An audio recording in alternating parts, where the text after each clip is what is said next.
What's up, everybody, and welcome to the latest Tournament of Doom. I'm your host, tournament organizer, professional illustrator, part-time lumberjack. Yes, that's what the flannel's for. Coming at you tonight, as we're going to go ahead and get some action here coming up real soon. Hopefully everyone's having a good night. I see we have a couple new time players here. We're actually starting to see more first-time players, actually, surprisingly. I would definitely say Pockets helped that we are having more and more players come in for the first time or seeing themselves play, and it's been a good thing, and it's a great thing. That's the kind of thing that these tournaments are here for, is so players can come in, new, old, get practice, do whatever they want, and do it here. So Ned and I also thank you for the follow. Also Ace's Jet or Ace Vanch, however you want to say, hopefully both doing well. It does take a little bit of getting used to in tournaments. It's just how it is. This one is usually pretty casual. We run pretty late. It should finish about 2 a.m. my time, which is Pacific, but that is what it is. It's when we start, it's when we run. It's what we can do. We do run daytime tournaments occasionally, but that is more of a regional best of 3 thing, and that usually takes about 9 hours per day, like a real regional. So we'll see more of that here soon.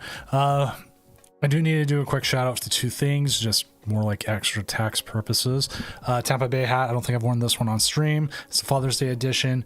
That's been one of my good major console ones right now. And then I need to show this Gunpla model because it won't show up on camera just yet. Womp. Something I'm working on, still needs a bit of decaling, needs a little bit more work, but it's getting there. A little bit more painting as well. That's what I'm working on. I'll probably post on social media about it. Again, tax reasons, need to do that. So I used it for content. With that, we're gonna go ahead and jump over to the metagame here in just one moment. I want to make sure I get the timer set up correctly. So we have that for when we go over. Here we go. Close enough. It's just see how all the Gunplas actually work with. There's a whole bunch of them behind me. I need to actually like pose them up and take photos.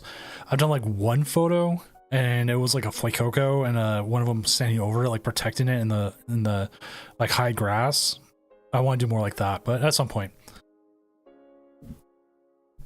As I was saying though, we're gonna look ahead and look at our metagame, see how things are going, how things are shaping up, what to expect to see, and it could be a lot of things tonight. Mostly, looks like we're going to see a lot of Drago. It looks like Drago is the deck tonight, with coming in with 12.57% of the meta share.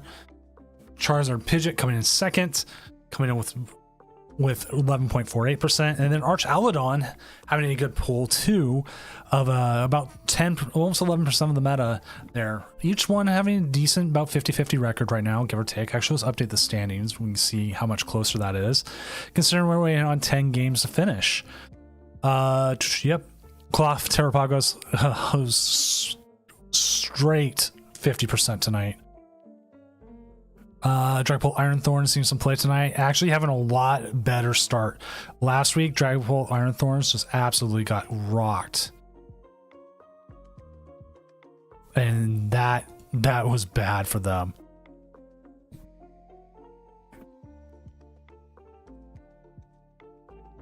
But this week they're doing much better, as we can see here. We have Bolt Up 24 coming in 2-0, Swell coming in 2-0, Radow coming in 2-0, Big T coming in 2-0, and Jolly Flamin'. Everyone's pretty much won. And we're still waiting on one more.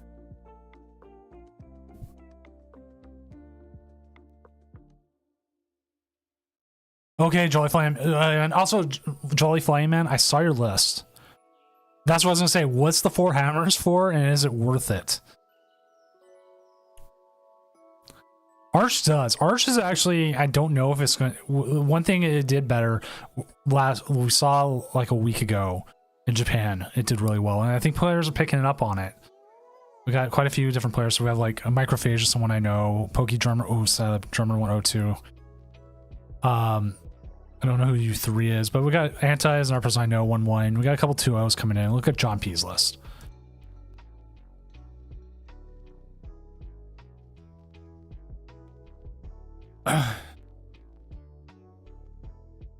See, that's why I was wondering. I was like, okay, does it help with the Dragos, and does it help with monkeys possibly? And it seems like it does. Oh, this one's playing the Star Chronos. And we did find out something interesting. Pheasantipity can flip the script if your opponent takes a KO the turn before, then you Star Chronos. You can do it twice. And according to the rulings, it's your knockout on your opponent's last turn kind of thing. So it handles it as best as we can. With the ruling, it was close enough as we can. And it's the first time it's ever come up. And we'll see how it does. Let's see how Utilipop's list looks like. This one's more of the straight without the... again, I'm going with the Scoop Up Cyclone. Heavy on the Archaludon, but I mean, that's what you want.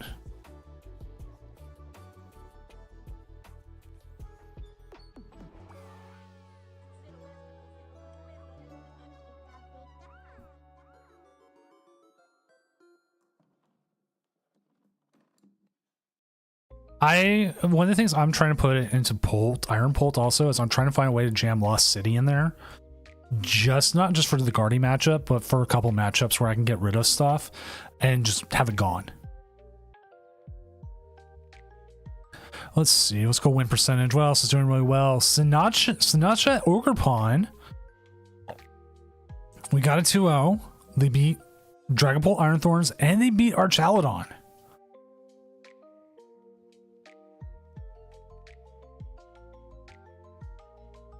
So that is interesting. We on that happy run back. What's up, Prince Vortex? Congratulations on your win last week. What is your record right now? I haven't looked it up just yet.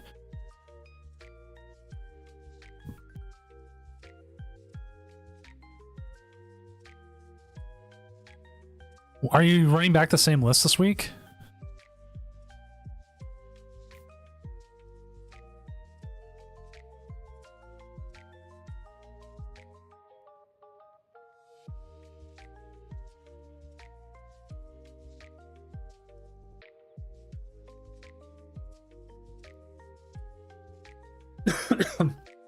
That's good, man. Last week you did pretty well. Yeah, you're right there. We went the Cloth Pagos. Carmine for Iono. Okay. Okay. Well, basically the same 60. Juan's coming back. He's 2-0 again with the Iron Thorns. Seeing some of the other people we're seeing up here that we might know. R2D2 Wreck. They're coming in with Lugia having a good night. Seeing other players we know. Daycamp 2-0 with the Charizard Pidgeot. Blazy coming in 2-0 with the Regidrago. Cash coming in 2-0 with the Charizard Pidgeot. So we got a couple people we know coming through. Anti, Jolly Flame, and other players I know of. Veritas coming in with the Cyril Edge. That deck fell off.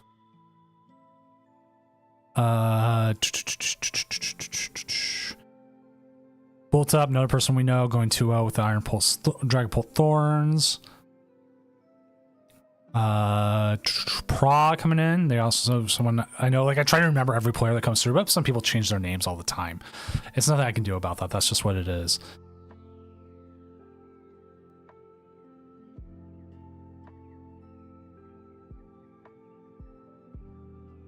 But let's see. So yeah, we got some quite the interesting decks tonight coming in with the metagame. See, I haven't even thought about post-rotation yet. Alpaca, thank you for redeeming a random fact. Here's a random fact. Crap, I had one. Now I gotta look it up.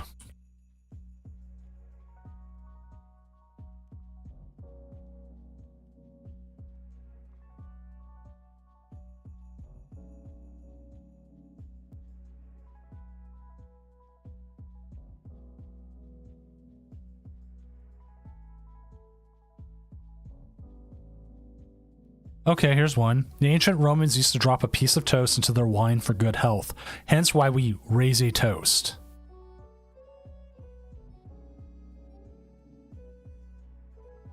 So yeah, that was actually something I was wondering if Dun Dun Sparse was going to see a comeback after rotation. Because like we have stuff, we're going to have all that new ends and hop and everything. I do feel like Hop's probably going to see a lot of play. We're also currently just waiting on one match. What were we waiting on? Shira versus I Hate Lugia. And that is Dragapult versus Charizard. Okay. So that one should hopefully be done. Let's see, Dingo going 4-5. That was a deck I thought might do better. It's kind of not right now. And so like I'm still worried about like this current format because like I have a cup tomorrow. One of my first cup like in 2 months, I want to say late October. Oh, it's totally cool, Alpaca. I know your presence has been missed, dude. Thanks for being able to come in.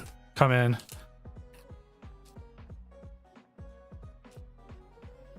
Oh, here we go. Judge call.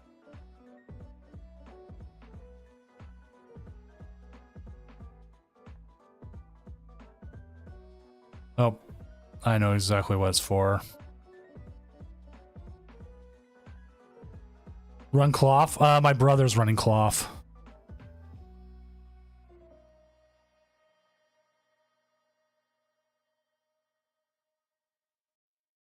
I am running Iron Pult tomorrow because I've trying to play more of it.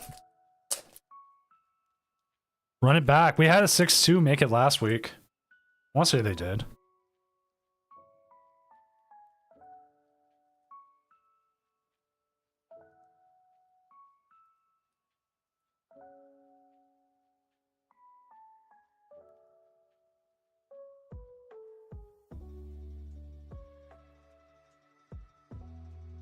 See, he's panicked a little bit because he lost to a deck he should have won, but I also lost to a deck I should have won.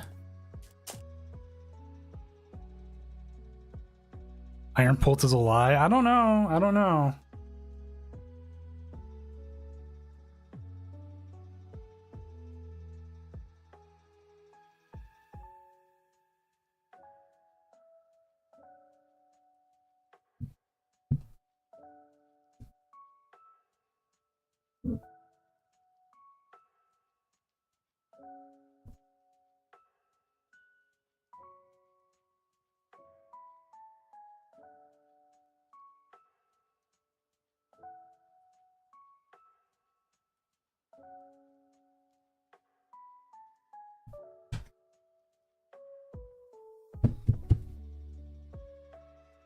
Palk Thorns? That's interesting.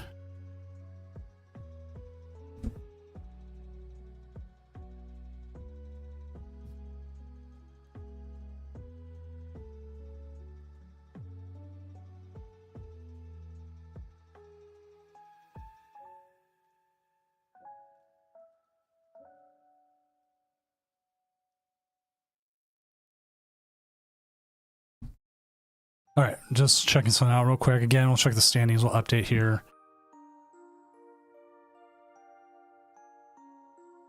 Thorns Hydreigon? Oh, you know what? I saw that recently too.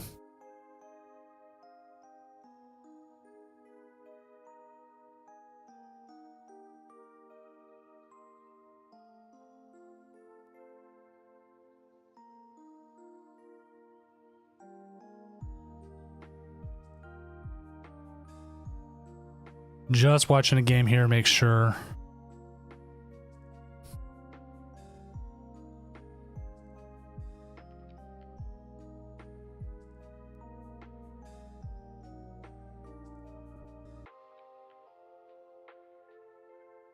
I don't know.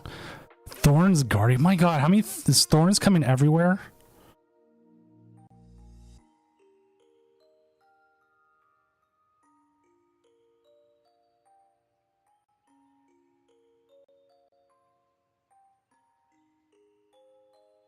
All right.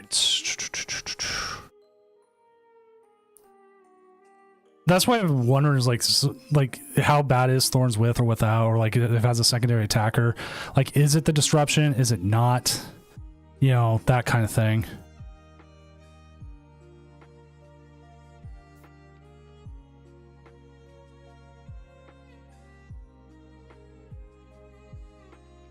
Sorry, again, just watching this, trying to make sure. I'm trying to see if this person who's playing has an out or not.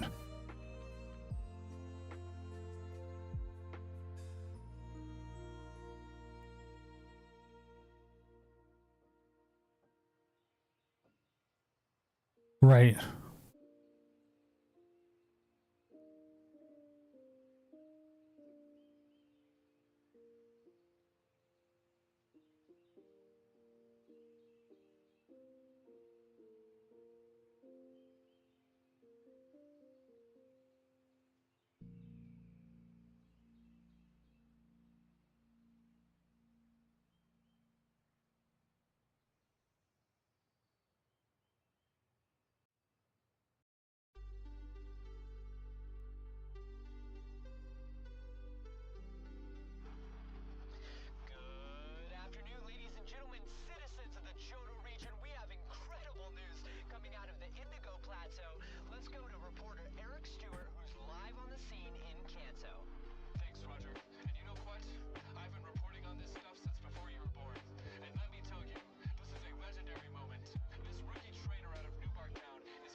Okay, I'm just bringing this up real quick.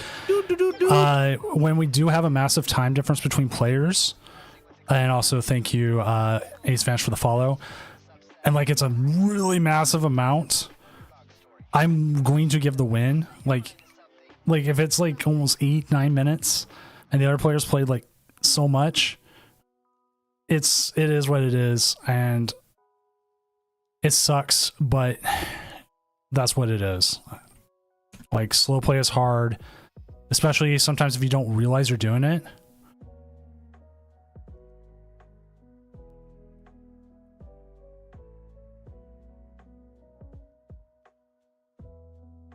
So it sucks, but I had to make a call on that last match, and just with the time difference, and I can go back and watch. Usually what we try to do is give a warning beforehand, but it can also be egregious, and that's why we end up doing. So we're gonna need to find ourselves a game. See, Blazy is up in the Reggie mirror. Who else we got going already? We got Veritas. Veritas is up against a Cyril Edge, but it is up against Drago. I kind of want to see the Cyril Edge just to see what happens. So I'm going to put him on.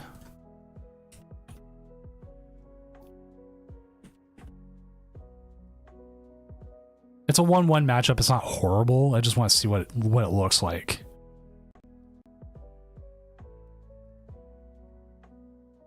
So it looks like the game is getting ready to go. Let's go ahead and get that set. I'll have it up here in just one moment.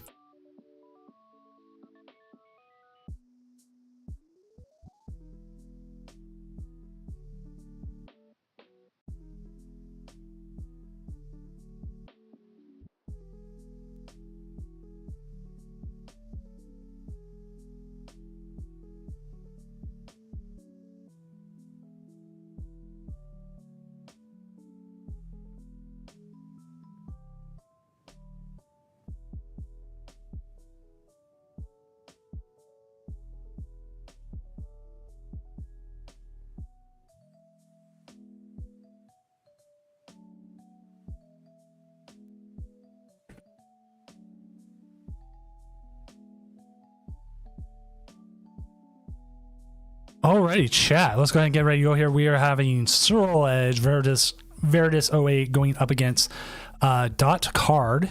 That's what it is. I read it wrong the first time. We haven't had Swirl Edge on in a while. I wanted to see it. This is the Palkia version. Comes in. It's got the Swirl Edge, Squawk abilities, or Palkia. It's pretty basic. Double cancel clones, Brilliant Blender. So we'll have to see how it ends up.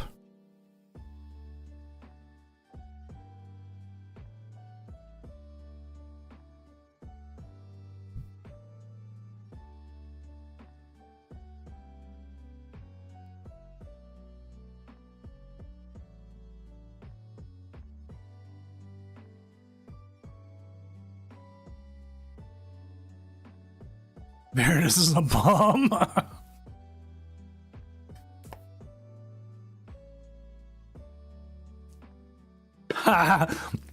Squawk into more squawk.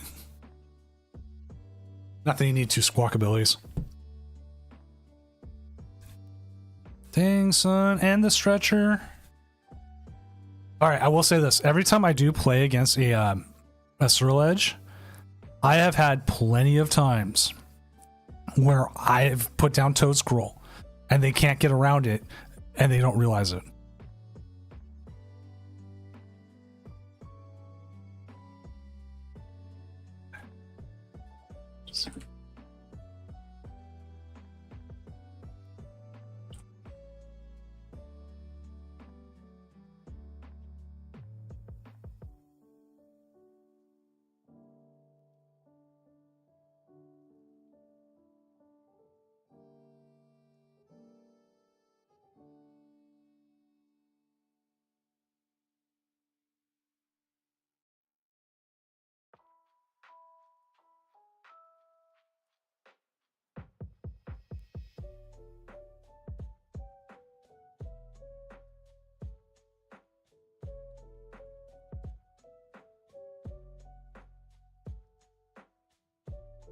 Red Ninja's price. Oh, that is very bad. I didn't even see that. Sorry, I was talking with my judges about something real quick.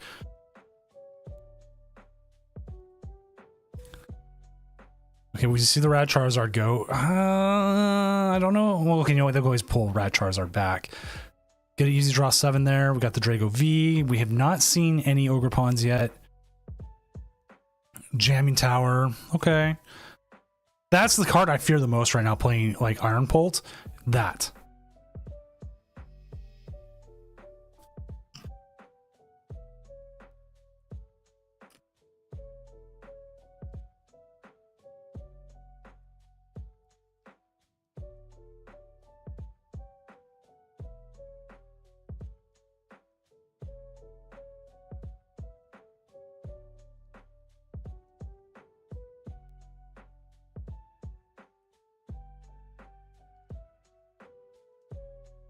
You know what? That is. Turn 1 Jamming Tower is a lie. I want to snooze the decks.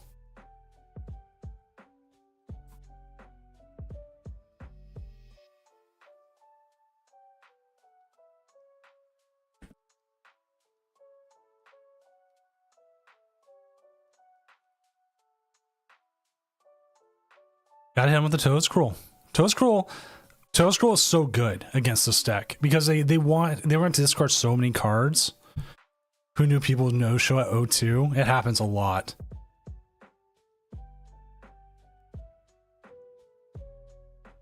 So we had 3 no shows on round 2 for two straight rounds, and 1, 2, 3, 4, 5, 6, 7, 8, 9.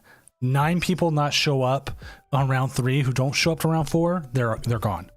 That's how we run it. 2 rounds, don't show up, you're gone. So I see this Swirl Edge taking some prizes, but again, it was Cleffa. I mean, what do? It was Cleffa. Oh hey, Cleffa, I took you out, I sneezed. Right? Oh my god. I could find the screenshots. I had a player do that with Regidrago. They tried to use like energy retrieval and failed, and then they used their ability and failed, and then they finally just quit. I also hit a Gardevoir today who was setting up a pretty nice turn. they're gonna go after my Iron Thorns to get a 2-price turn with their Gardevoir. They counter captured it and then hit Unfair Stamp and never used Gardevoir beforehand. Didn't use it once.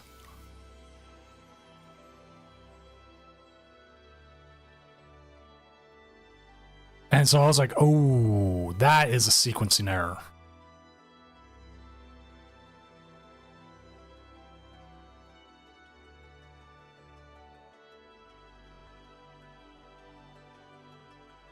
They conceded right after that.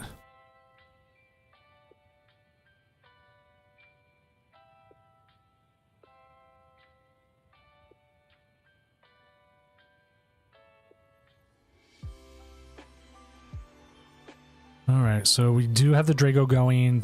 Are they seriously down to 5 cards in deck? There's no. That is a lot. 5 cards in deck left.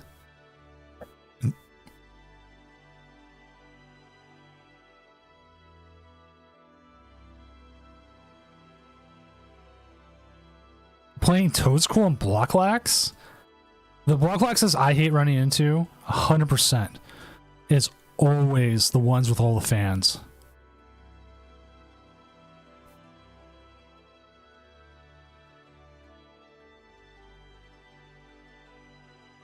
Oh.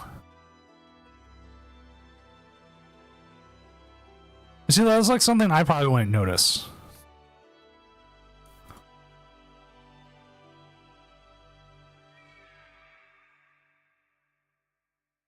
One of the big things I am keeping notice more of, and this is one of those things,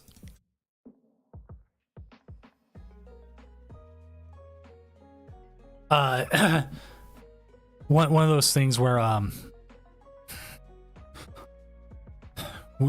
there was a not so much local player who was doing professor's research for like 9, 10, 11, 12, is to be able to try to count their cards in their hand or have them count in front of me off of professors if they just go straight off.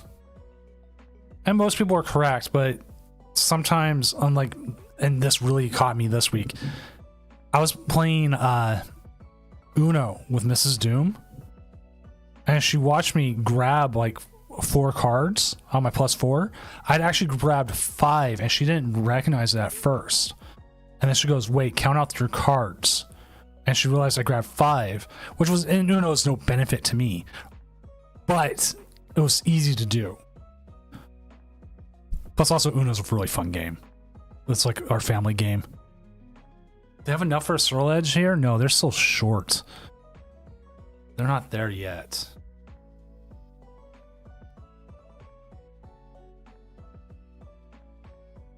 I will kind of miss Lugia, kind of not. I played Lugia to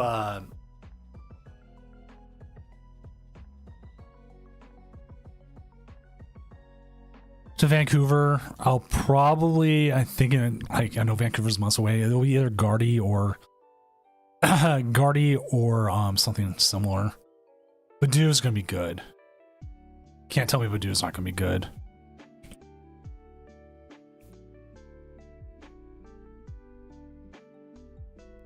You know what's funny is I can't import rare candy from Pokemon Go. So weird. Arcanine's thing.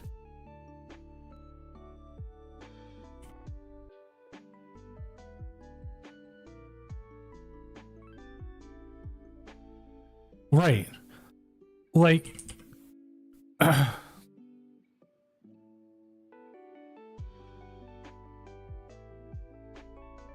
most people are going to make an honest mistake. Some people just don't.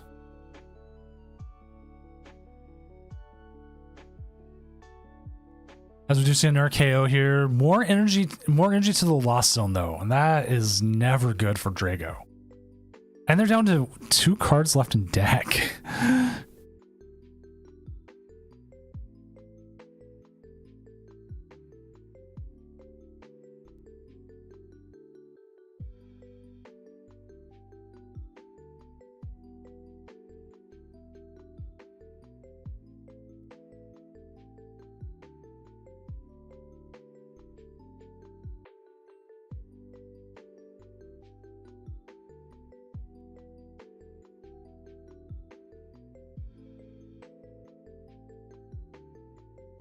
I think that's everything correct from my list for tomorrow.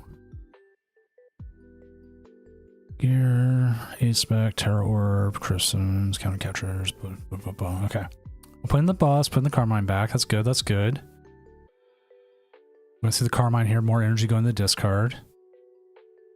Probably putting our Charcadet down. I'm trying...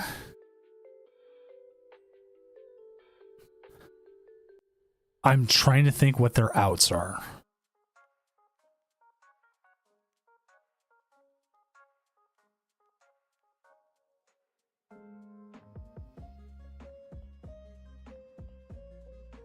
Because they obviously can't.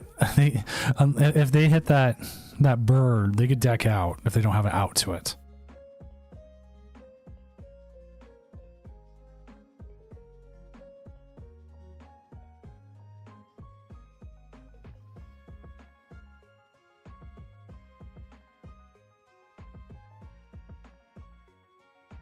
Yeah, boss rads are to get there. I mean, they can hit decently here with Teal Mass Ogrepon.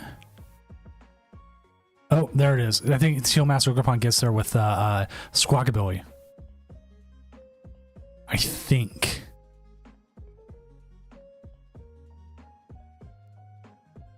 No, I think it's short. It might actually be short.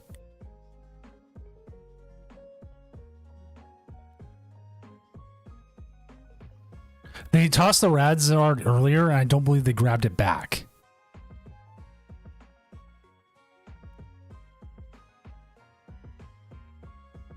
Yeah, it's 150. I'm like, if they don't hit it, you can just draw past, call it game.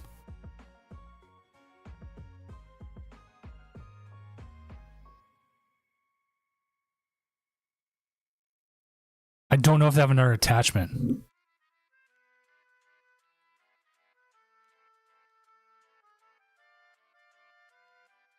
We have to see what they have.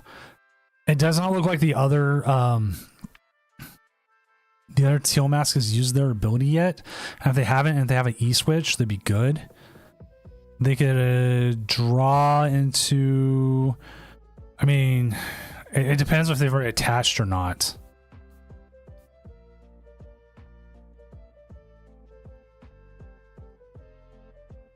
Yo, what's up, UKS Blaze? Yeah, I mean, they have Rod flip the script for the Radzard and everything.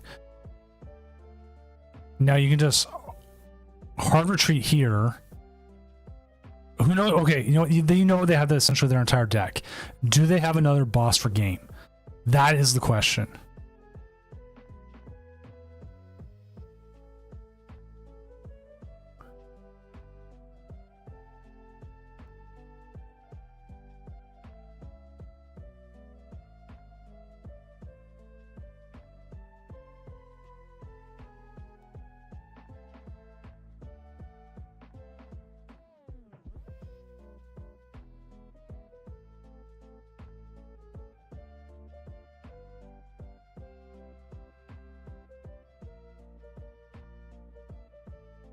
$660 damage.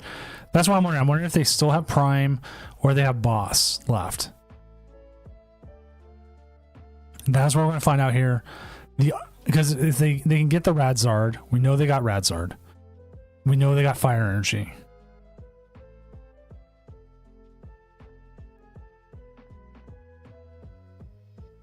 They're not KOing the Sterile Edge in front of them. They are KOing the Squawkabilly easily, but they still need to find something. I mean, they could even motivate for game here.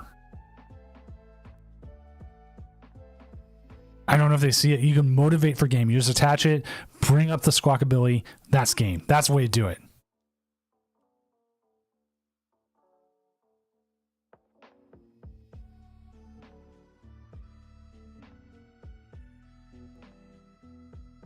Okay.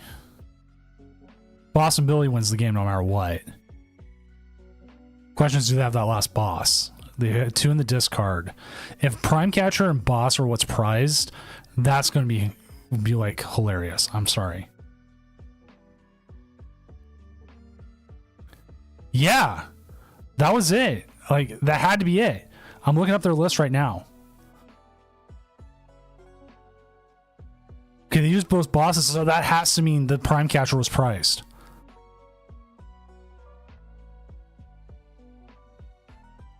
Because they only played 2 bosses.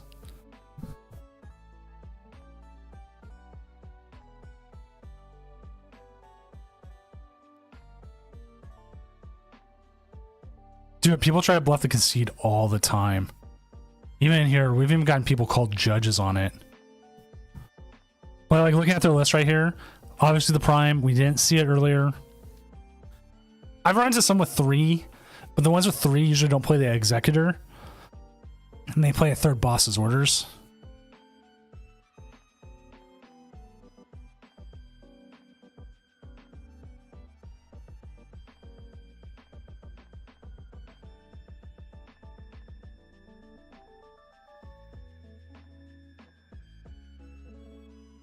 So let's go ahead and move. Okay. But again, also Alpaca, I agree. I think most of them are 2 now. Let's actually look at some Dragos real quick. See how this one's probably 2. Yes, 2. Okay, that's all just good knowledge for me anyways, because I keep thinking they have 3 and I keep running to 3s. But if the majority of them are playing 2, then that is good for me to know, knowing that they essentially play 3 Gus cards in the deck. Postmodern neoliberal, thank you for the follow. Also, we just updated the standings. Let's go ahead and see where everyone's at. We've got Prague coming in at 3-0, Bolts Up 24 coming in at 3-0 with the Dragapult, O'Malio 0415 coming back with the Tarapagos. Madam Amika here with the Sinacha Ogrepon 3-0. Daycamp 3-0. DNTTXT with a Drago 301 continues killing with his Iron Thorns. Let's see if he put it in Council Cologne this week.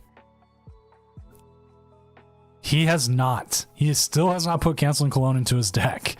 He's like, I will take the L against Mimikyu.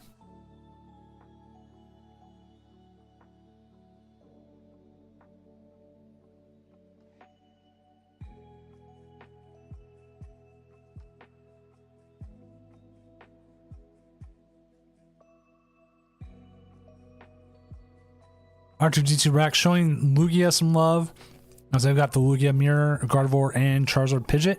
Even better, they played against a player whose name is I Hate Lugia. Actually, let's zoom in a little bit here. There we go. Now everybody can see the decks more clearly.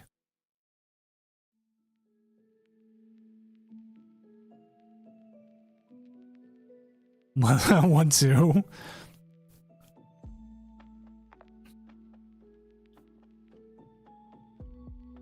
Where's the Guardy? Let's check out what Guardy's general standing is right now. I didn't realize that for some reason that everything was so kind of messed up a little bit there, so I'm adjusting the screen. Kind of want to just give it a little bit more oompa, I guess is the way to put it.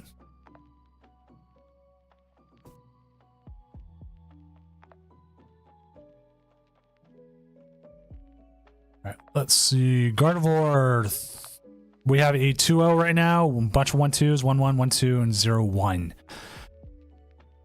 The Gardevoir here is up against Archaludon. They beat Snorlax Stall and Raging Bolt Lurgapon. This is actually the weird thing. It's like, Gardevoir just seems so much better against Stall lately. I just don't know why. Maybe Gardevoir players have learned to play better against Stall? No idea. I guess we'll find out in time.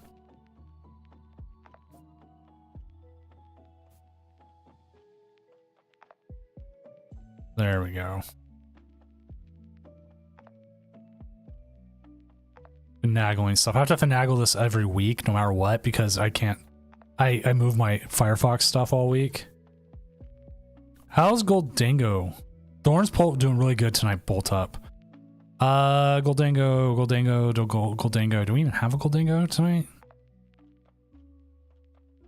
There it is. Goldango 6 and 7, 46.15%. 2 2-1s. Nothing else too much there. You know what? Hooked on music, that is probably true. You can get a little bit more spread. But yeah, this is all updated. Not doing too good tonight. I know Muto was an O2 drop. It didn't show up for any of the rounds. So even if you take that out, it's still not doing too well.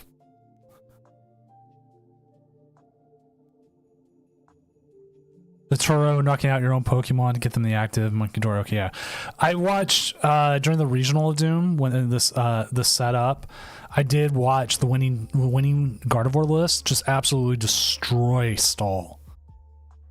And so that made me really start thinking, okay, does Gardevoir have a better Stall matchup? This is the one, though. How do you knock out your own Pokemon? You put a big charm on it, you put as much energy as you can, and then you take the big charm off using your Lost Vacuum. And so then with that gone, you knocked out your own Pokemon. And it can be any of your basics.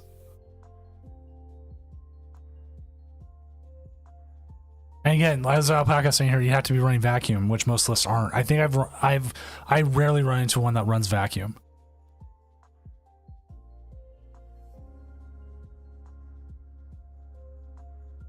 Yeah, Dragapult Thorns is having a good night here.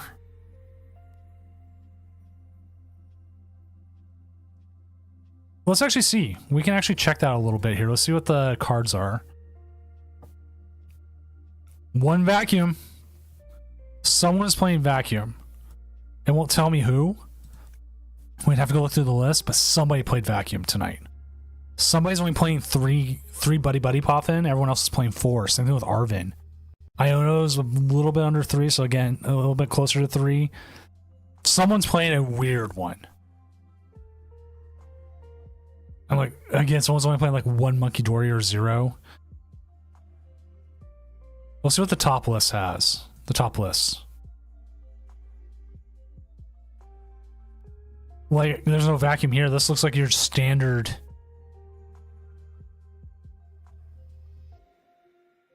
Yeah, it looks like your standard. And they 2-1 dropped.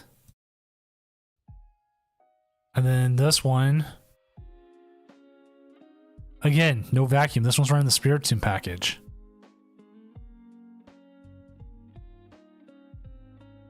Right? I have to agree with that PKS plays.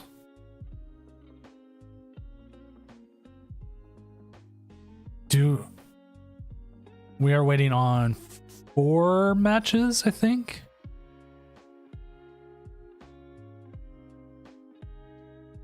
Five matches, I'm sorry. Oh, I know, Badoo's going to make it a pain in the ass to play against Guardy. So I am going to try to get the Sinatra Ogerpon on, since it's 3-0.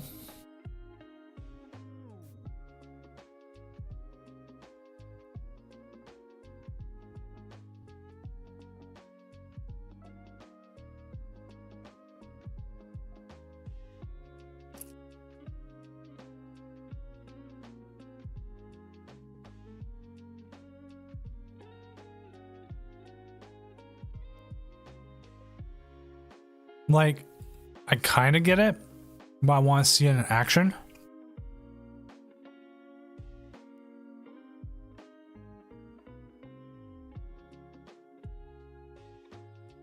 Yeah, we're down to 2 matches now. It updates as it goes.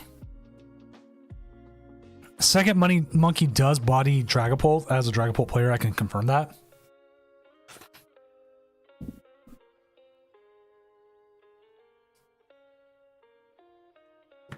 But mostly Gardevoir does body Dragapult no matter what.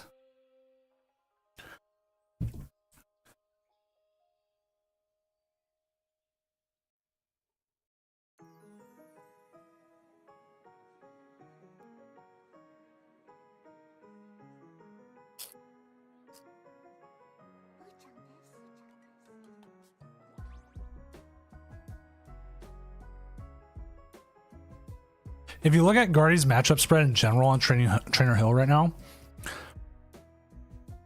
it's near 50% on everything. It's like insane. Where is it? Gardevoir, Beast Roll Edge, Charizard is close, 46, 48 against Bolt Thorns, 55 against Goldango, 60, almost 62, 61% against Cloth Pagos. 51, 53, 61, 50, 58, 42. It's so much. And again, like it is, Drago seems to be the one.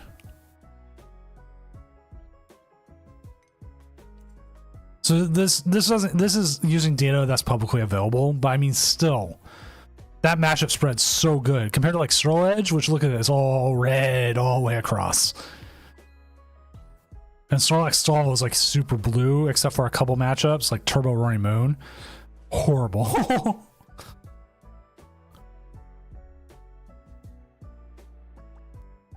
All right, just waiting on that one last match. I want to see who it is. It is a pair of 2 O's, and they are Lugia versus Raging Bolt. I'm actually a little surprised that has gone that far.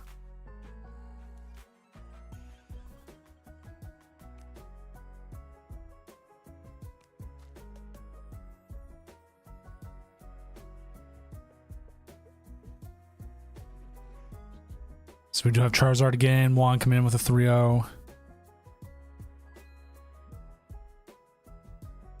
Right. And it feels like any Gardevoir you play against, you need to get aggressive with. Because when I play Gardevoir, if I play against an aggressive deck who's able to like clear my bench or like set me up in a really bad spot, it just sucks. All right, it looks like the last game is finished. We actually have no time extensions this time.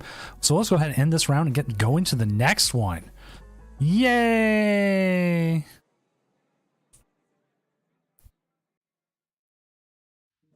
No waiting. Pair next round. Let's find out who they're up against. Scarlet Benoist. I'm going to ask if either player is able to stream that match. So I want to see.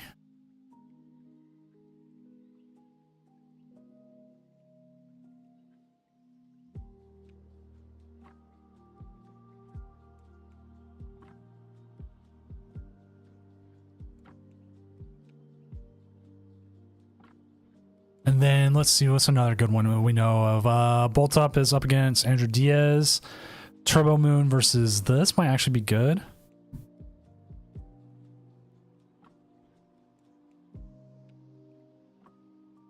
We have Blazio Drago versus Cloth.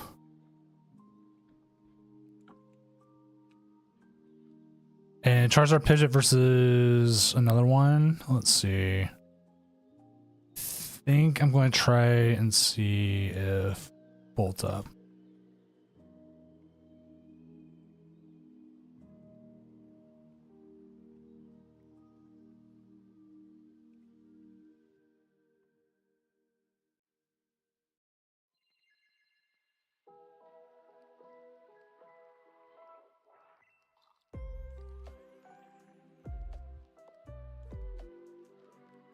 So we're going to have Bolt Up versus Andrew Diaz as our backup if the Sinatra can't do it.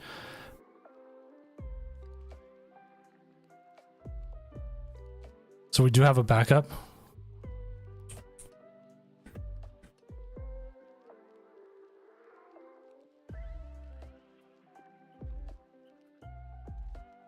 Looks like they can. They said Mando Mika says they can.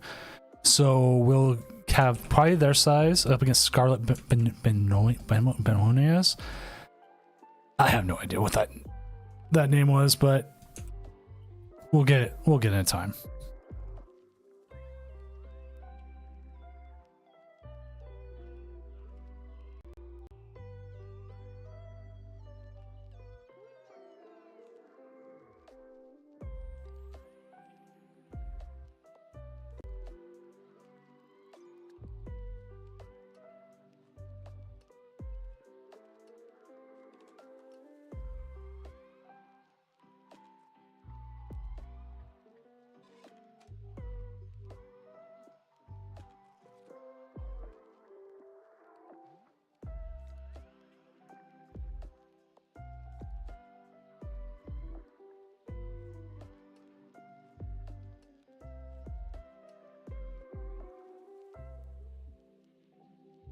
Just making sure everything that is there.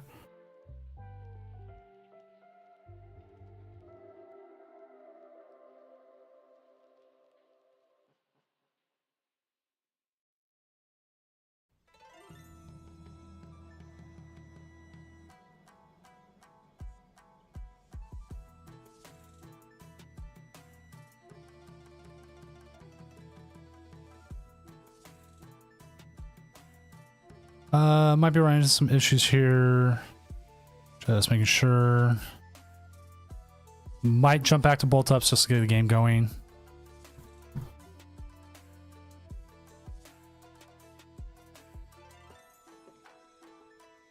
Make sure we don't have any issues. Just waiting for them.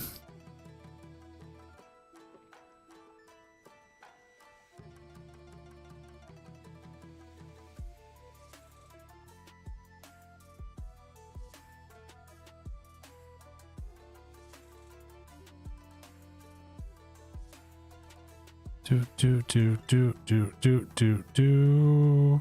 Just waiting. I don't want to show their Discord screen unless they have up right now. It's personal information. Nothing I want to show.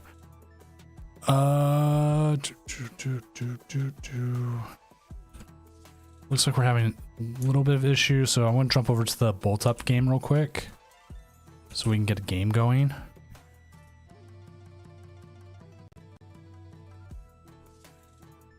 See how it's going. Looks like they've started, so again, we'll get this going.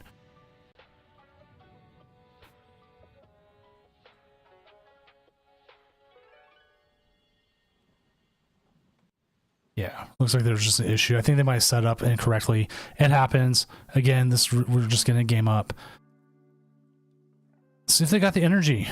No, it looks like they prized a couple things. Well, did not look good there.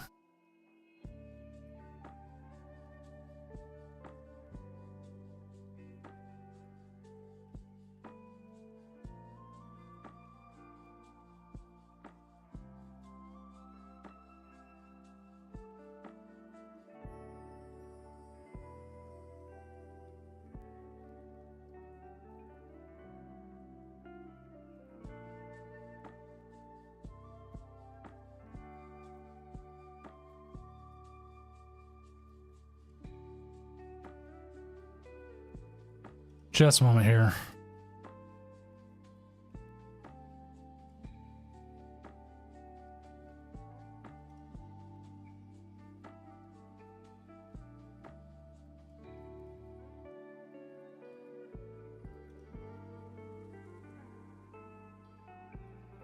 All right. We see the toad scroll. Okay, you know what? This is one of those things where there's been a lot of changes here with the toads. Cool. Is do you play the fighting version or do you play the non-fighting version? I'm like, there's so many different things because like the grass can attack, but so can this one. They're both 60 HP. Toad's cool is just weak in general, so you're not getting too much there.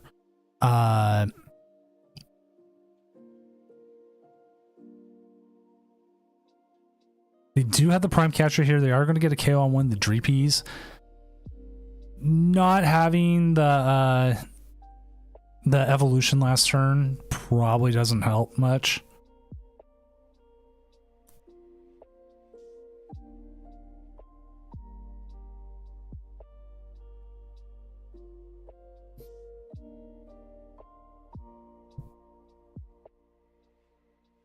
So we do see the Crispin here, and they do have the evolution in hand. We could see it evolve here. I personally like the fire and basic and lightning basic.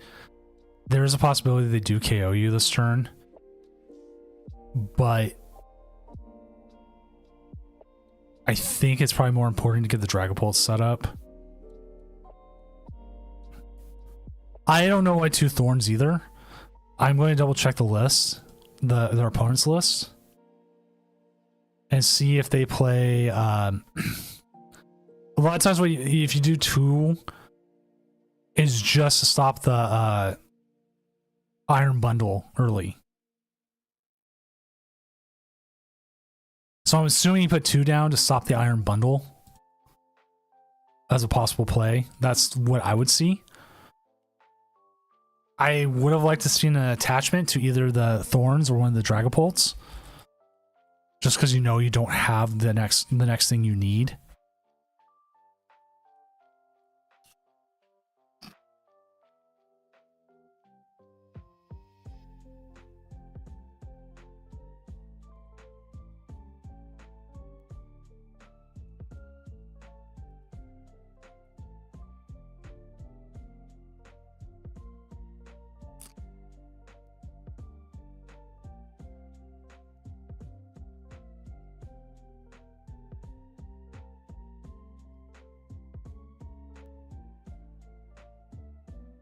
Well, we're seeing the poison chain here.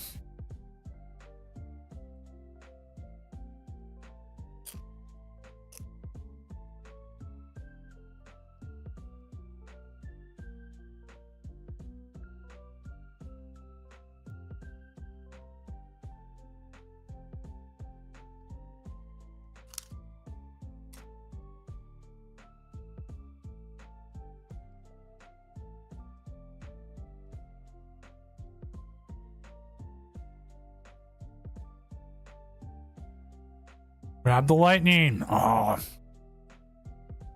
I want to grab the lightning.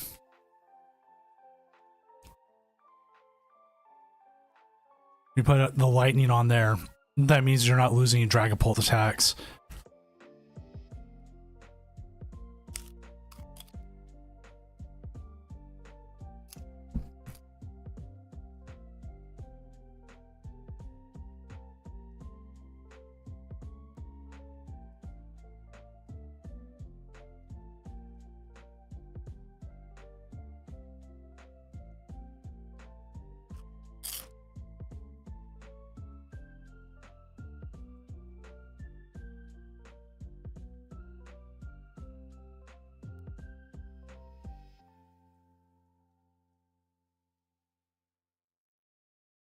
And then you got the Turo off the prizes.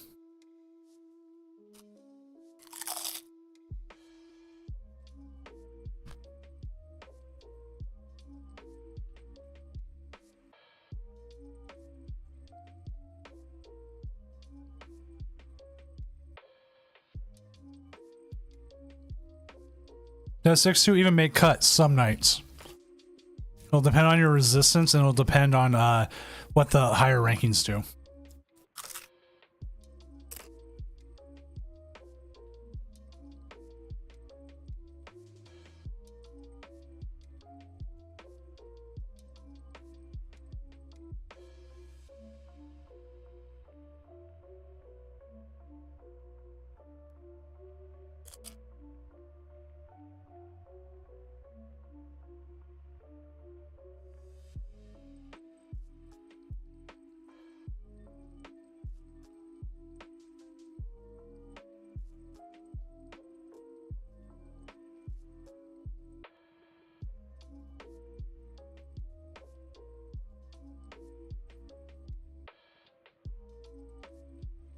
Ooh, the bundle.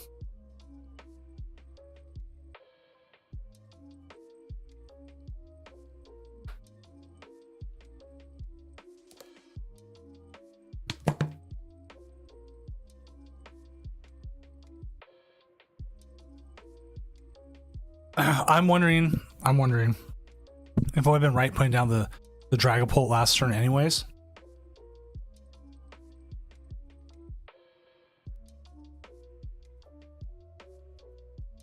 Just if only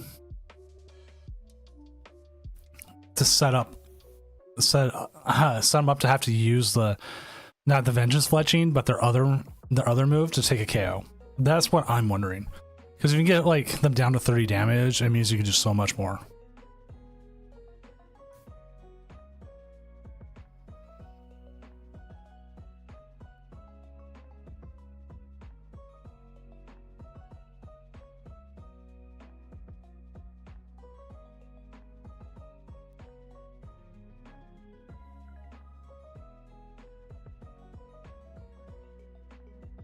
Frenzy gouging, thank you. Always forget it. If you can get the Toad's Cruel here, setup, that stop becomes so much more worthless for them.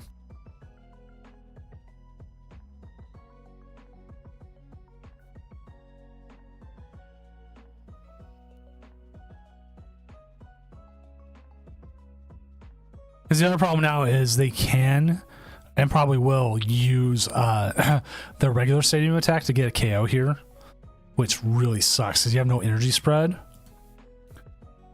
And there's just nothing you can do. They just need energy here. They got KO knocking off the stadium. Then they can frenzy gouging the next turn.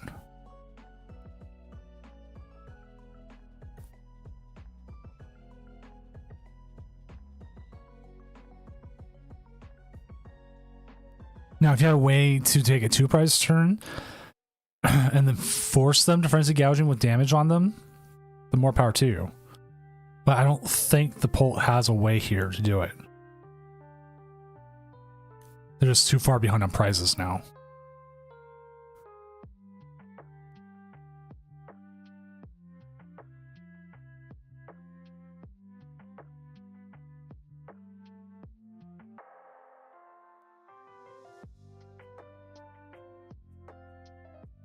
Now, if they had put that Petra run out, then yes, but they wisely did not. As we see them pick up an Earthen Vessel, which should also guarantee more energy. And again, you have no damage out there. You can't even like stall with an Alakazam.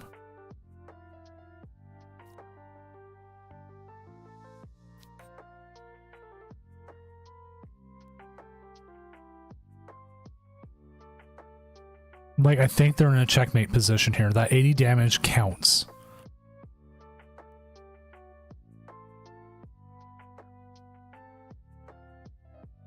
Because now they can frenzy gouging without any worry. They get knocked out. Oh, cool. They still win.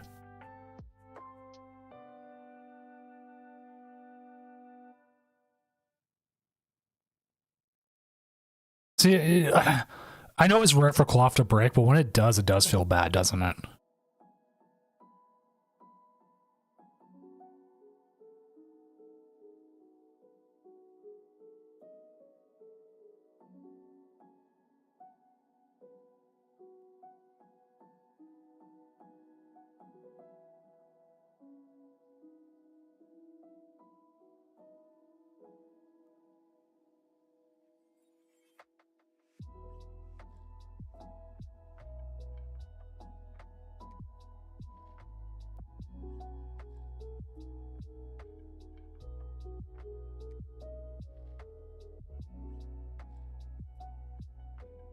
Yeah, I don't.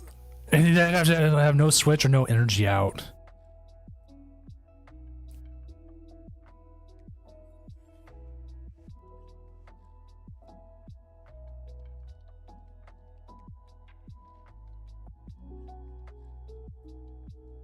Which sucks. I mean, it happens. I would definitely say the Turbo Moon can be difficult if you don't get set up early enough and taking like bigger KOs or send stuff up, so they can't just frenzy gouging without having like issues. Which I mean happens. Let's go ahead and update our standings as we are here to detect our inactive players for the round.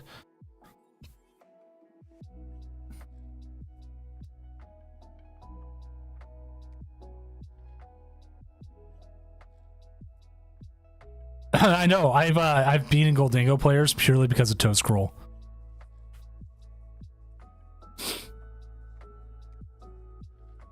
So update our R2D2 Rat coming in with Lugia currently at 4-0, Mando Mika coming in at 4-0, Juan coming in at 4-0, Day Camp with a 4-0, Andrew DS with a 4-0 right now, Respect 3-1, Sally Bolt up is at 3-1 as well. Oh, Scarlet Benoyes, I think that's how you say it, is there, and we have a couple people still 3-0s, 3-1s, and things are going as it is. Jolly Flying Man coming in.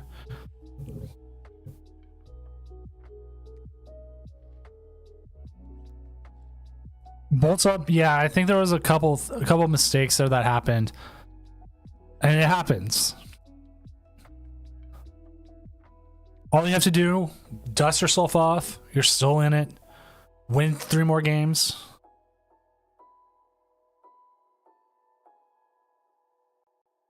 You'll be fine. You'll...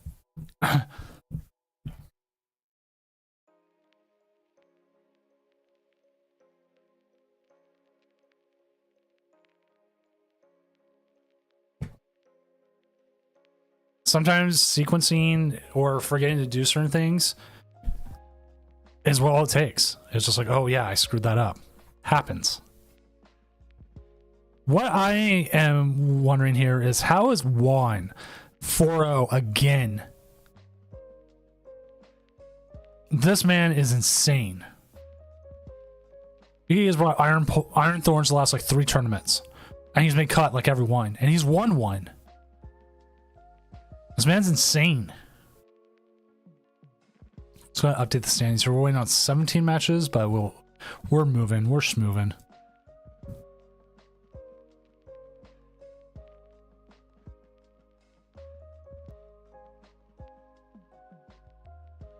Oh, Blue Jays coming in again. Blue Jays, if you haven't known it, they have been playing Conkeldurr a whole bunch, doing really well. Here's one from Emerald. I have played a Bolt Up. One of the biggest things you can have is because you spread damage, and they have to frenzy gouging your Dragapults to take a KO.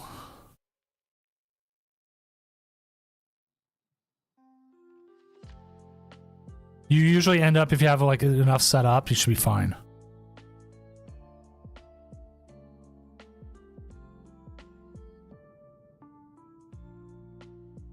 Nelson Guillen coming in here with the Miraidon going to 3-1. Miraidon still there.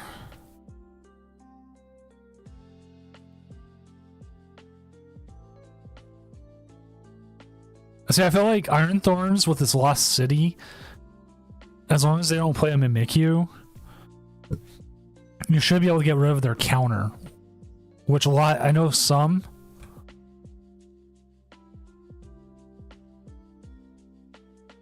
Some Guardians have cut Fluttermane for some dumb reason. Don't ask me why.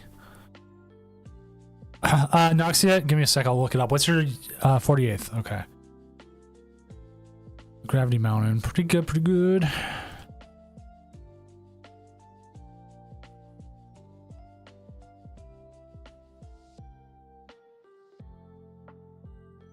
Yeah, you kind of want to force Pult earlier. Like, you...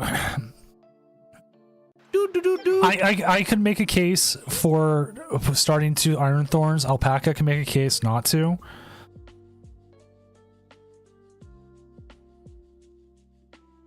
I don't think Fluttermane's good into anything right now. It would be good into Lost Zone, but Lost Zone's falling off the cliff again.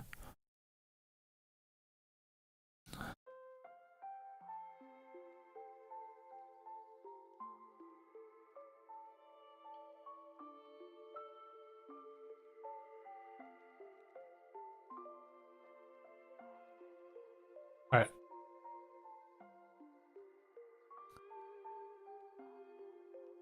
Looking at this list, it looks like a pretty standard Goldango list coming in here with the Irida and Cypher Maniacs. I might play one more Cypher Maniacs for me, but that's just me. The Togekiss, Palkia, I think is fine. I've seen lists run that before. Mostly you're trying to use the Palkia to hopefully get a Radiant Greninja or be an attacker. It does both.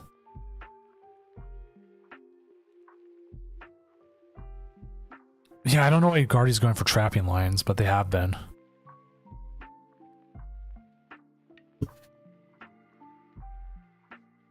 I think it's a pretty solid Goldango list, and like most Goldango lists, it just takes a little bit of good luck and good luck against matchups to get where you're at. Cypher Maniacs is usually one of the biggest things, and if you hit something like Toadscroll, it just sucks. Or if you don't get set up, it's a little bit harder to set up only because you're running the Energy Search Pro and not something like Trolley, but you need to run the Energy Search Pro. It's too good of a card in this.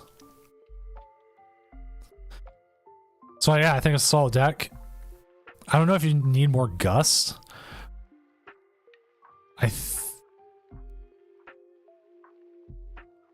Chat, in this, would you think you need more Gust? I don't think you would, but I don't play enough Goldango to fully know. I've watched enough of it, but I don't know. I play more Gardevoir, if anything. Gardevoir, Iron Bolt, Charizard. Those have been my decks lately. Energy Surge Pro is one of the A specs I still need to buy anyways. I'm at the point I'm just buying all the A specs. I mean, 2 boss doesn't hurt.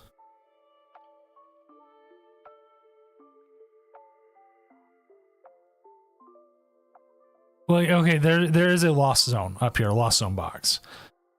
Let's see what they're running. But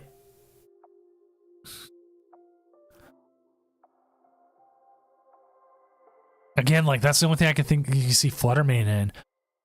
But you also have Klefki for that too. And Klefki just shuts down more. There's no way around it.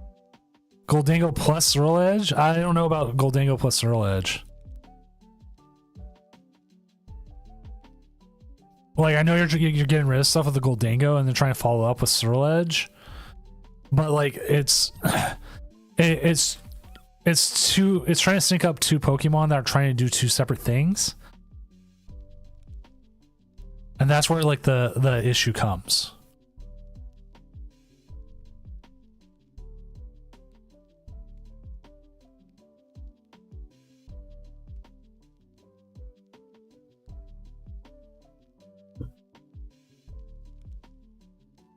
Like, would I like to see a list of that and see if it does well? Yes.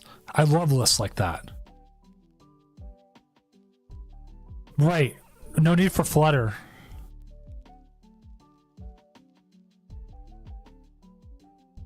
Like, let's look at what's the best the best Gardevoir list right now.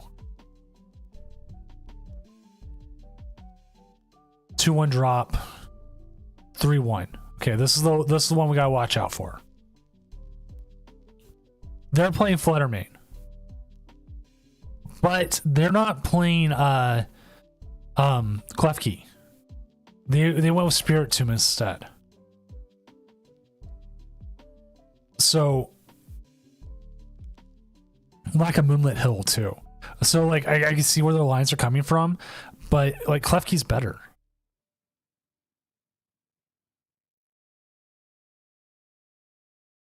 I want to see that matcha deck. We tried last round and we had some issues. I want to try again.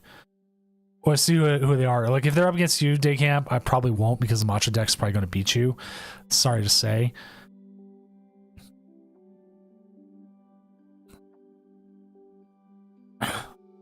Well, yeah, Kia is way better. Flutter's got a better attack, but Key's just better.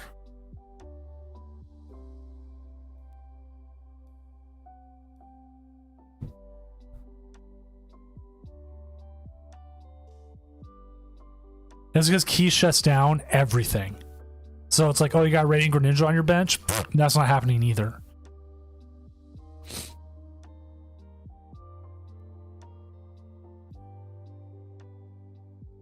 And you're not playing, and unless you're playing Radiant Greninja,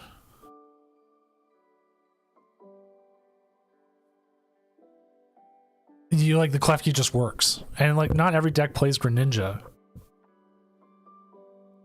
I kind of play it. Now I gotta see what this Joe R's deck is. I just realized that's a secondary one. Oh, this is running. Wait, what? With Screamtail? What is Screamtail even doing? Are they like trying to buy time with it?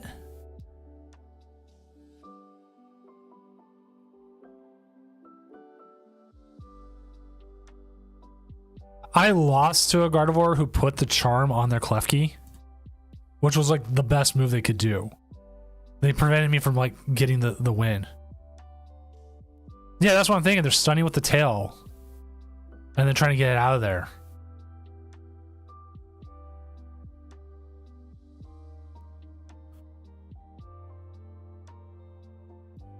Well, it's currently 3-1, so I mean, what more do you...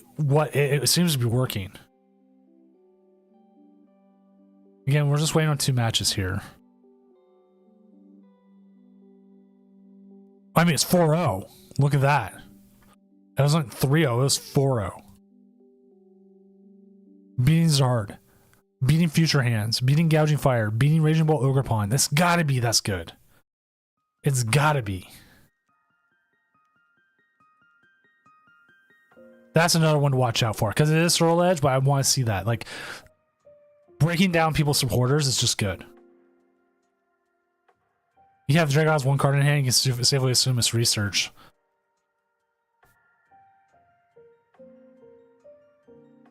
If I also want to do like if Drago has multiple cards in hand, I'm one of the research. If Drago has only one card in hand, I'm the research. If Drago has 0 cards in hand, that means they just played the research.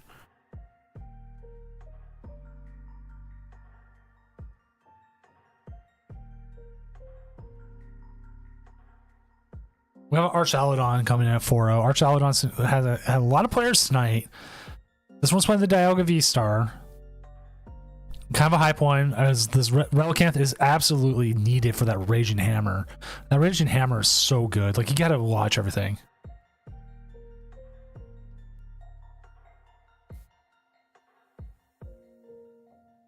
Yeah, Caden Brown over on YouTube. They wanted to see the Sinatra deck real quick. We'll talk about that. Lax has kind of fallen off this week. Lax in general is falling off. But if you haven't seen Sinatra, it's got 2 of them. It's got this one where you got Curse Drop or Spill the Tea. Well, yeah, because of one in Osaka. What you're doing, you have a lot of different. You're using Ogerpon to energy accelerate, and you're also trying to put as many damage counters out there as you can. Sorry, I'm clicking through everything. Boop, boop, boop, boop. And you're also trying to use like the Weird Deer, the Flutter Mane. I'm trying to figure out exactly what it's for. Maybe try to buy some time against certain Pokemon. That's the only thing I can think of, because again, they don't want to use the Clef Key because then it shuts down Teal Mass Ogerpon. To use Dialga first attack. So I want to see who they go up against, and we'll try again and see if we can get it.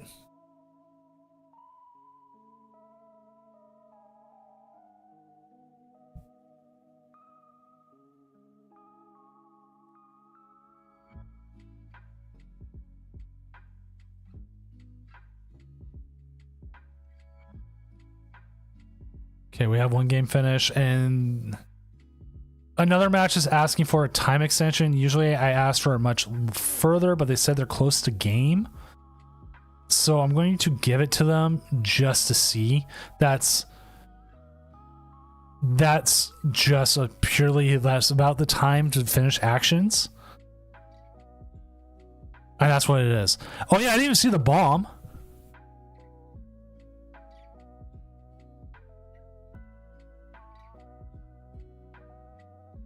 Yeah, Moon Kitty, we're totally fine. Should be fine.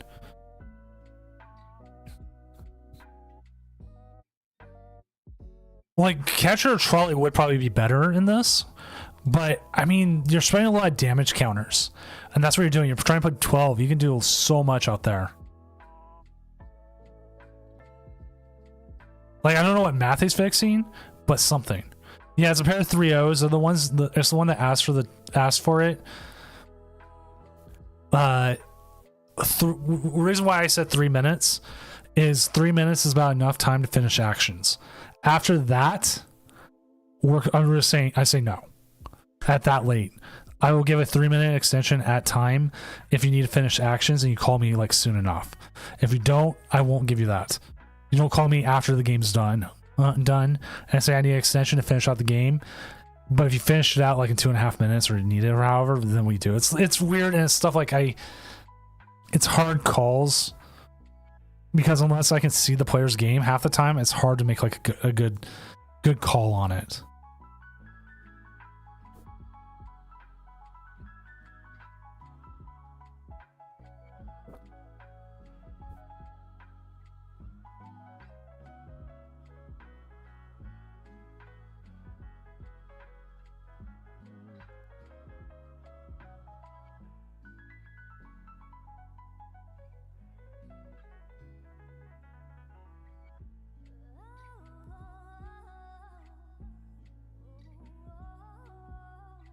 Give me cash.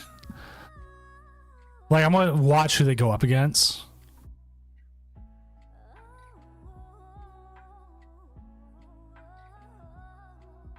Rado's list. Yeah, you know what? I've seen I've seen a version with Tatsu before, and I don't hate it either, because it does give you outs here to find your Crispins, your Arvins, or something else you may need, as long as you give it the rescue board.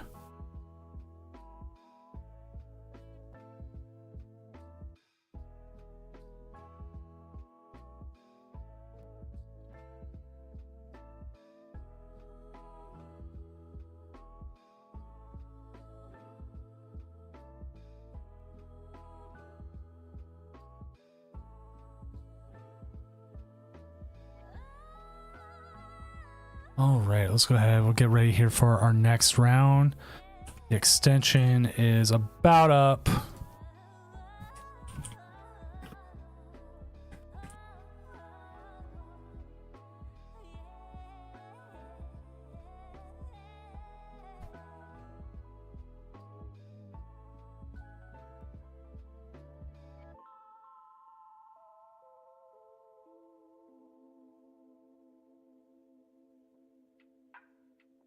I think I'm actually running a version with only one, talking about Dragapult Iron Thorns, where I only run one Ultra Ball now and one Nest.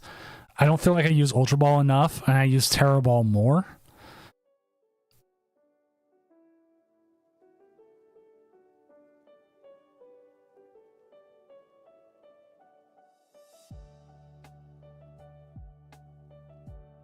All right, let's go ahead. End round. Pair next round. Round 5 is up. Let's see. Who do we need? Who do we got? Standings wise, who are they up against? They're up against Day Camp. Day Camp, you know what? The way they beat you is with the Teal Mass Ogre Pawn, I believe.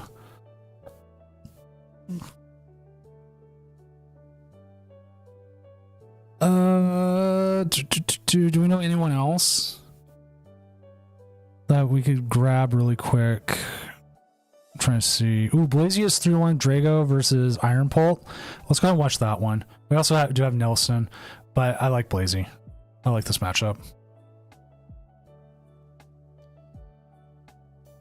Oh, Alpaca redeemed. Never mind. Okay, Alpaca, get on. We'll get you on.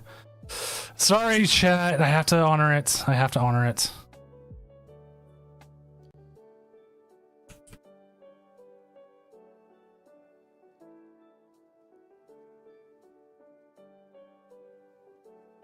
So we got Alpacas coming in with Iron Pult versus Bucket and their other lists. So I've got you all set up. So go ahead and just join a table, Alpaca, and we'll get you going.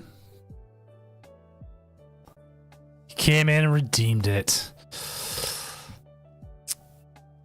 All right, let me get your names. I know the game's already going.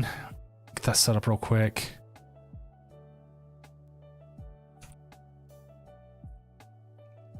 It's like Bucket, but it's misspelled.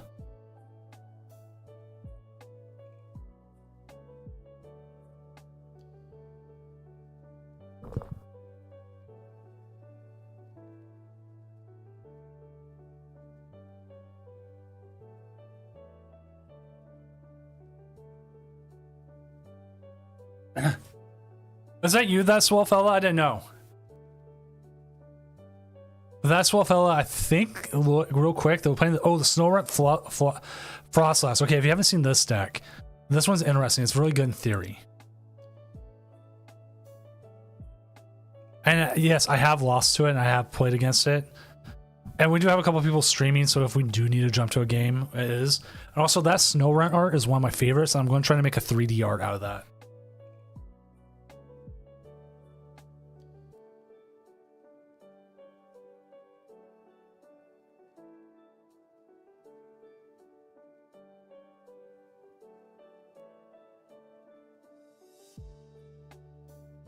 Now, you might have seen something there where he took the Crispin and didn't take it.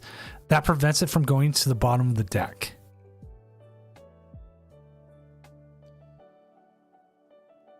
You can see 40 damage here coming to the from the Dreepy. Get some damage out there. Get this whatever damaged. You know, funny enough, they could just keep attacking with the Dreepies. That would be interesting. Because the Dreepies don't have abilities. 0 abilities. So the Frostlass isn't spreading damage, and then the Painful Memories is trying to put 2 damage on everything, and then they're trying to finish out with the other one of the Lake Trio. I forget which one.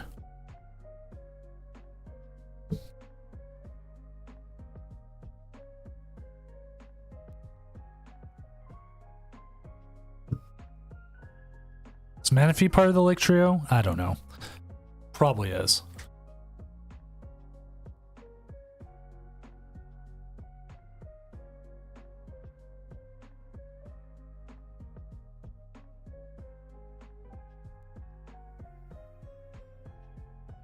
Oh, Monkey would be huge on this one.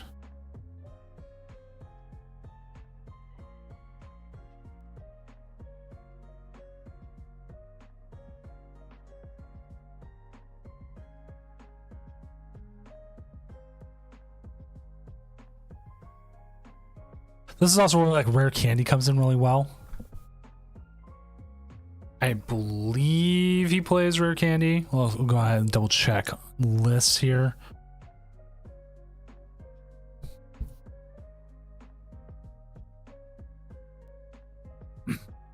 Rare Candy is probably one of the best. No, we do not have Candy, but they do have that Dracloak setup.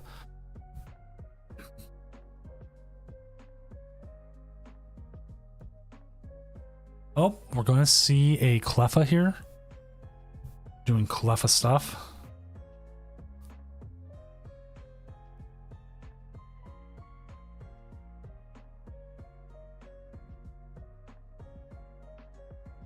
Cleffa doing the Cleffa stuff. As we get a Snorunt set up, we'll see probably a draw 5, guess me draw. 10 more damage added out there. They do have everything in hand to possibly do an attack this next turn. You could take out one of the Snowrunts, or you could possibly do more than that. If you get a boss's orders here, be pretty good. Iron Thorn should never see play in this matchup.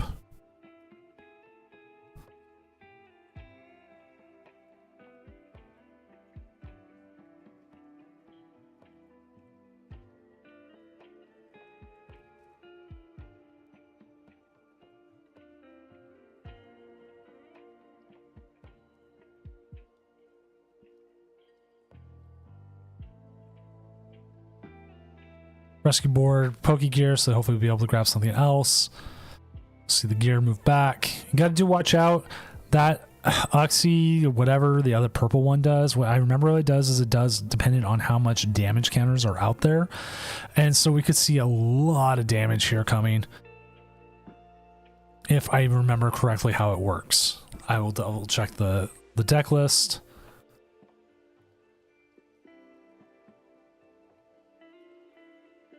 The Azelf does 10 damage for each damage counter on all your Pokemon's bench Pokemon, which is currently... Oh, we're going to see the De-Evolution.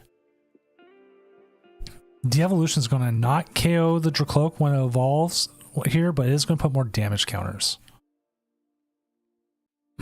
Unfair Stamp. Probably looking here to get... Yeah. And again, Toedscroll is not something else you want to put out there.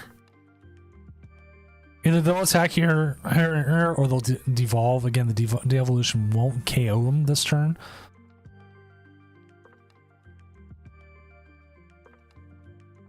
But it will put 2 more damage counters on due to the Frostlasses.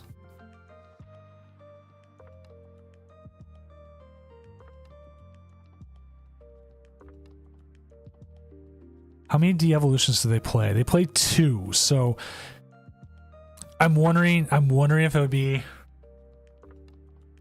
in the best idea here to possibly get another Dracloak out, or do you just keep attacking here with the Dreepies?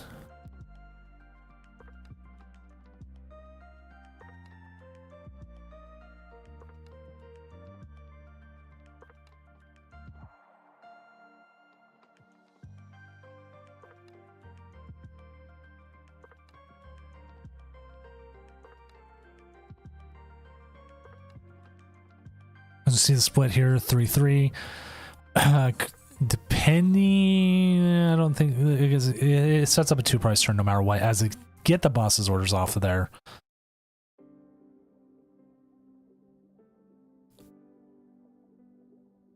See the Arvane, possibly, if we do see another de-evolution here, you will see the Dracloak take a KO.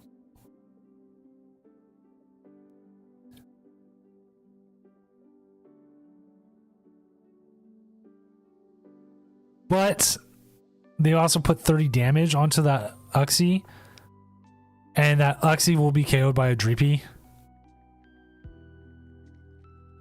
And they're going to put the one of Dreepy with no energy on it up there.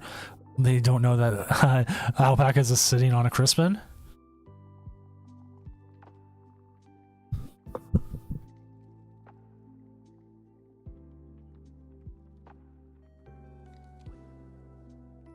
Actually, multiple Crispins.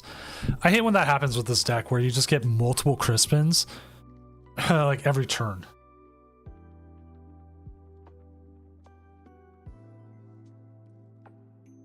I mean, you got a couple options here.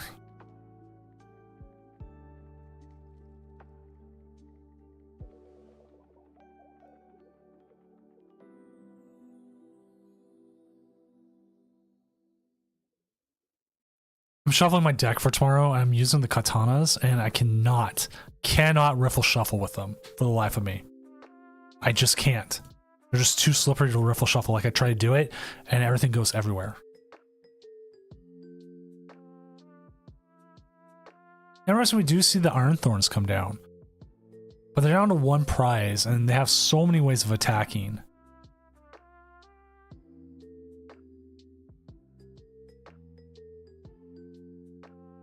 And it feels like with the Crispins, it's the easiest thing to be able to take a KO with. And see, like, katanas are fine. Like, they just feel a little too slippery to me sometimes. Now, funny enough, that Ursaluna cannot KO the Iron Thorns.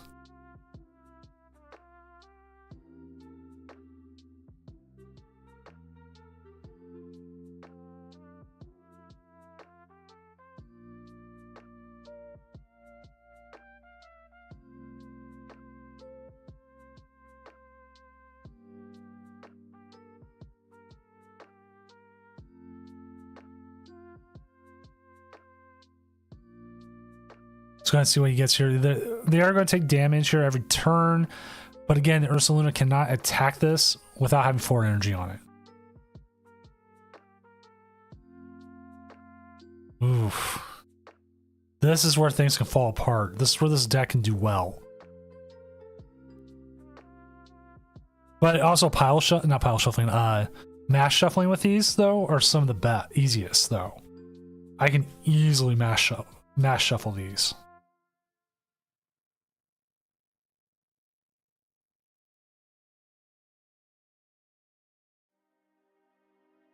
We did have Ultra Pro or whatever, the Ultimate Guard sponsor the World Tournament of Doom Worlds. I am going to start reaching out for sponsors for that as well. Hopefully having it in August. And make sure my March dates are fine for the next regional with Mrs. Doom, because I am horrible about talking about this with her.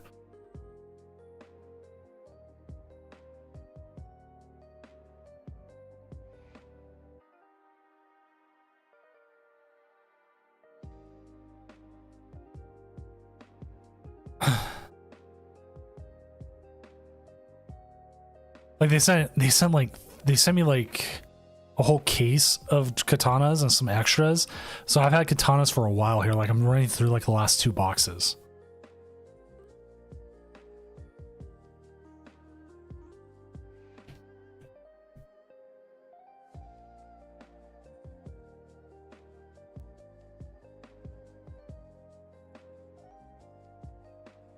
Do you want to put that fire energy there or do you not?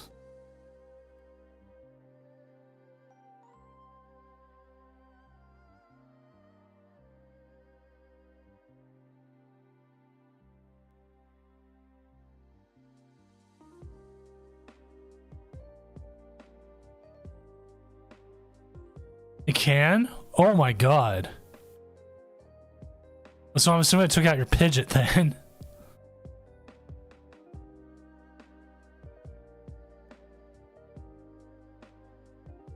See, I wouldn't mind trying the FCBCs.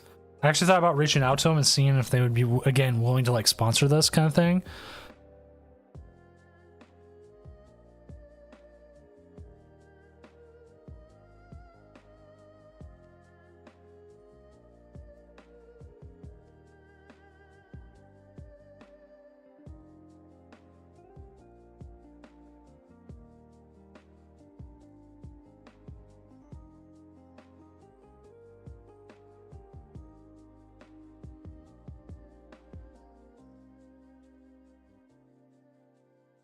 Ooh.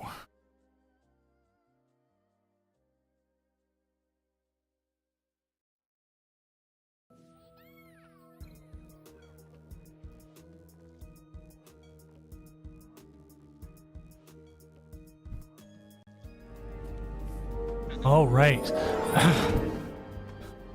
Hello there. What's up, everyone coming in from Rotom TCG Stream? I'm Senior Doom, professional illustrator, tournament organizer, and overall really tall guy in Lumberjack. We are currently watching here a pack of alpacas going up against Boosset, I think that's how you say it, as they are playing Dragapult Ironthorns up against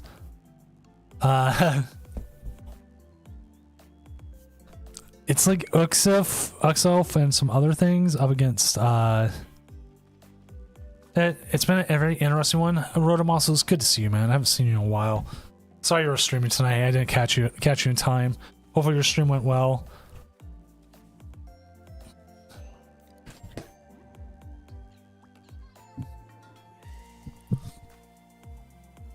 This game, they got Iono to 1, trying to set up the Ironthorns with multiple Cloths or multiple Crispins in hand, and so they're on the bottom. They're trying to get something going.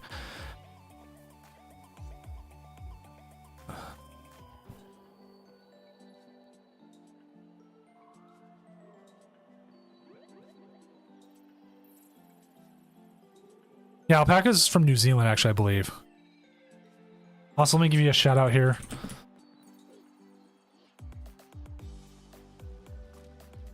Let me double check where it has them listed at. Yeah, it says they're from New Zealand. I've been pretty good. I've been running everything I can.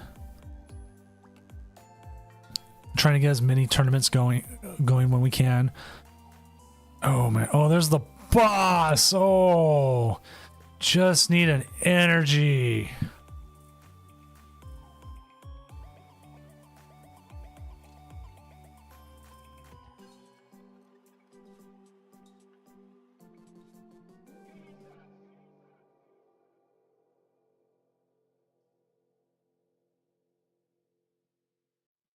Yes, they did. They did win one of the Australian regionals last year. If they can top deck energy here, that is all they need.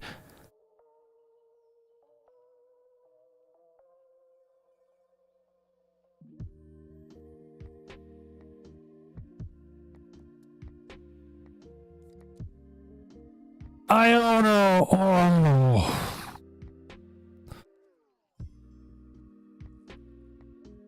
This game flipped really fast.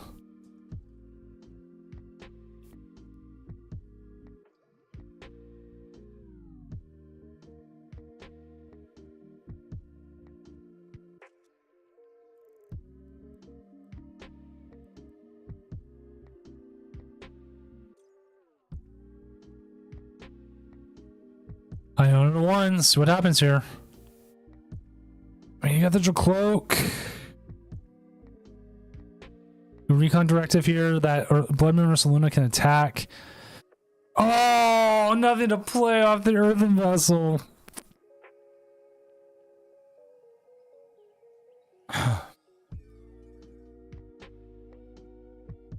That's what the deck was looking for. Like, it was just looking to get that big Iono turn and just keep pinging and pinging and pinging and pinging after a couple de-evolutions. That's why I was wondering if it might have been better to try to get a full Dragapult set up.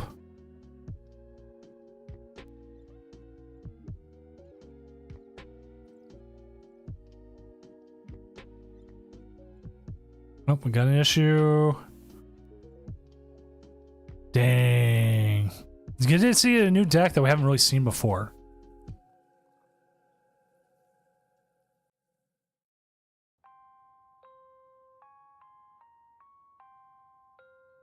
Right? Alpaca, I think you do too.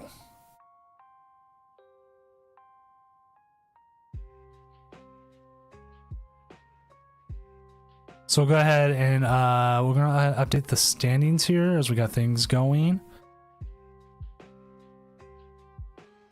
James Thiel and Mandomika here with the Sinatra Ogre Pawn. If you haven't seen this, the Sinatra Ogre Pawn is again, we're showing it off again, doing its thing.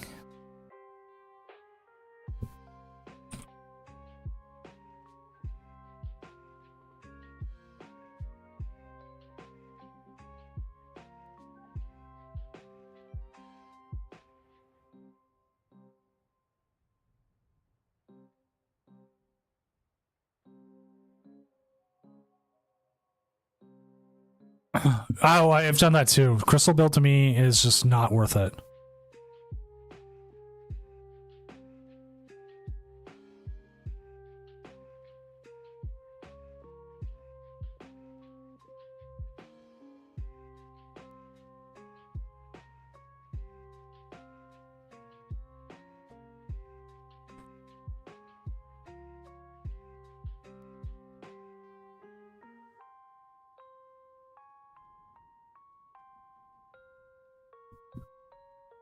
Like, Crystal, like, it can be good. It can, but it just feels like it's just not there.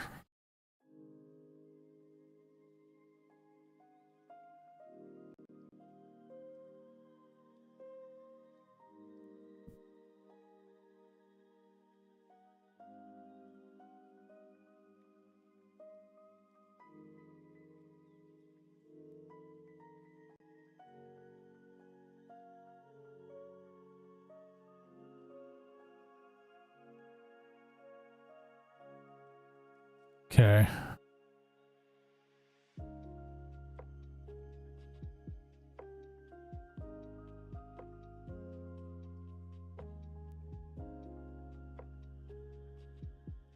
Dude, Dragon Ball VMAX is the same reason why I like playing this deck.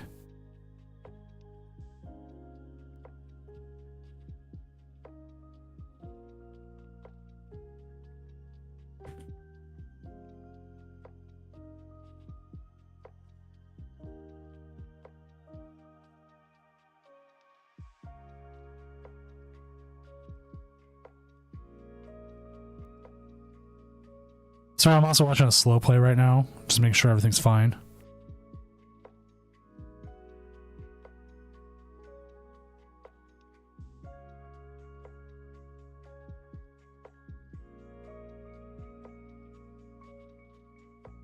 Oh yeah, Dragon Ball VMAX, I have one of...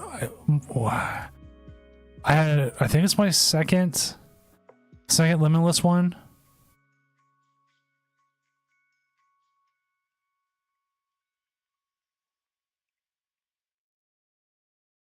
I want to say. Let me find out.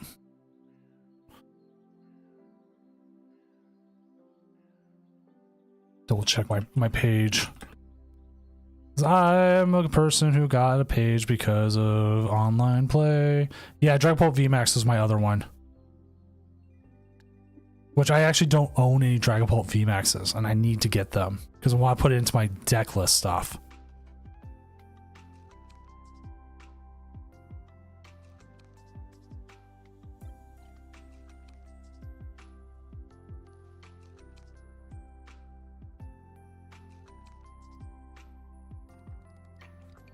So I'll show you the list I played.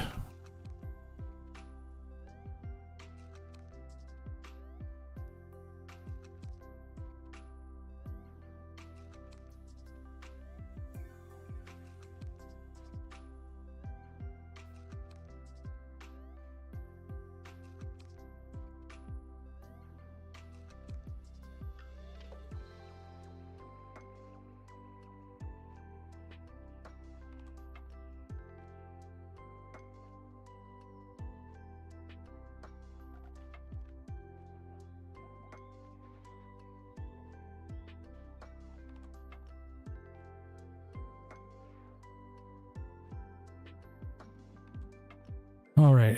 Again, sorry. But yeah, this was like one of my favorites. This was one of my favorite decks.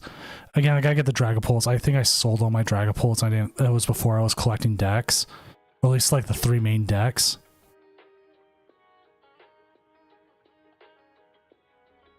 So like I need the Dragapults, I think, and that's it. Because I still have my Malamars, I believe. I think I need the Guru art.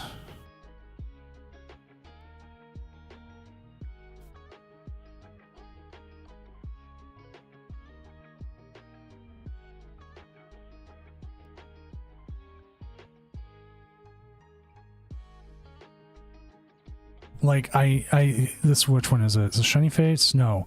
Brilliant Stars. This is the Guru art I still need to get. I need that one for my ADP deck. One I'm saving.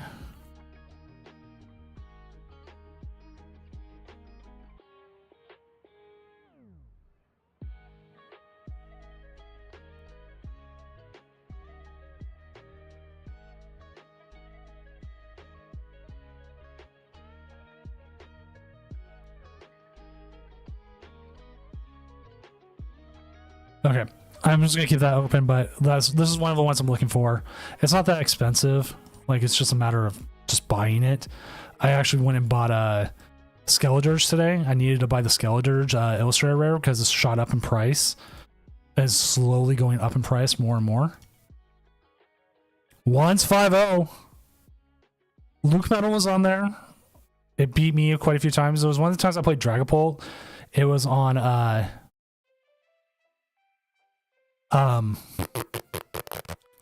Azul stream for a game, and I went up against Luke Metal, and I got donked. I was like, oh my god, of course the first time I do it.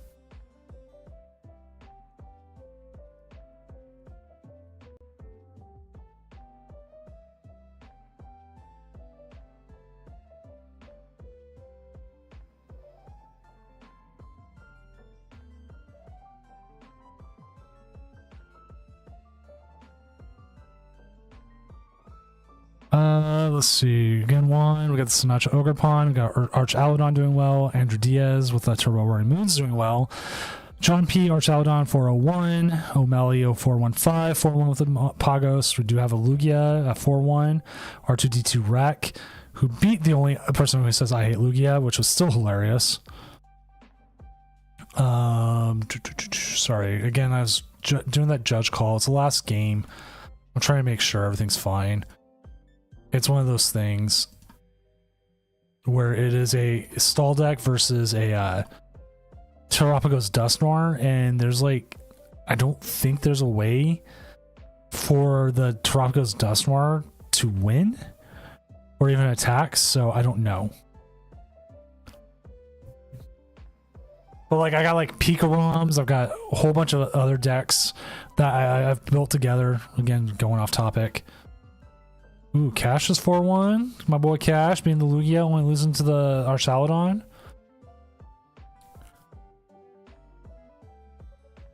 Right out. Look at this. All the Dragapult Iron Thorns and then one below it. They're all 4-1. Dragapult Iron Thorns is it. 30 and 12.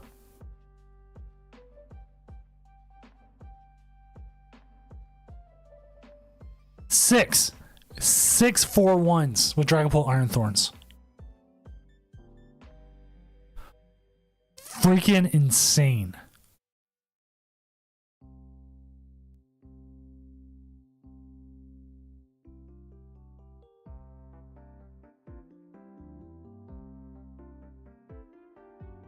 Well, look at what this one is. This one is playing.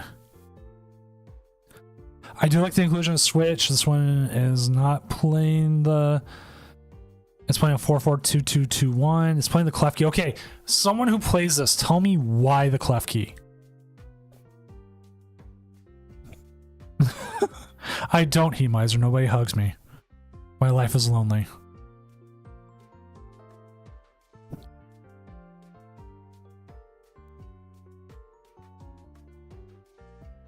Like, sell me on the Clef Key.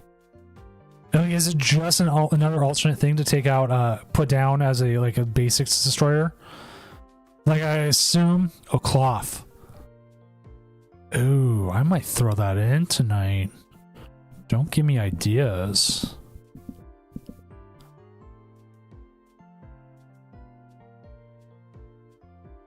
Alright, last match is finished up. We'll go ahead and get the next round going. Duffy Kicks on YouTube also says the Lost Box matchup, which is true. Oh my god, you guys are selling that to me right now. And I'm sitting here with my deck list. And I'm like, ugh. Alright, round 6 is up. Let's go ahead and find ourselves a match. Who do we have up top that we know can share their screen?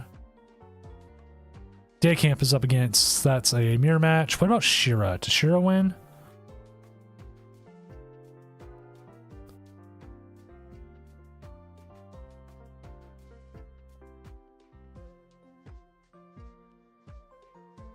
Anti, I don't think they can. Joar. John P, I think, can.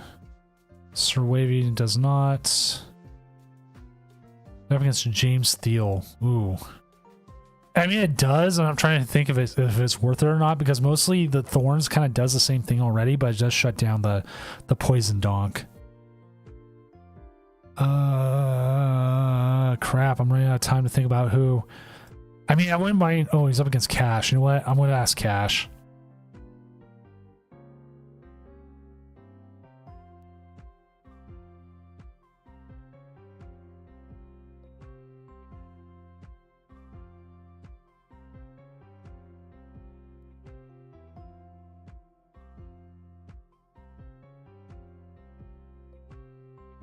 I do want to see Jolly Flying Man versus Cash.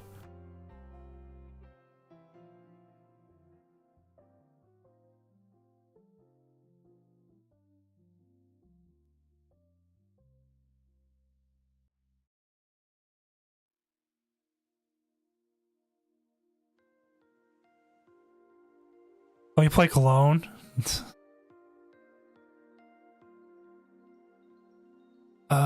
Just seeing who else we could grab. I want Cash, but Cash is also streaming. Might already be set up. You know what? I want to reach out to Daycamp. Daycamp, if you're in stream still, do you think you could stream your match? I'm just trying to get someone going. It's like a Charizard mirror, but it's not the worst thing in the world.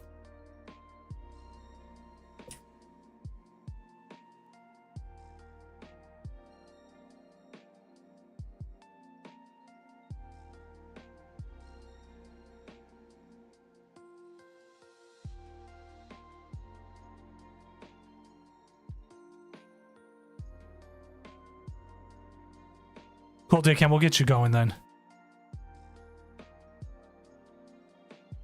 Join me on, if you haven't already, join me on table 6. Bolt versus Dango would be pretty good. So we'll get Ace Trainer Kenny here up against Daycamp. So let me get that set up and then we'll get going. It is a Charizard mirror, but hey, it's a 2-4-1s. We try to get sometimes those players as well, just to have them. Ooh, Cash is set up too.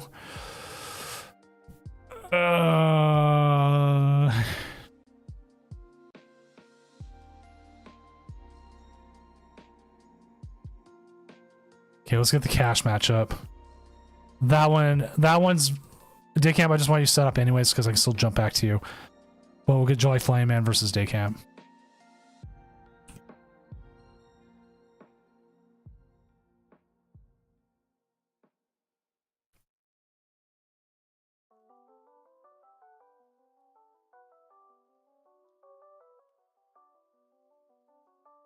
Keep streaming because I can always jump to it.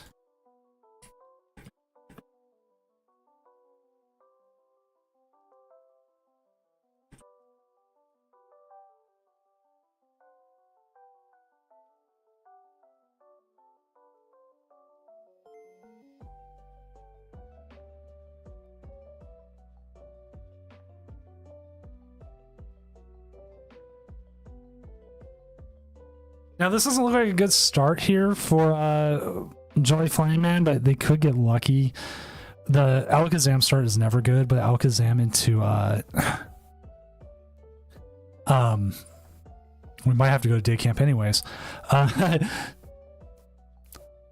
into energy might be better. Now it takes the chance is if they got Arven. Oh, they do have Arven, so we will see a little bit more setup here.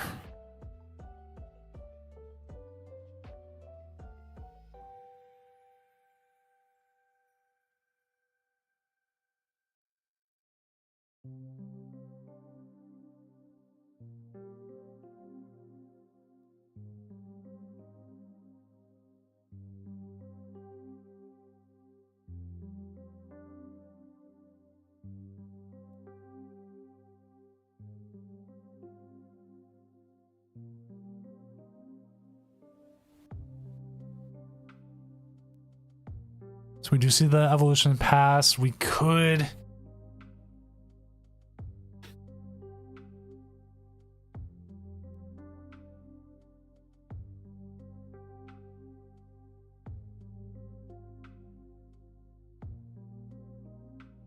We can see the Zard blow up here. Like now after talking, everyone's like, oh yeah, this matchup or this matchup or this matchup. I'm like, or not, like Heat Miser.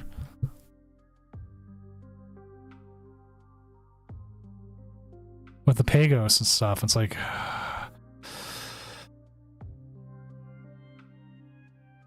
I know Heat Miser knows the Cloth deck very well.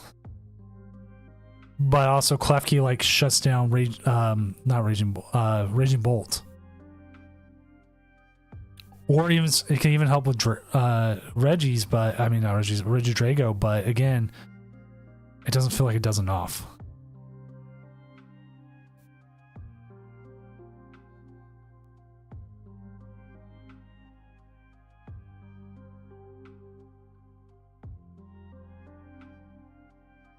Down 2 candies. Let's go ahead and get our Charmander set up.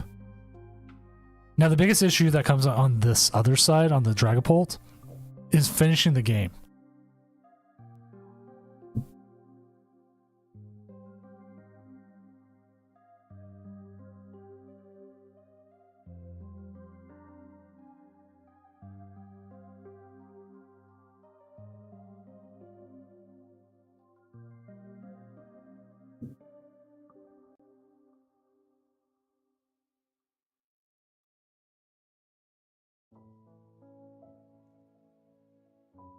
Let's see the recon directive here. They need a Crispin and they need more than that. Song now. Senior 5 run Senior 5 the Doom.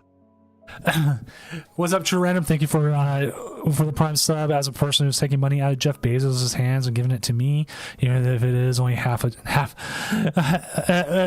minuscule amount, he'll never feel because he is having a $600 million wedding. I will now call you the CEO of Random. Please try and make sure that you keep up with all that, as we do see a flip heads here, and keep the random stuff going, like throwing waffles at Heat Miser because it's funny. Double crushing hammer heads.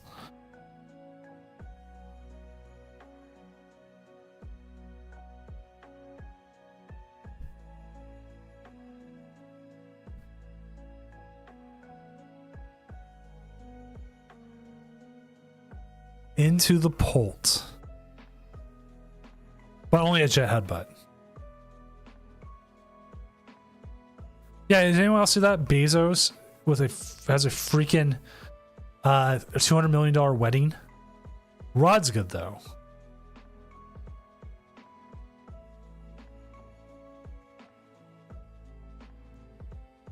I mean, you can almost get another Charizard set up here. Should be able to get some damage on that board. The next problem becomes, okay, after you get that going, do you want to attack? You attack the active Dragapult, you're still two-shotting it. And they're going to start putting damage out on you. I think you got to put all three out there.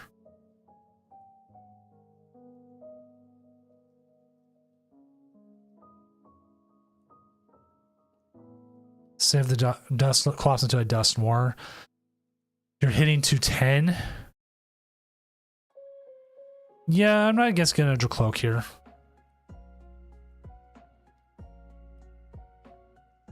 That is a question though to ask. Do you want, like, what is a good amount of time to price check? Like, you see players who just take hours to price check sometimes. Like, I'm not lying, it takes like hours.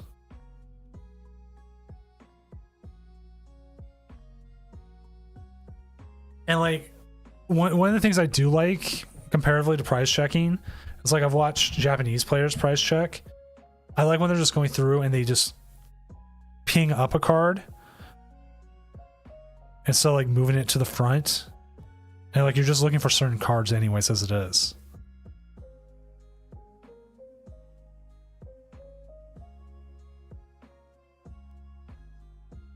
He's just gonna get more powerful, man. He's just gonna have more power, man. Don't take the prizes, man. That Dusknoir top deck. You're gonna see that. We're gonna see the easy KO here on the active Dragapult.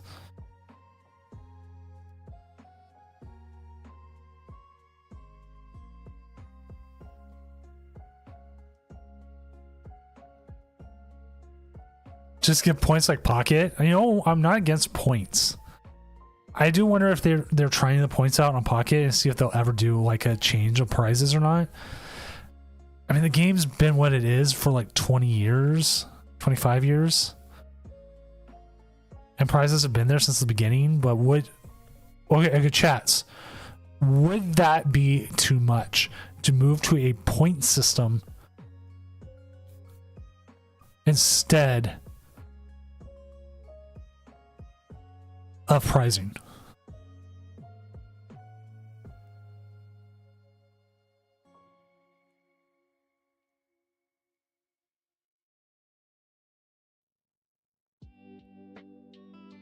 Like 10% of your deck being unavailable does make things more interesting. And if you go to points, you're going to more of a system like Yu-Gi-Oh, Magic, and everything in a different way.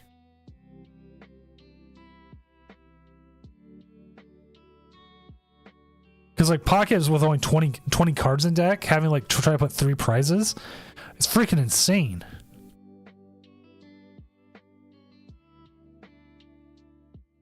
We've had effects that added prizes before, and they were okay.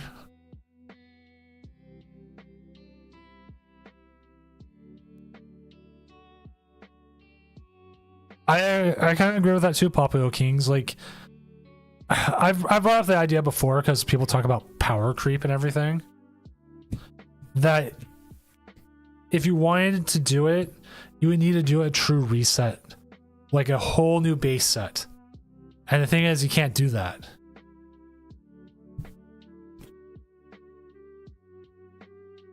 Like, you start from scratch again.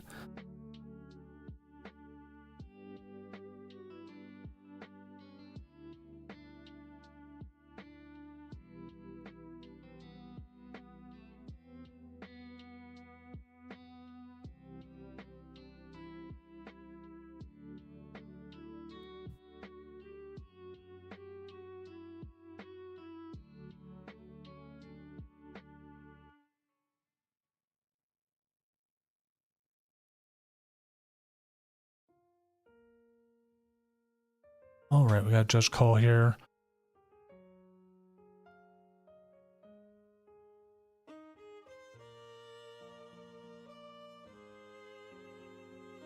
So I've been shuffling out games just with my cards, and out of 6 games, I've prized Precious Trolley once. I also prized 2 Cloaks in this hand too.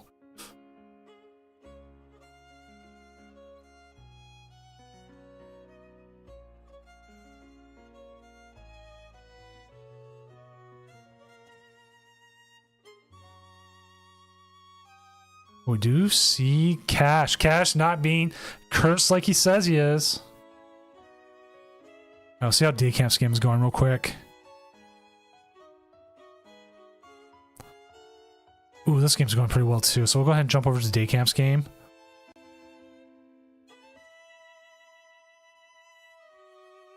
Names are going to be wrong. Don't care about.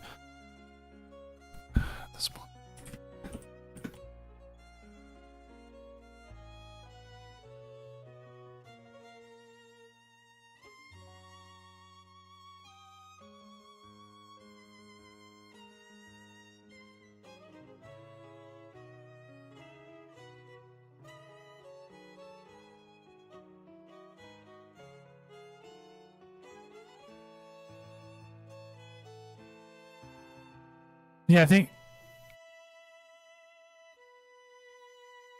Well, see, like you never know with your opponent if they prize something or not.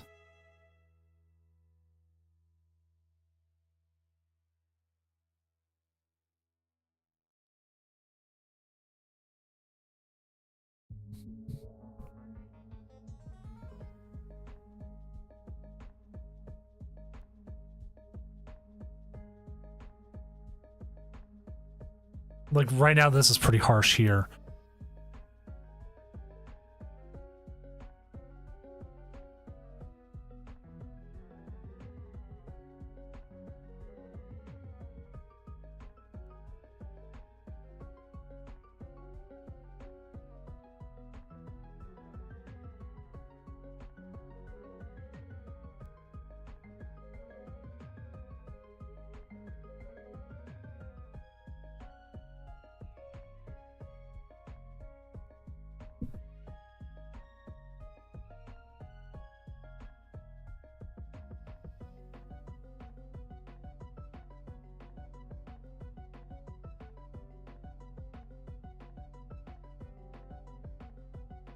I think you both played it well, and the hammerheads really helped.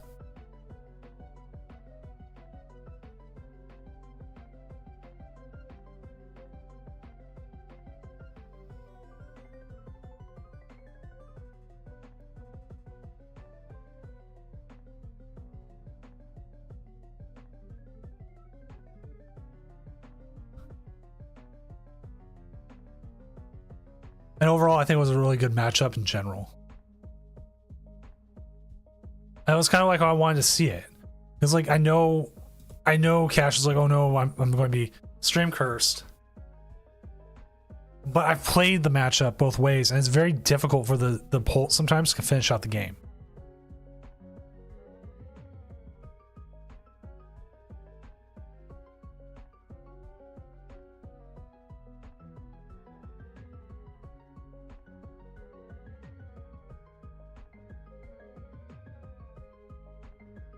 Oh my god. If he has the energy, he just wins this turn. Almost. Almost. I'm sorry, he misses.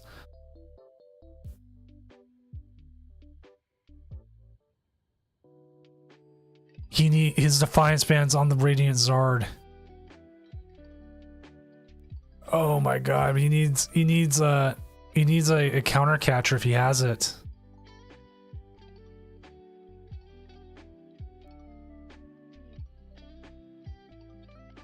He's got it if he's got a counter catcher. He does, and he needs to draw it. Oh. Counter catcher into the Briar.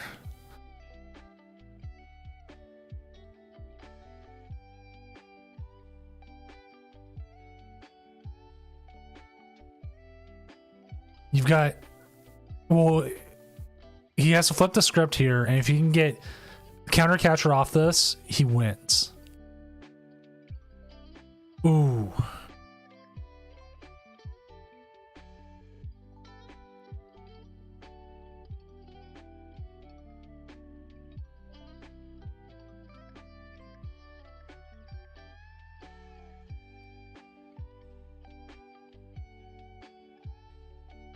I don't even know if it'd be worth Ionoing here.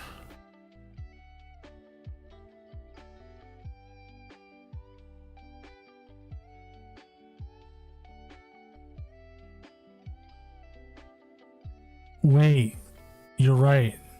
No, I don't think he has a way of wait. He does. If you Thornton away the Ronin V into one of your Dusk Skulls, and if you have your secondary evolution there, you can win. But he doesn't have any Dusk Skulls in the discard.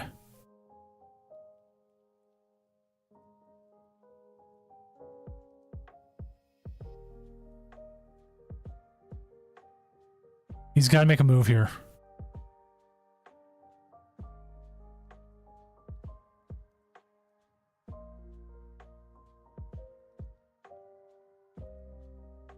You can bring back another Charizard. If they're sitting on boss, it's over.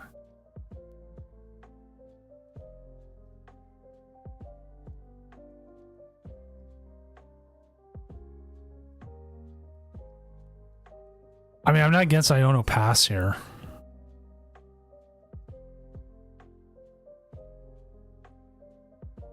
Or I mean, I don't know, but you could just Rage in Darkness here.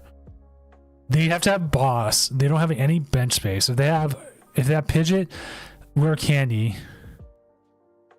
Right, he could Ultra Ball away the Duskull. Yeah, he just had it. Thornton it onto anything. Play the Briar. Oh no, you don't even play the Briar.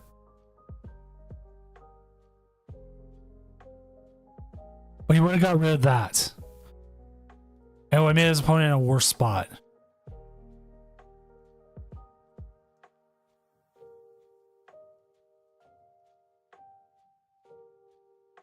Well, no, the problem is you can't Briar and Thornton in the same turn.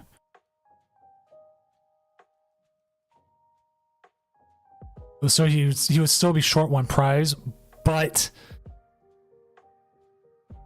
because he didn't have a Duskull out that turn, he Thorntoned the. Wait, no, he put it down, I think.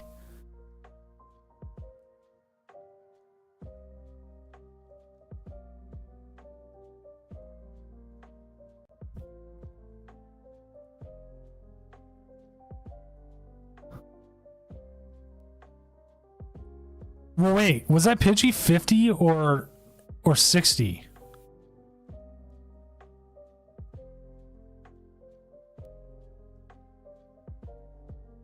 Let me double check.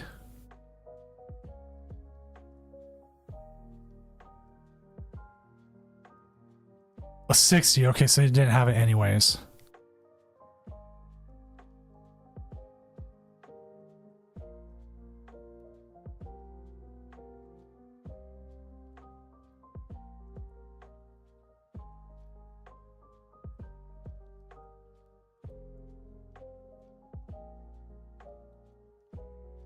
Yeah, there was a couple of lines of play there at the end that could have happened that I think would have worked. But, I mean, sometimes you don't see it until afterwards. I mean, I've got games I'm still kicking myself over. Right, if it was the 50 version, which no one should be running the 50 version ever. So I do know Juan took their first loss because they paired up with Sir Wavy, and Sir Wavy I believe plays the Mimikyu, and again Juan does not have a way out of that, so they just took the game. Right after seeing them have boss, I think Iono would have been the best play. We are currently waiting on 3 matches.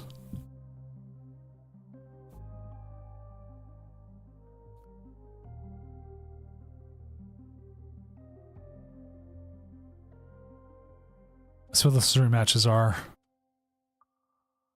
Shira, Samuel, James Steele, Matamoki. That one would be a good one. So we got quite a few people going 5-1 right now. So this is going to be interesting because like most of them need to play it out. Sometimes day camp, that is true. You feel like those are the rounds you lose.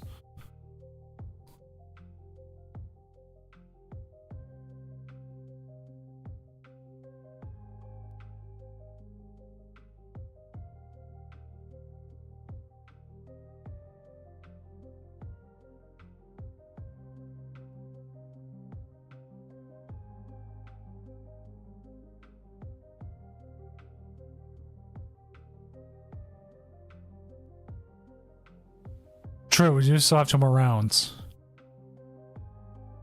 I need to reach out some of these players and see if they're able to stream. The biggest issue here is you have a 4-1-1. The 4-1-1 causes chaos. Oh, the Ogerpon finally goes down. The Sinatra Ogerpon has gone down. It's down. It's down.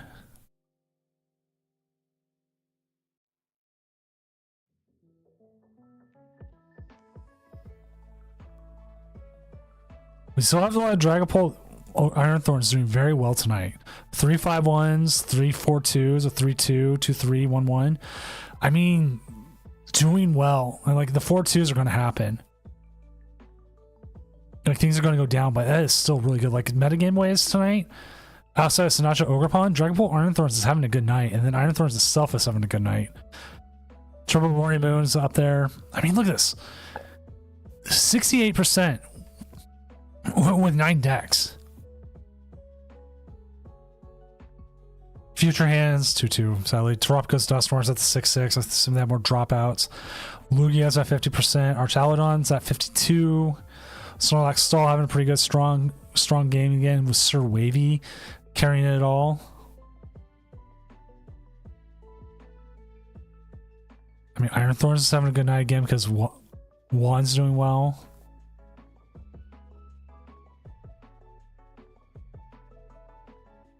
So again, it's just a matter of seeing who wins this last match. There's one match left. What is that last match? Shira versus Samuel.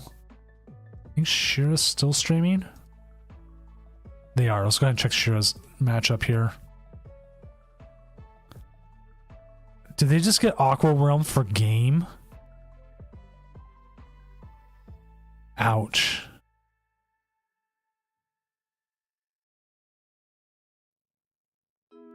That sucks. Come right in on that. But hey, we're going to get the next round going up really fast. Things move so much. Yeah, they're playing like a Delphox Dragapult deck. It is actually kind of complicated to play. I've played a little bit of some similar they've had up. Either you can do really well and your opponent has no outs, or you can end up having a really bad time.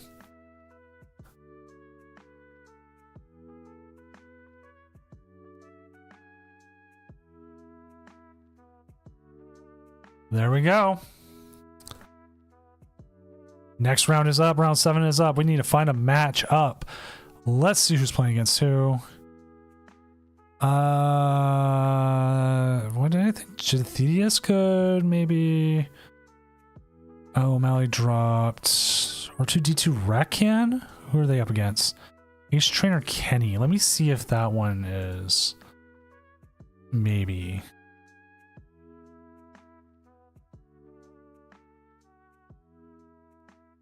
Maybe we get one on stream.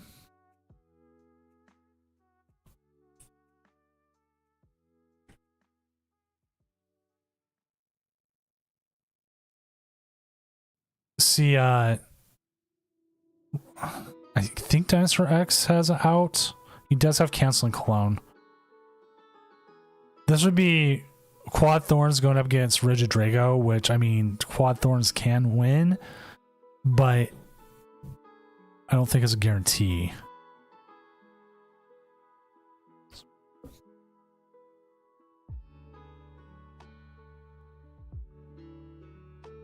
They do have, again, Counseling Cologne, and they don't need as many prizes.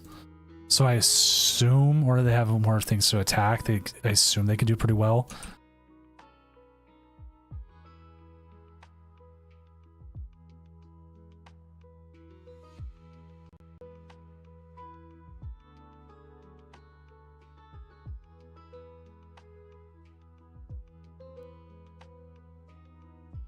But one, I believe, plays the Crushing Hammer build. Let me double check.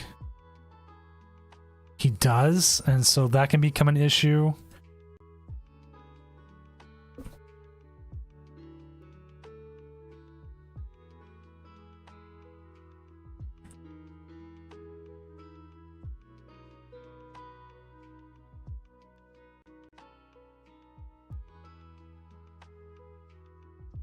So I don't know if this is an auto loss or anything.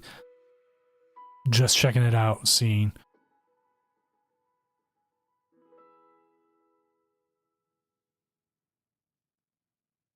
Right. Looks like the game is going. I'll have you set up here in just a moment.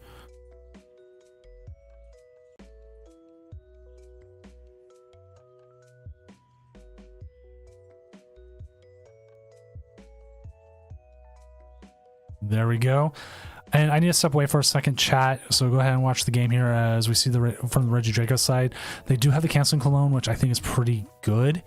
And you know what? Cleffa can actually do pretty well in this matchup too as an extra draw card. But I mean, do you really need it?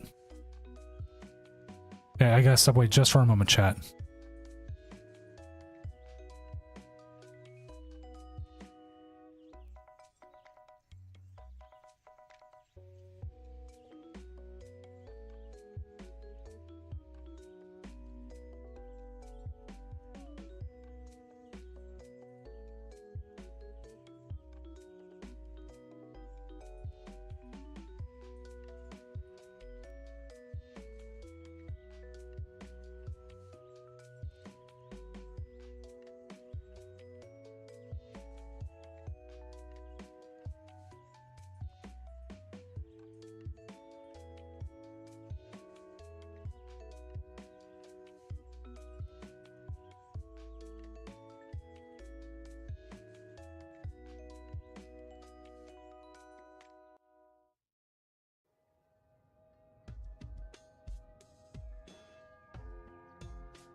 All right, chat, I'm back. How bad is this going? They do have more energy. They have a canceling cologne. Did get hit with the turbo energize though. Sorry, there was just some issue with there was a bunch of banging around.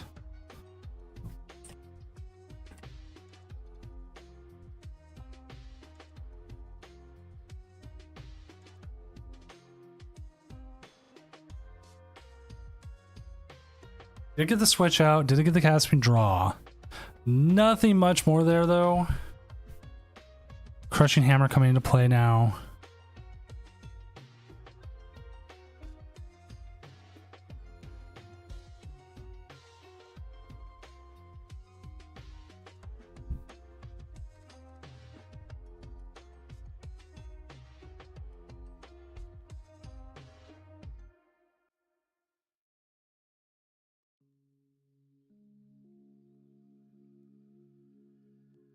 And we see again when they got the Cleffa, we're gonna see the Arvin probably for another hammer.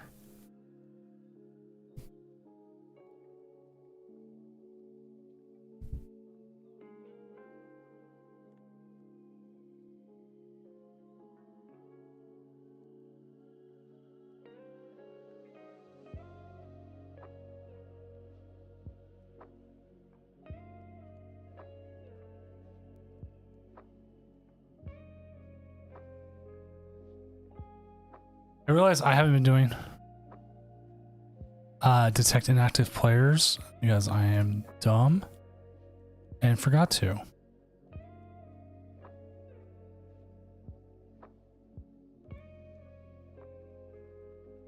Oh, still no Drago.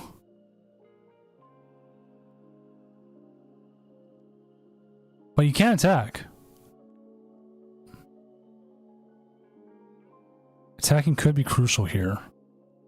You can. There's also the possibility of bringing the boss's orders to use up, bringing up the one without energy.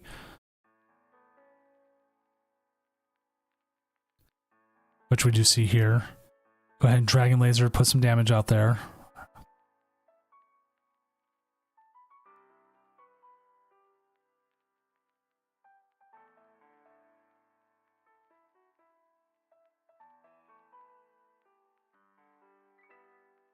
Like everything they have in hand is good. They're just looking for stuff.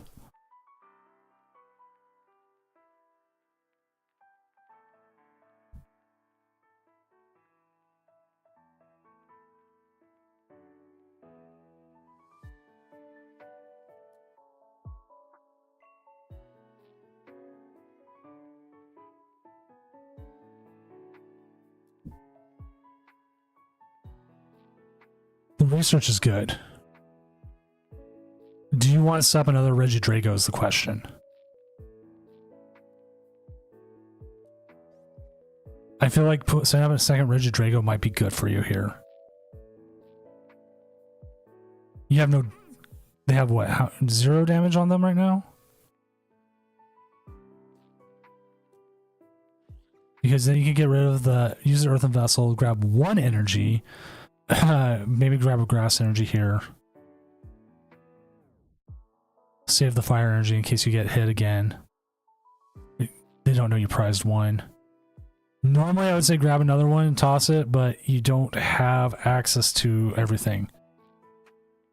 You just want to use the research here.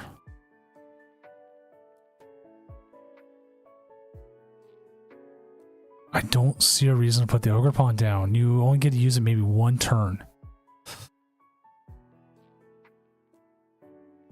You get the Drago. Have the energy switch. Oh, it's just the Ogre. Oh. Oh. How does the Executor react to Legacy energy?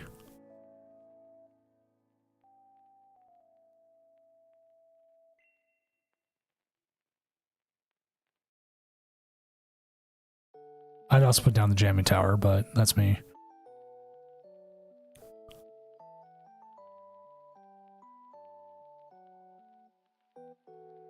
Swinging sphere, swinging sphere, swinging sphere, swinging sphere, swinging sphere, swinging sphere, swinging sphere. I wish it said sphere, but it says sphere. Swinging sphere, swinging sphere.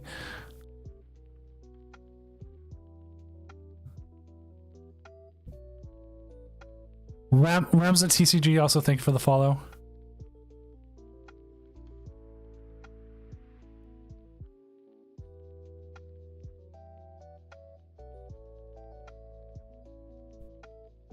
Sveni, I just wanted to see it. Like I gotta double check it, but I think I want to see what its interaction is.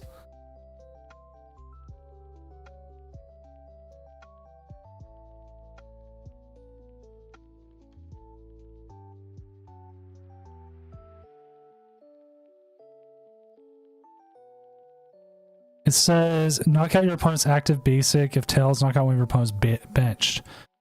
So yeah, I don't believe Legacy Energy activates.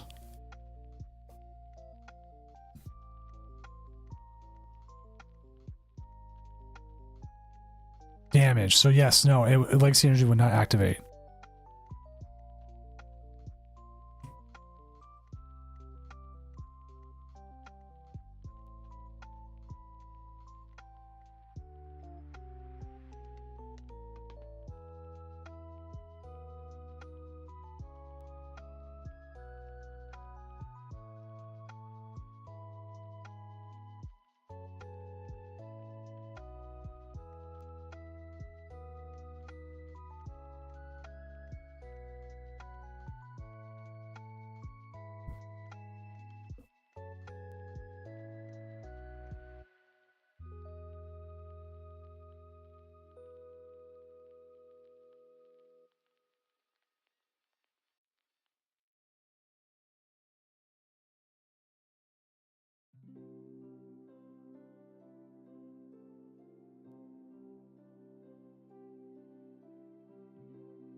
I mean, one can win it, but I mean, there's still a lot here.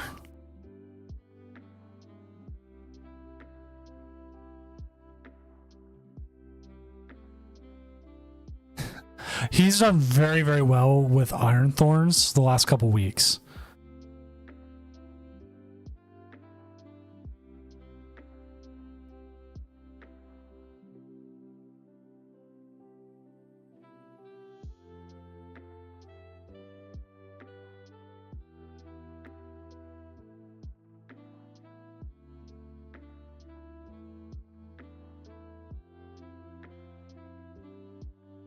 Rushing hammer time. They gotta get the fire energy off the oh, nope. I think they've gone 0 for 3 on hammers tonight.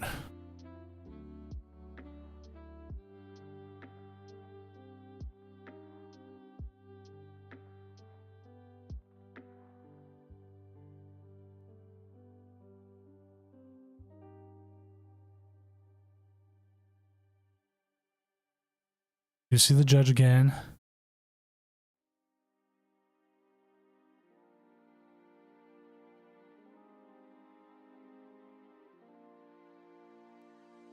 Aaron TCG on YouTube, I agree. If he hits tails, he still wins. He gets rid of the one on the bench, and the one that was in the active was still damaged. But also, now he still wins here anyways, because now he just does the Sphene anyways. Because there's two out there. He's got to see it. He's got to see that. Take the Sphene. Oh my god.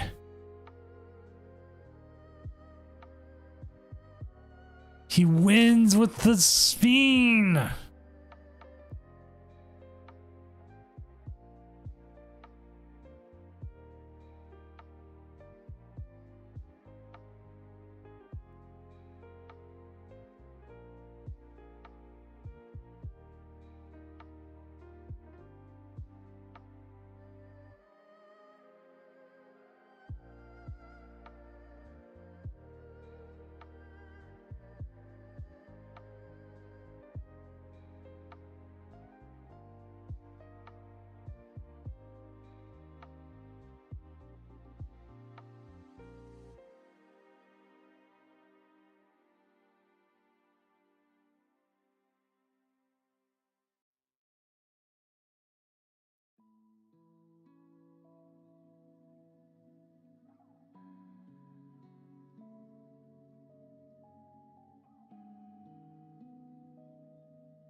Zizi Diablo.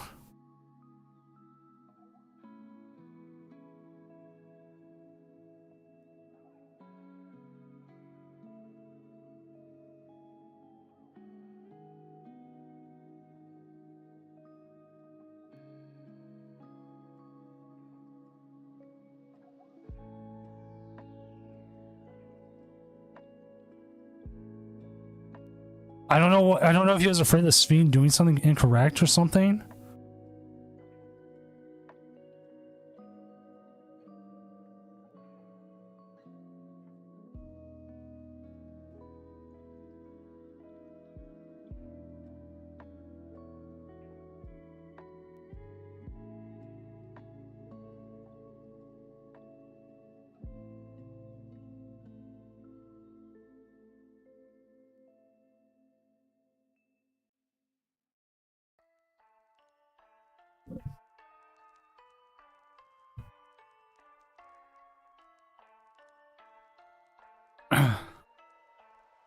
We gotta see what they do here.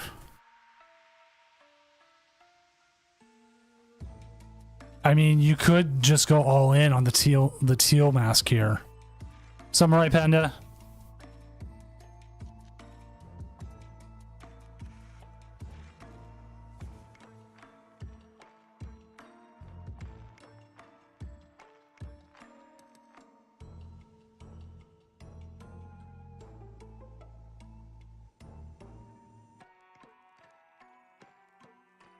Like Aaron TCG on YouTube is saying, like, attach grass to teal and double E switch to either. That is, to me, is the right move. You gotta get that energy off that Drago though. It is going down the next turn. You don't have the access to the fire. You gotta move it.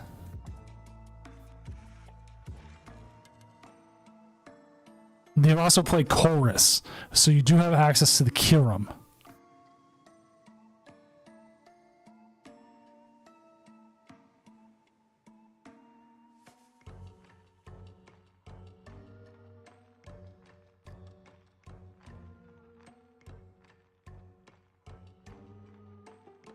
You know you can attack with Teal Mask.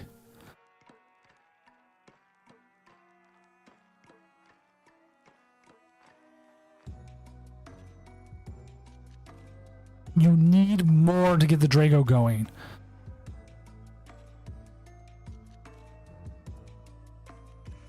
I think he's figuring it out.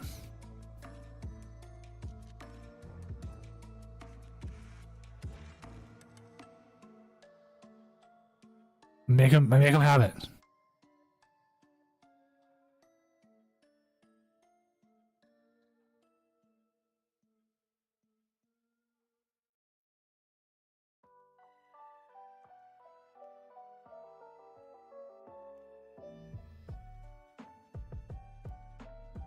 I'm gonna update the standings for players who are going to be in cut, possibly.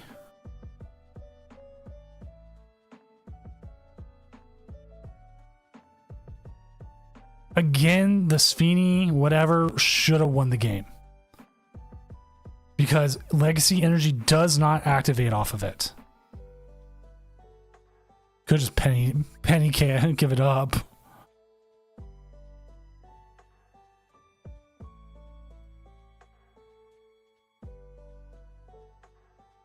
Because Legacy only does if it's knocked out by damage. Sphene is not a damage attack. It is an instant KO.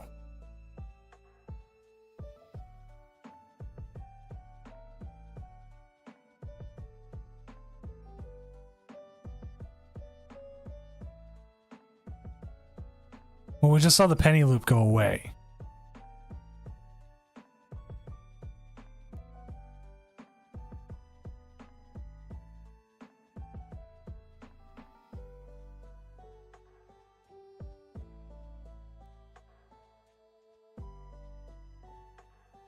Nope. Now they lose here.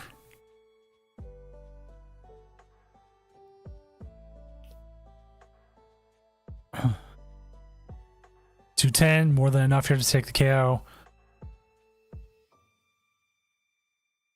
As we see the Drago come in and win the matchup against not using any abilities, almost essentially hand attaching every single turn.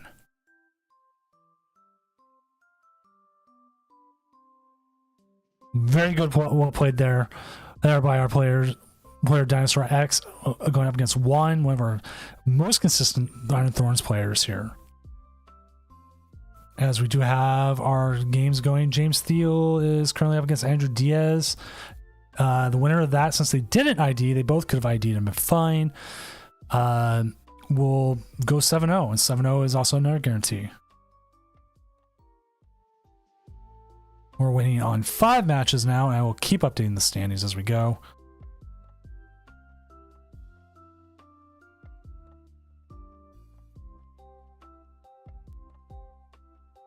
I think one of the important things to also remember about energy, legacy energy, is Dragapult KOs it on the bench. So the 60 damage counters don't count towards legacy. Anything like frenzy gouging does not count towards legacy. The legacy is straight direct damage, so you have to be KOing it directly from it. That is what you need to do.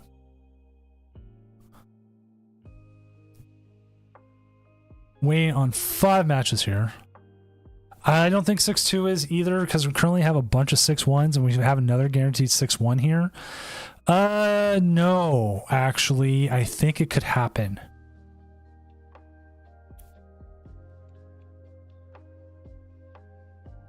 Because there's 10 people who are going to be 6-1. 8 of them. At least. Maybe 9. I'm sorry, 9. 9 6-1s. That's 2 spots they're fighting for.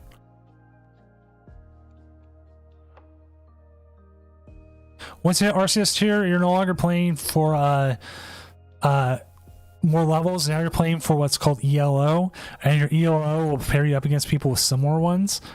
I'm at about 1700 now on my ELO, so my matchups have been pretty good. That also means I have a really good winning record.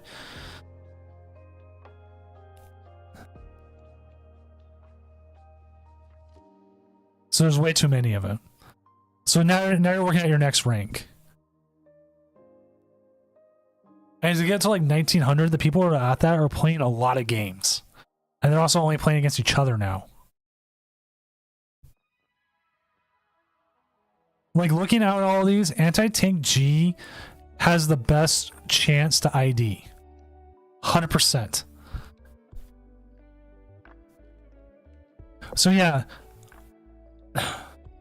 It doesn't take me that long right now to get a match, but it does take a little bit longer than when I was lower tiers.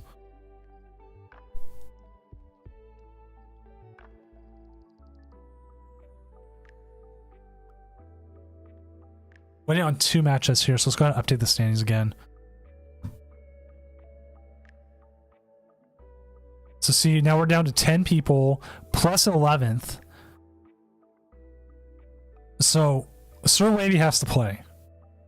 They 100% have to play.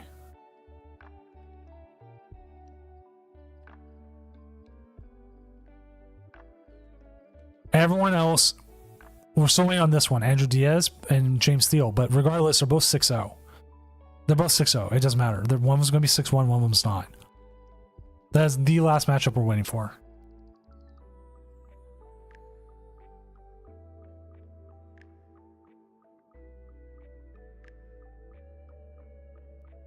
Jedi Theus, Dinosaur X, and Trine almost all need to play.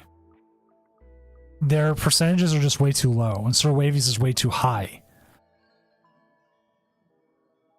So then it comes down to like Cash can probably ID, Swell might be able to ID, Andrew, depending on.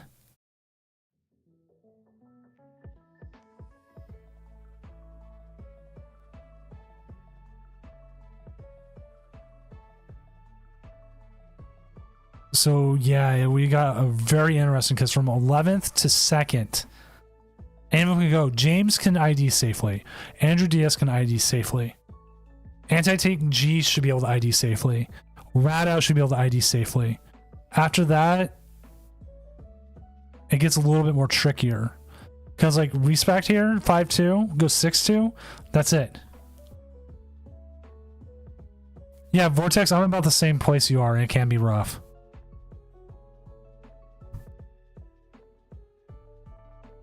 So we'll need to find a matchup here. Preferably a 5-2 with higher. And we'll get going from there.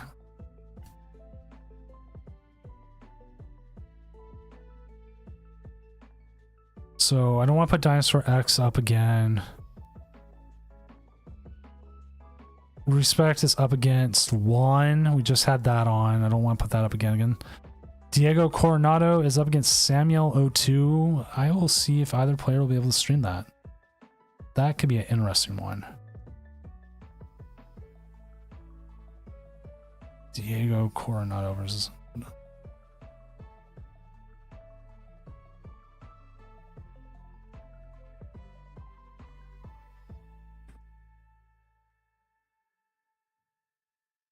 Again, this is a 5-2 with a possibility of a winning in.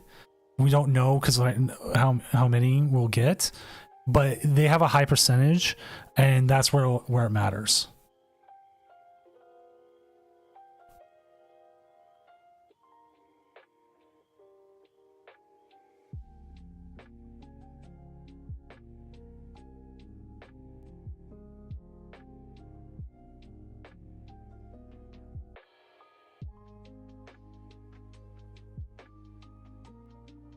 So then we'll just wait for them to set up here, and then I'll get going.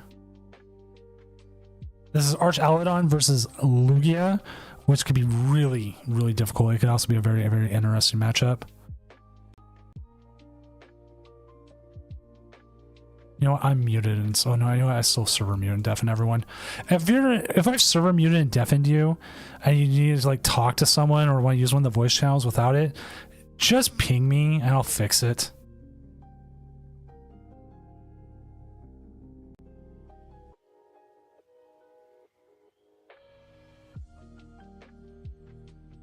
I do that. I always forget to like reset it.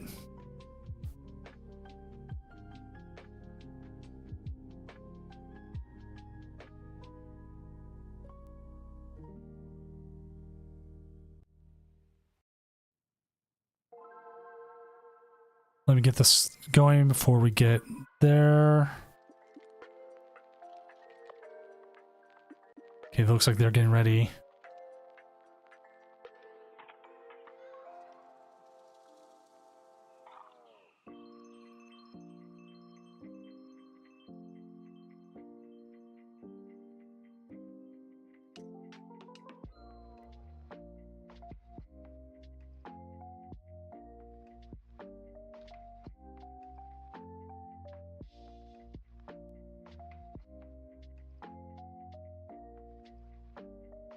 All right, looks like the game is going.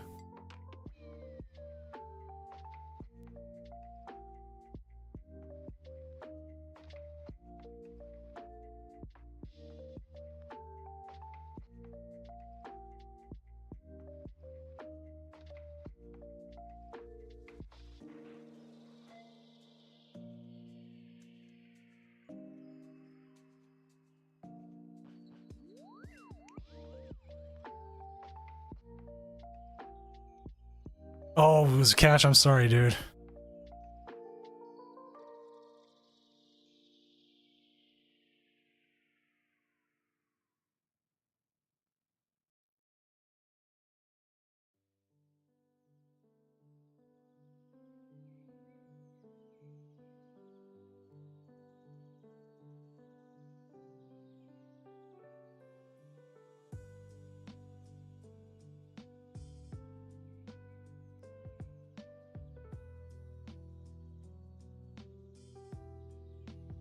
All right, let's see how this goes. Arch Aladon up against Lugia. The Dialga version as well. I don't think we've had a single person yet request a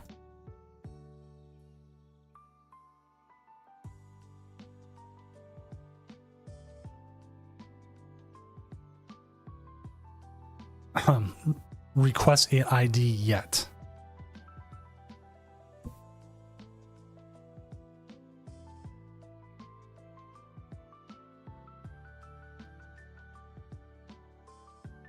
Now, the Machino is going to be huge in this, so we'll definitely have to see what happens. We could see the possibility of an Ultra Ball here, getting our Duraludon down. We do have the Nest Ball as well.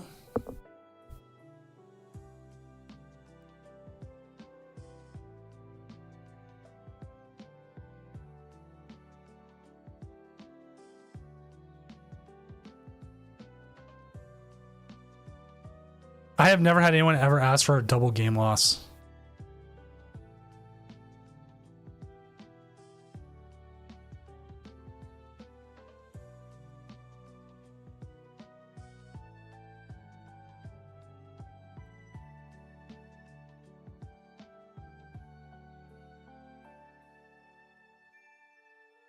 I'm also going to bring this up again. This is just a judge call thing we had happen earlier. If you have, I don't think I'd remove that the previous guy's name. Oops. Dinosaur X Diego Coronado. Haha, no.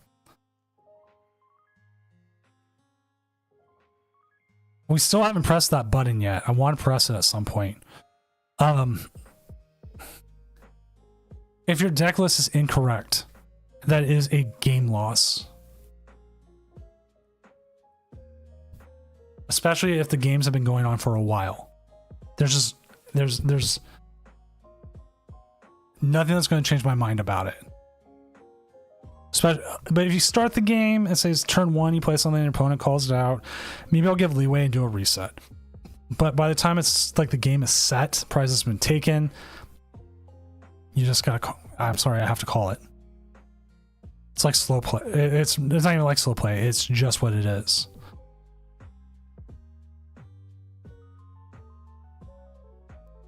And there is bugs where you can get like the wrong supporter or Pokemon, but the one that we did call the game loss on, there was no way for it to happen because it would have to happen twice.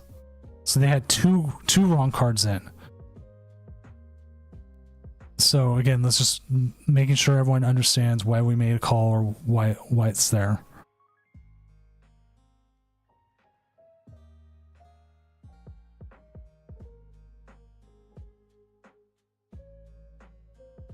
Lugia doing Lugia things and setting up. Bringing up the baby Lugia. Top 8 or top 16? Top 8 this week. Next week, we are doing a asymmetric cut. We're looking into a couple different ways. Right now, we're saying 611 is a guarantee.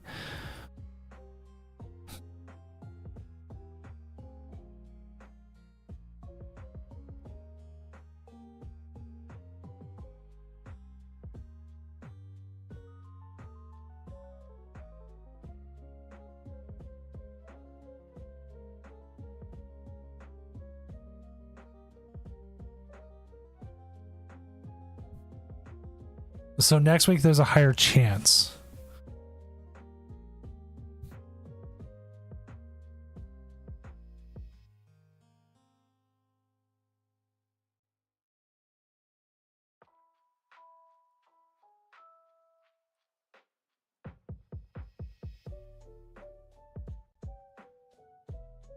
So, put it this way. If all the 611 players could ID next week and be in cut. So we would have an asymmetric cut of at least 10 people. So that's what we're trying next week. So it would be not a top 16, it would be an asymmetric cut.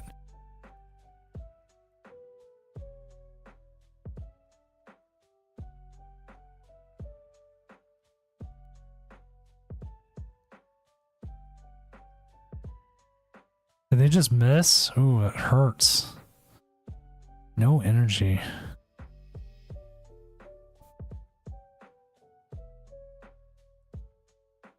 I still feel like you gotta put the Relicanth down. Hammer in for 30. Still got an attack off.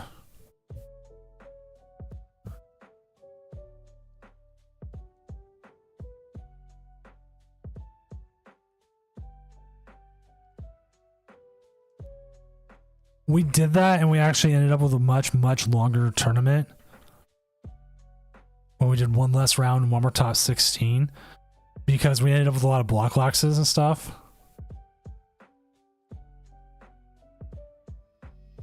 We try different things, and like right now, most time efficient and gets the most amount of people is 8 rounds, top 8. But asymmetric is what we're going to try next week.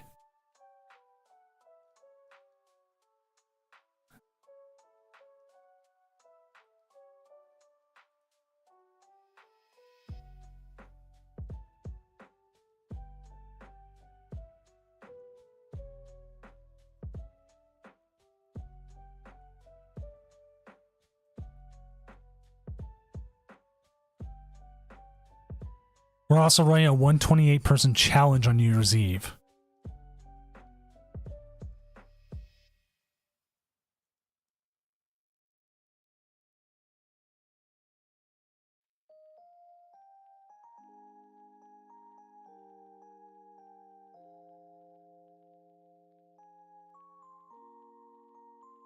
Yeah, not a single ID.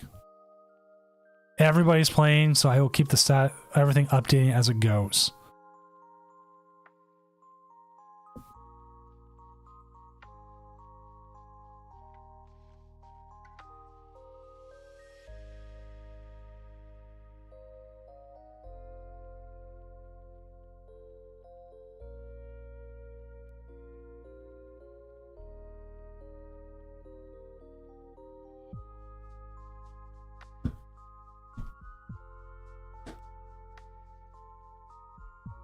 Now, if we consistently hit over 240 players, I would actually consider a top 16 with only 8 rounds, more so than 9 rounds.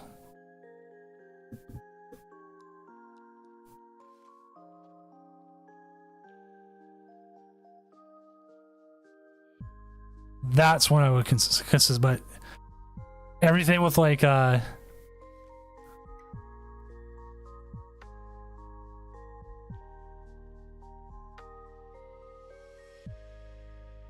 everything about like running online tournaments, it goes up and down, up and down, up and down. That's what it is.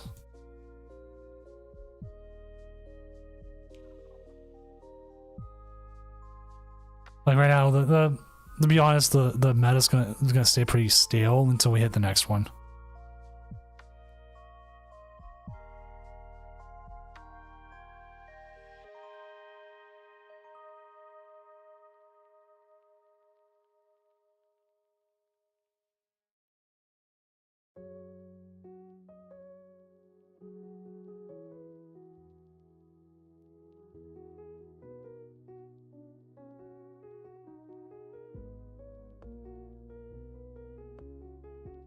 We will see the Archelodon attack this turn, and they don't have a Cinccino set up as a backup.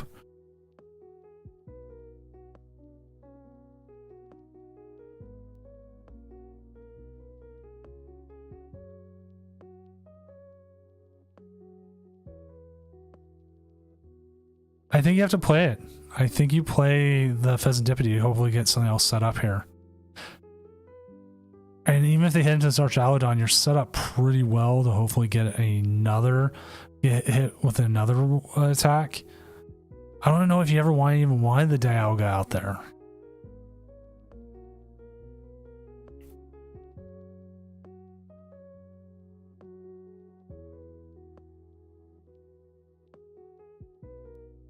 See the Fez come back up. Smart move there. Let me check your percentages and stuff here, day camp. Again, as I see matches finish, I'm updating it.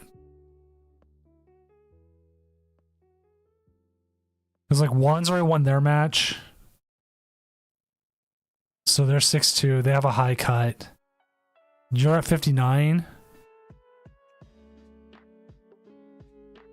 Yeah, they 100% need a boss here. They need a boss here and KO this Duraludon.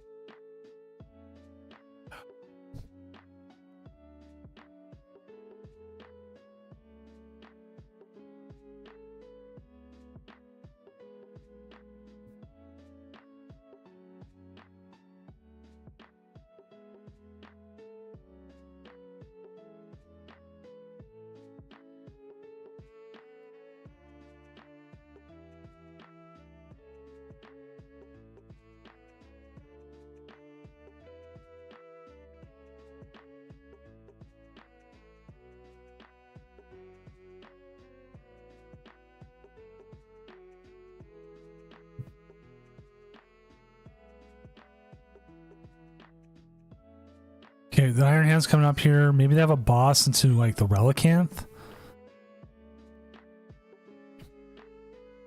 Oh, they do have the boss here. Boss into, yeah, Greninja. That gets you a little bit closer. The 220 is going to be really hard to hit.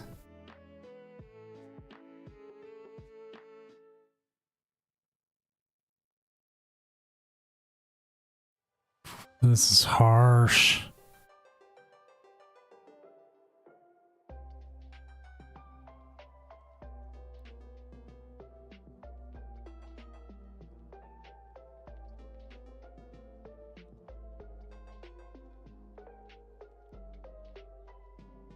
Jamming Tower, I don't know if that does too much here.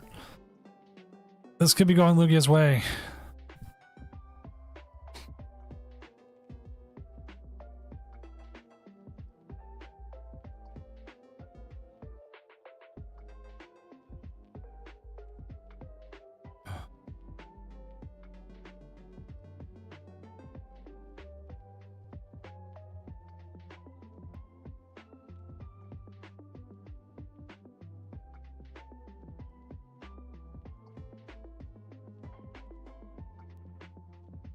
Like, if you get a Dialga turn here, maybe?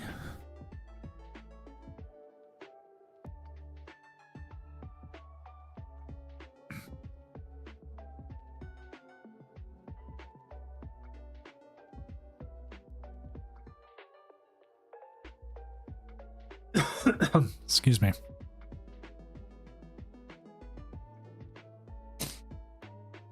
Removing the Relicanth is a good option.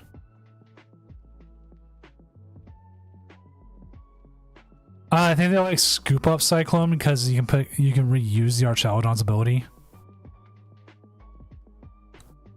Professor Prime, I have no worries, dude. Everyone, it's holidays as it is, and people are doing other things. Like, I almost forgot if I didn't have kids, I probably would have been playing Fortnite and probably forgot. So Cash, who had a auto loss, he thought, wins. So he's a 7-1. A lot of chaos tonight.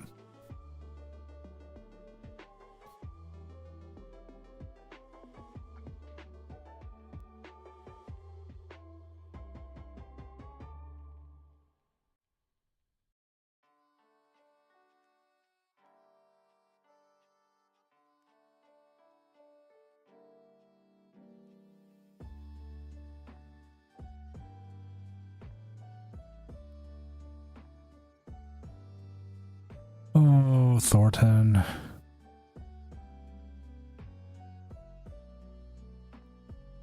I don't know if they have a way to win this one.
Right, Metal Blast here. Do get the KO. It is set up here. But they are just one. Here's the problem. It is.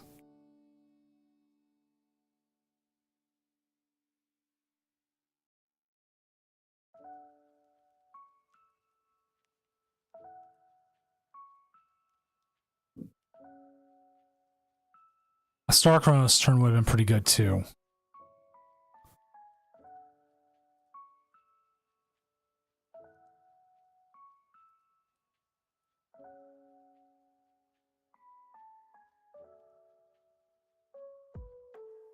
More games are finishing. Andrew Diaz going for the 8-0 record tonight with Turbo Roy Moon.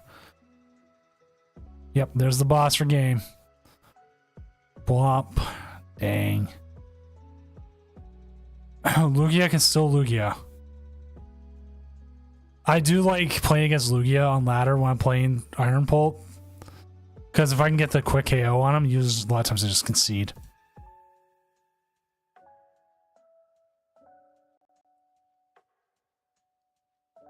Alright, let's go update our standings as we're waiting on 5 matches now. We've got Andrew Diaz at 8-0 with Turbo Roaring Moon. We've got Anti-Tank G with Charizard Pidgeot at 7-1. We have Cash Vendor Sing Man going in at 7-1 with Charizard Pidgeot. Trine 85 coming in with the Cloth Terapagos coming in. Also DS Andrew, thank you for the follow. Coming at 7-1. James Steele is currently playing at 6-1.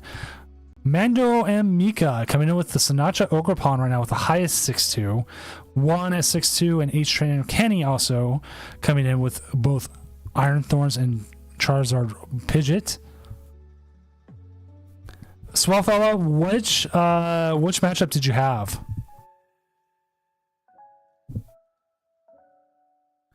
R2D2 Rack is probably out. Radau needs to win. I think Radau might be the last, and Sir Wavy. Sir Wavy has lost as we're now waiting on less matches. So that throws some more stuff into chaos. So right now, Ron is on the edge. If Radau beats James Steele, they get in. If James Steele loses, they still get in. Yes. So James Steele can actually lose and be fine. Radau needs to win.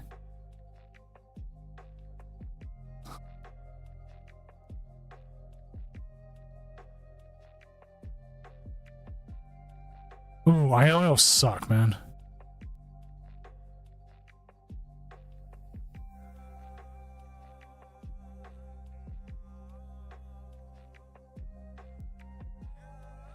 But also, at this point, they cannot ID. I will not allow an ID. And here we go. Oh, we got an issue.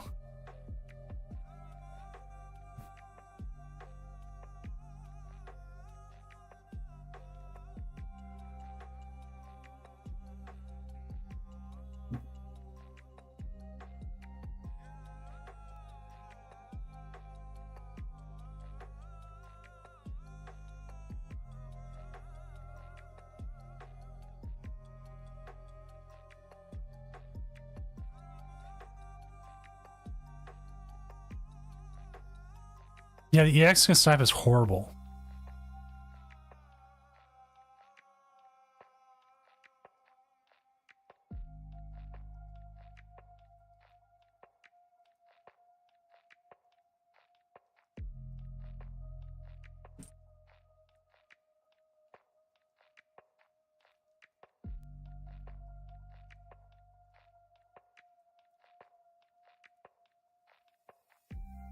It's damage counters.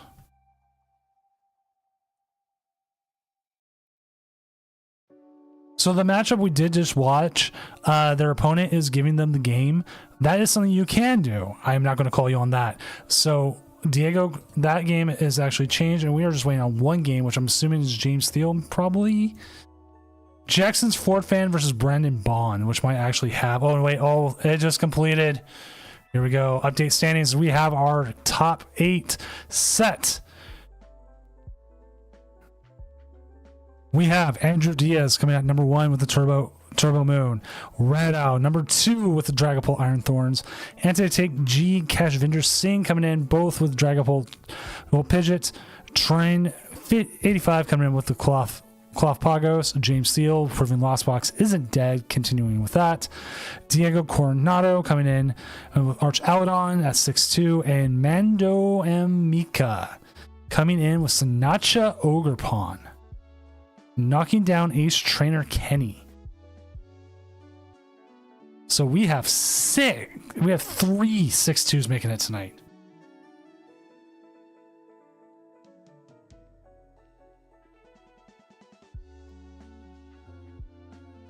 All right, so we got the next setup. We'll go ahead and see the bracket here a little bit better for those who want to see. So this is our bracket going into it. This is what everyone is. We do have Cash's game as one, and then we do have a couple others. So I'll make sure to reach out to all players so they know that we do ask that you, if you're able to stream your games, please stream your games, even if we're not currently watching, in case any issues come up.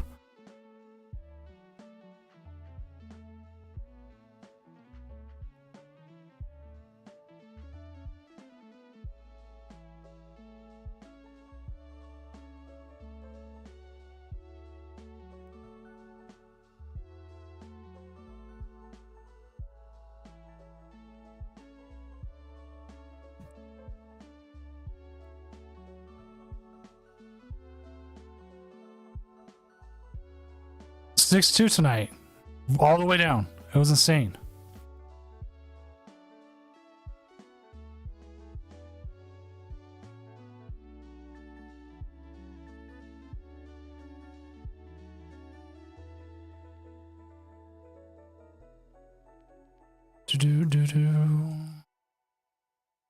I may start with Cash just to get it going, just so we know. So we have a someone already set up, already going.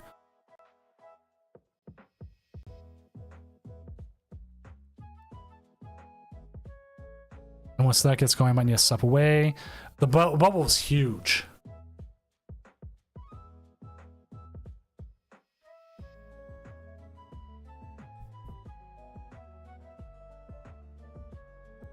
Why you? Because you're already set up. It's the quickest way. I can always reach out to others. Is again just a generalized thing. If you can do your match, great. If you can't, that's fine as well. We just ask if you have it going.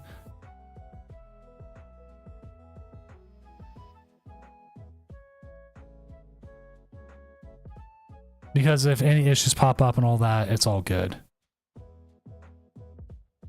Is your name so long it's touching the... Oh, it's almost touching the game.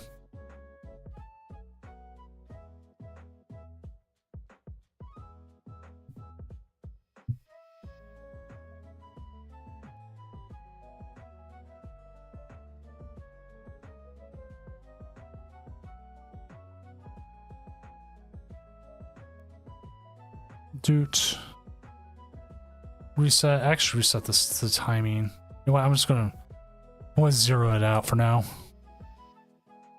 There we go. All right, as soon as I get going, we'll get going ourselves.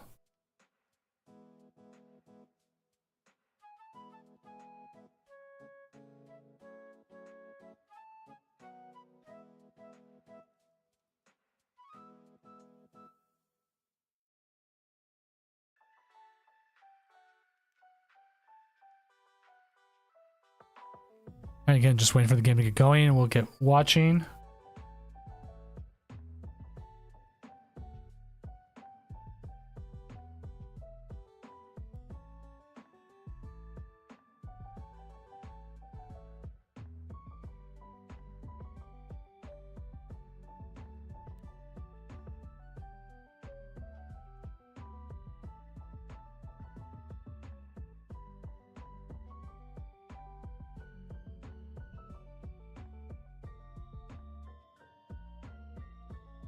Oh, definitely just on here.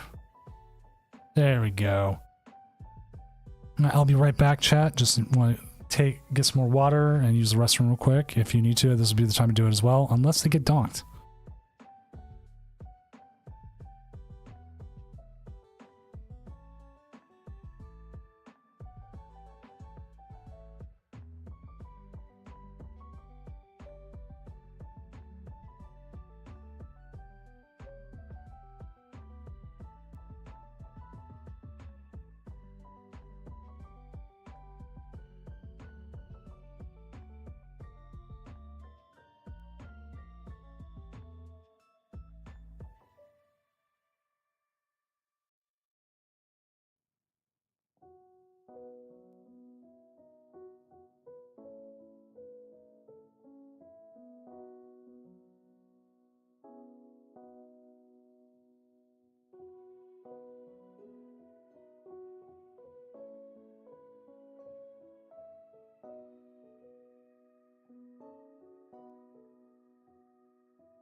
All right, I'm back, chat. No donk?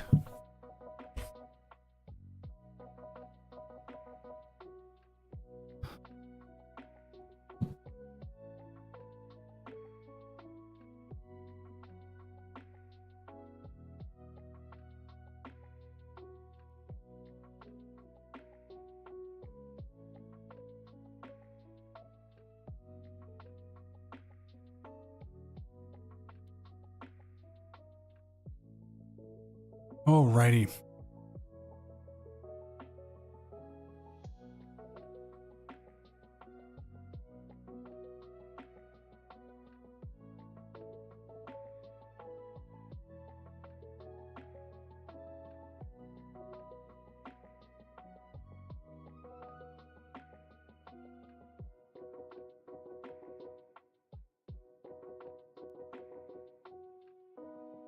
Choo choo, here comes the trolley.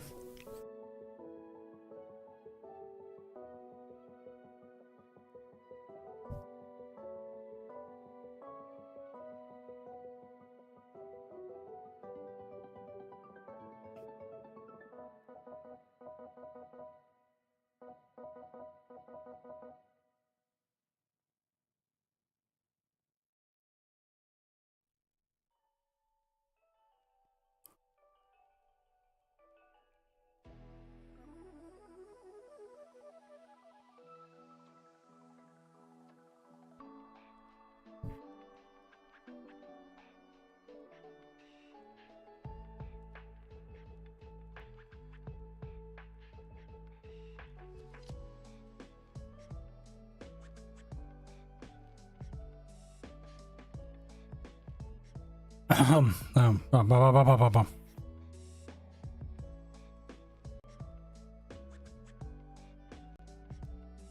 Okay, Cash's turn. As we're going to see here, the Duskull is not going to get KO'd just yet. Oh, we got another issue.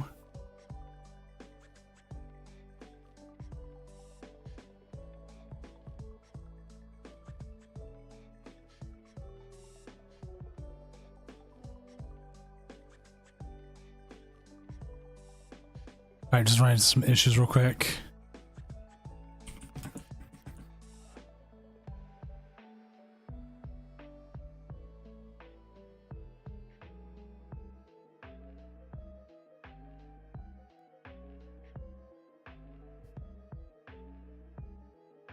All right. Sorry. Oh, did you get that? Or could we see the Charizard come into play here? Charizard doesn't take the KO, but it could be pretty good.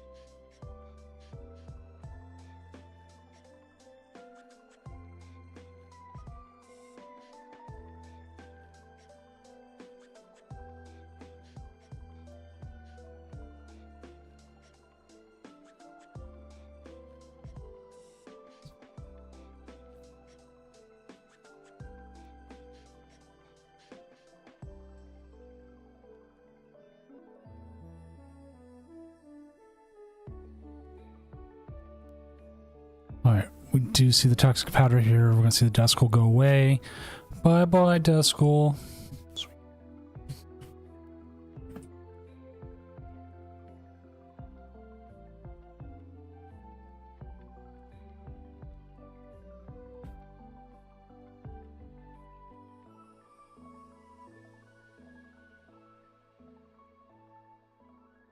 All right, we're just having an issue with players not being able to add each other. So usually the way we test that is I just jump onto live real quick. I check them out. I go, okay, this person's working, this person's not, or both things, because sometimes you still get an error with it. It just happens. There's nothing much you can do about that. So again, just try it out. Be like, okay.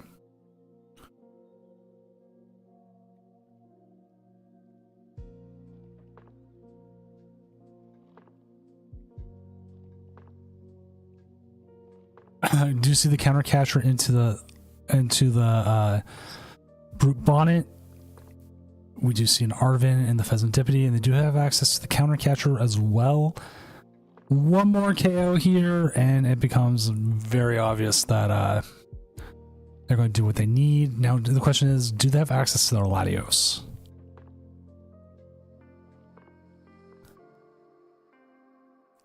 Latios will allow them to do what they want, but again, they take more prizes. Countercatcher's active. Charizard blows things up. You can see the monkey go away. It'll probably go after the Terapagos. Oranguru is already almost in KO range. No, it is. I'm sorry, it is 210. So they have a couple options here. We'll see the Toxic Powder hit for 30 at least, and it is again be dependent if they have a way out. They do not.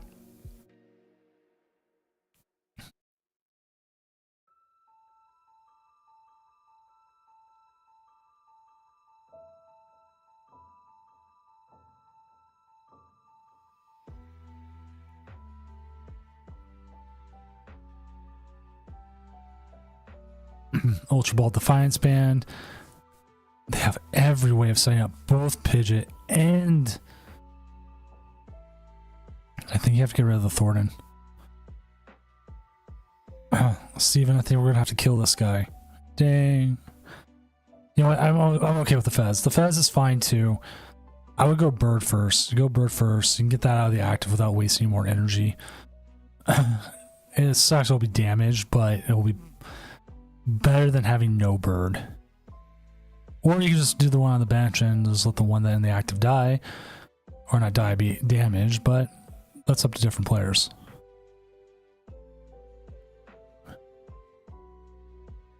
Now, Defiance Band does get you the KO on the Terapagos, and that limits their bench if you go after that. Because the Area 0 Underdepths will put them down. And surprisingly, your bench increases due to it.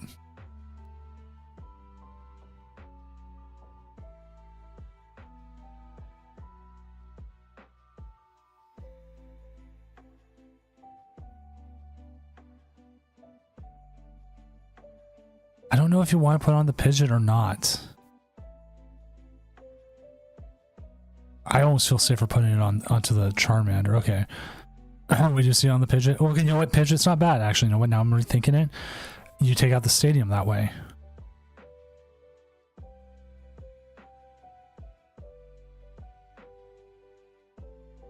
I feel like you do need a counter catch or something here. You're short KOing that. But it also does, again, limit their bench down. The 240 here. You have access to the Pidgeot. You can be able to go after the Rangaroo next, possibly. Or continue to set yourself up. You have quite a few different ways of going about this. So it's just up to Cash, like, feeling like, what does he want? He could just get poisoned this turn. Poison does hurt. Poison does make it harder. And right now is up 1-0 over Diego Coronado. So we do have one game done.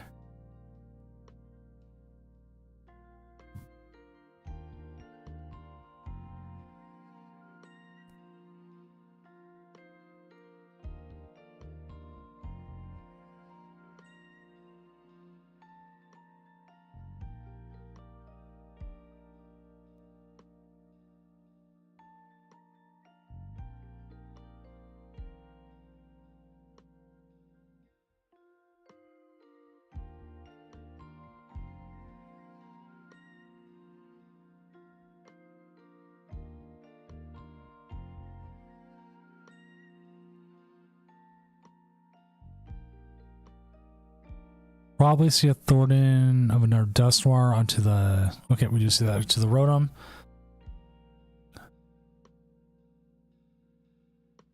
Maybe I would say go get your Charmeleon here. Get that set up so you have access to another Pokemon possibly. You did have Boss's Orders, but you know what?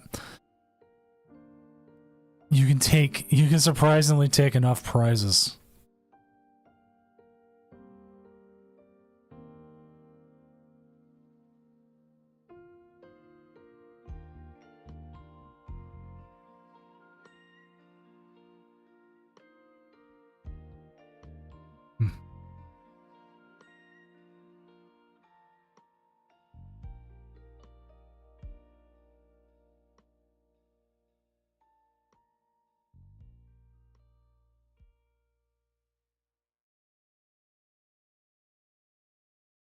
Do you see the Pheasantipity? We will definitely see a KO here from the Cloth.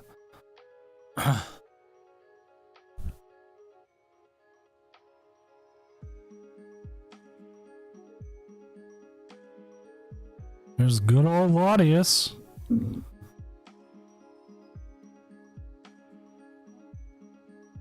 I didn't even fully look at the list. I just assumed it was like every other Cloth Terapagos. What's different about this list as a Cloth Terapagos player?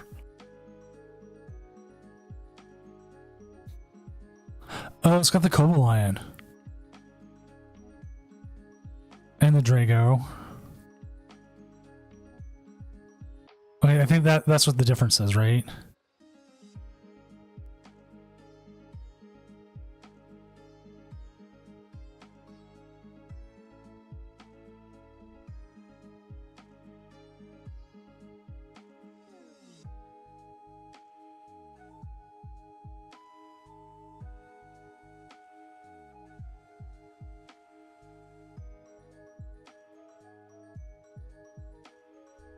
Oh, you know what I just realized?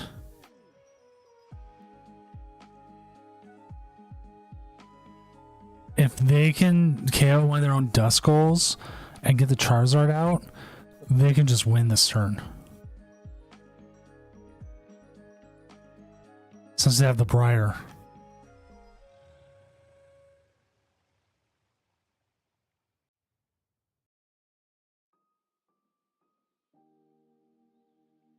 Do you hit him with the Unfair Stamp?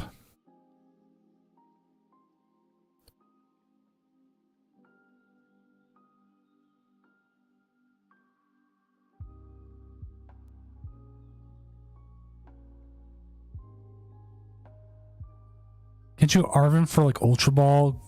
Check if you even have what you need. Oh wait, no. No energy.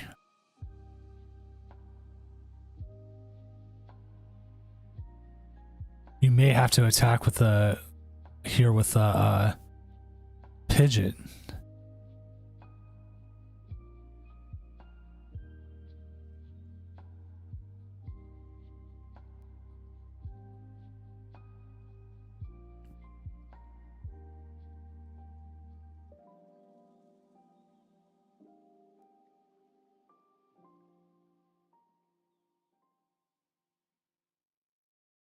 Oof, this is brutal. Okay, this match is kind of flipped a little bit.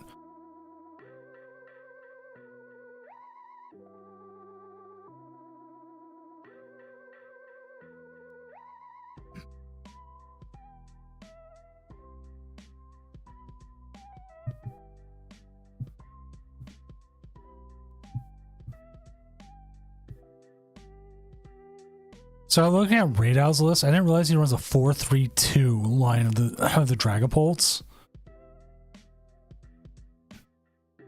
And the Tatsugiri.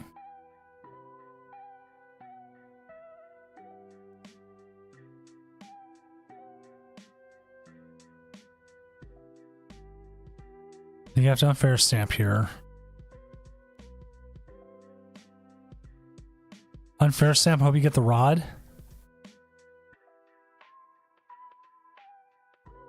You could use your Lost Vacuum here.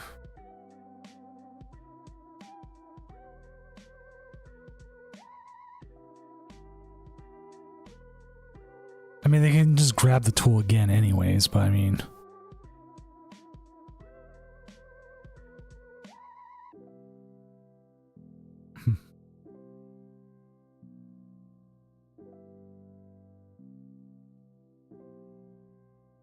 Yeah, you're going to need to hope for a Rod here. Or that they whiff energy. They're going to get 3 more cards no matter what.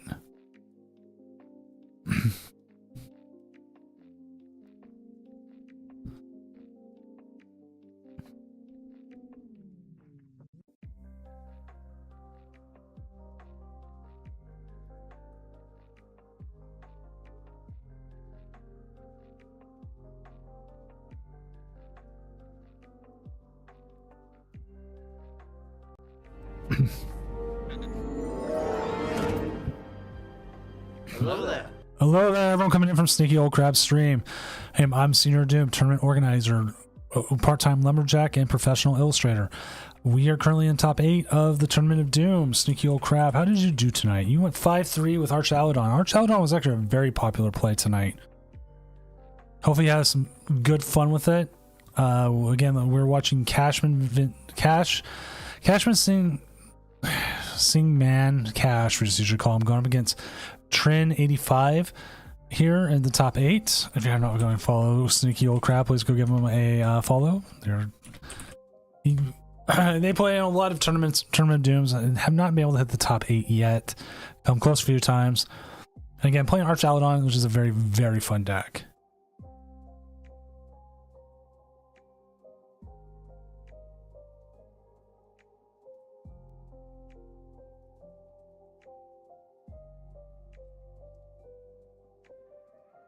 I was surprised by the popularity of it tonight.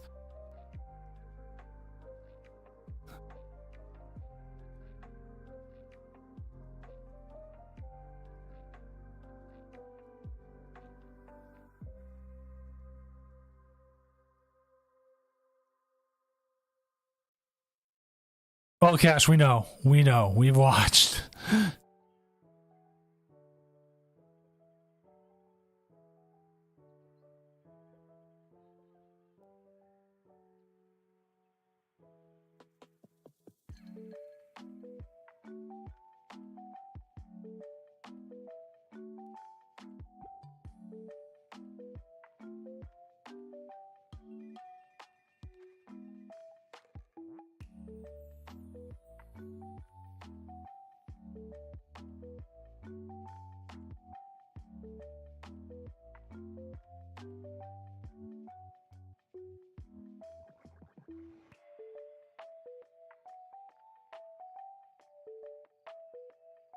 Okay, we've seen the Mochi, we have the poison ability, we have the energy. Is it enough to get the game?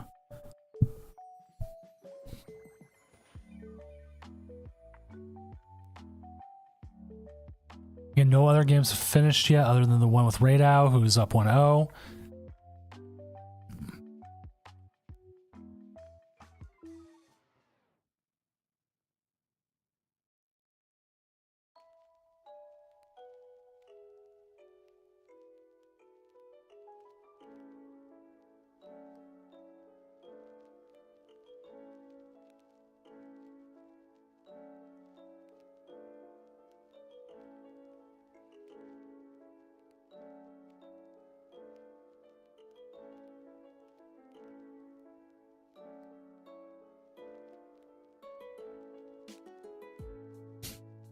Wasn't for me. Lol.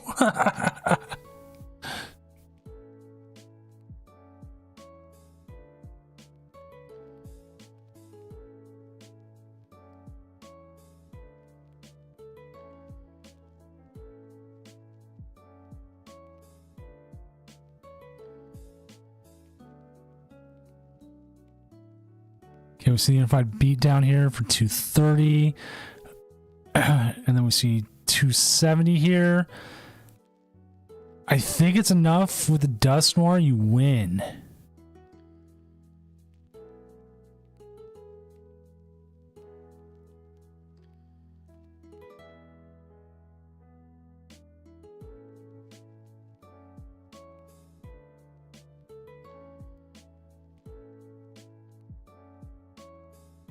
I mean, even without the Dust Noir, you can still KO. There's so many things you can boss him KO for game. Well, there's not even boss him KO for game. You gotta go after the Terapagos. And now you hit the win, and that should be enough there. Wow, price 2 rods and he pulls it out. If they had one more Pokemon or if they had the Radiant Sneasler, they win. Mandom Mika is up 1-0 over Andrew Diaz. So the Ogerpon Sinatra deck is continuing to do well. This Cash will take a huge game 1 here. Setting themselves up into game 2. Only game that's still waiting is Anti-Tank G going up against James Thiel. which hopefully we'll see that here soon enough.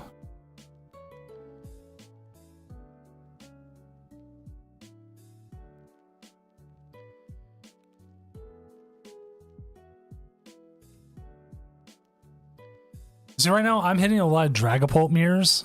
I'm like, oh, come on, please, no.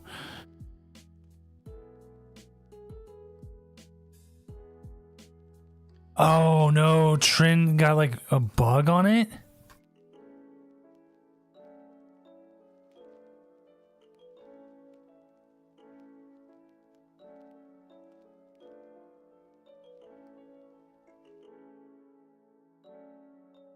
Looking at the chat, Trin said the stamp killed them, and it was enough to get the game going to Cash's side.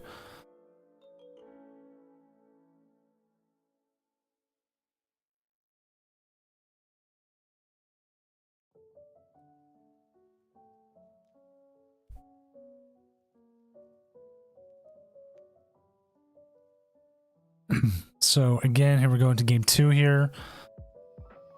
Cash going up against Trin. I might just shorten Cash's name next time. It's just so far. Like I tried to put as many long names in there. I forgot to put Cash's name when I was designing this, because like some people have really short names, like myself.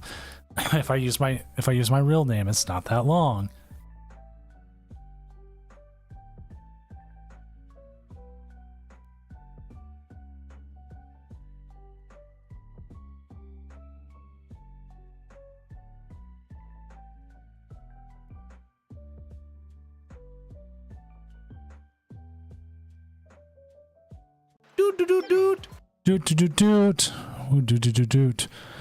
Dedevil Jimmy, thank you for the follow. Always appreciated. Hopefully your night's going well.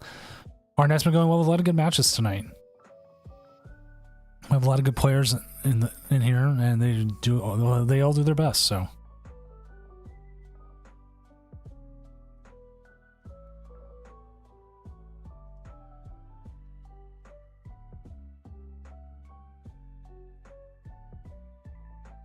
It's always okay. So Gil Crab, it is always weird, like when you play an opponent and they show up like in the same chat as you.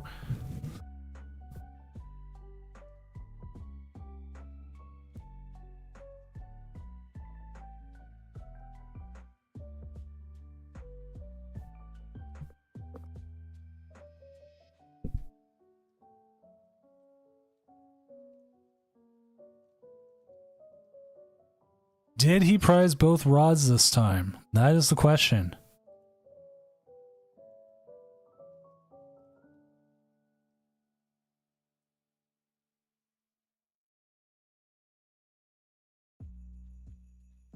Okay, so Cash didn't prize both rods. That's probably the biggest and best news Cash wanted to see.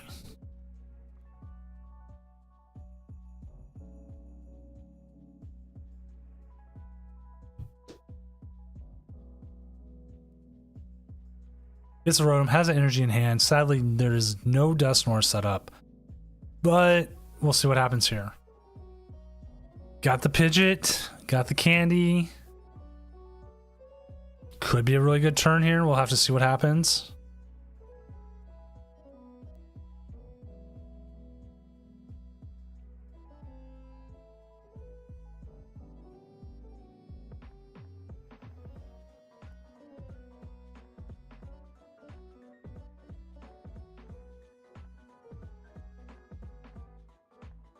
Oh, they got the trolley. They got the trolley.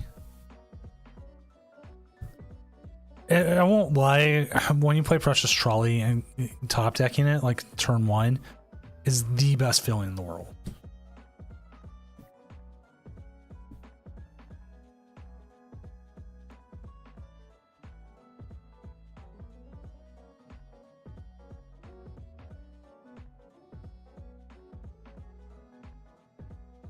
James Steele is up 1-0 over Anti-Tank G, so all games are currently in game 2.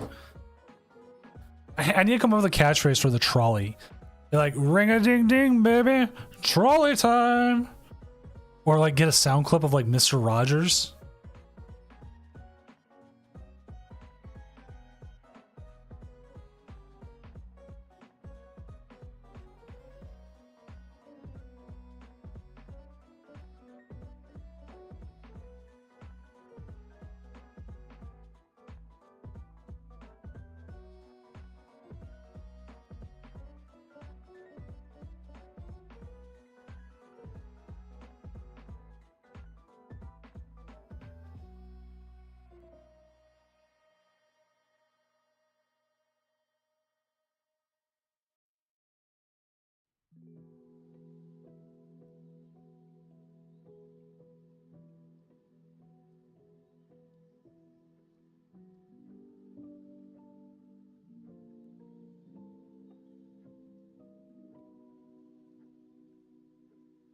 All right, for the God of War players out there, do you like playing 1 or do you like playing 2 stadiums? Like, I'm kind of into the 2 stadium thing myself, but I still think like you could possibly run 1.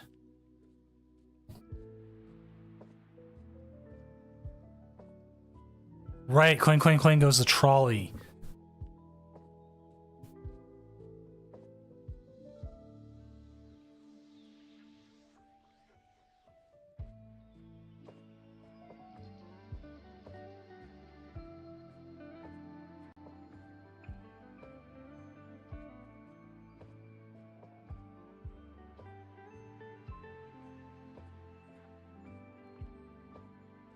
Okay, you know what? There is the trolley sound from Mr. Rogers. Could try to set that up and be like ding ding ding every time it goes.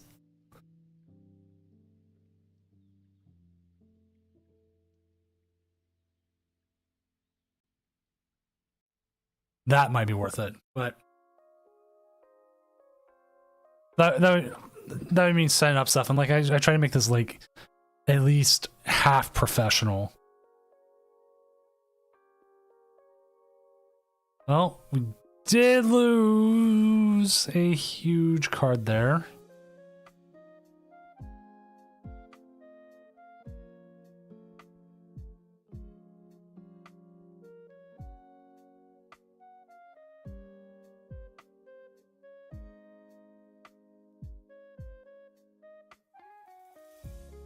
They have the Latios out, so there's no reason to use the counter catcher. It's just a waste. Diego Coronado has tied up with Rado, so they're tied up at 1-1.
All right, we got the Pidgeot. Do we got everything else we need? Go after the monkey. Iono. Maybe see a Charizard here. No, but we do see the reset stamp. Oh no, we got the candy. Okay.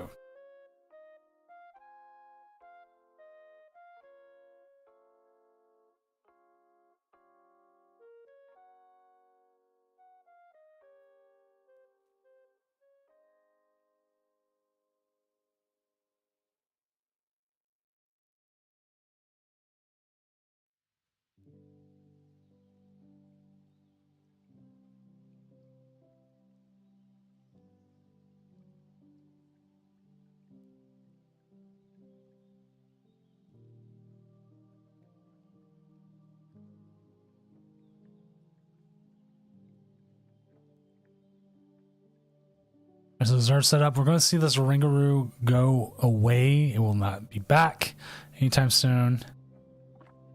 Actually, it's probably fairly crucial to get that KO.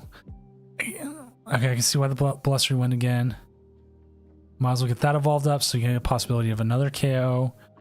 So we got the 240. Goodbye, Ringaroo V. You will be sorely missed.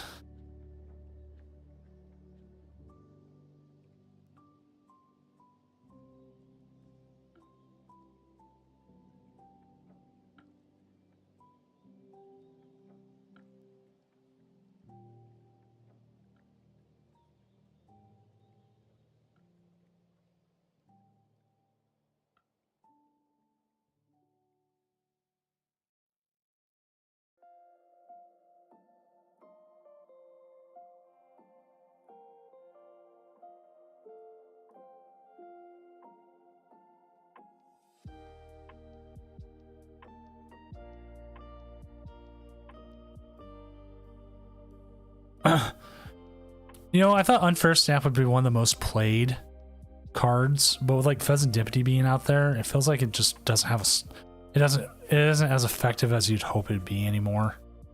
Just not there.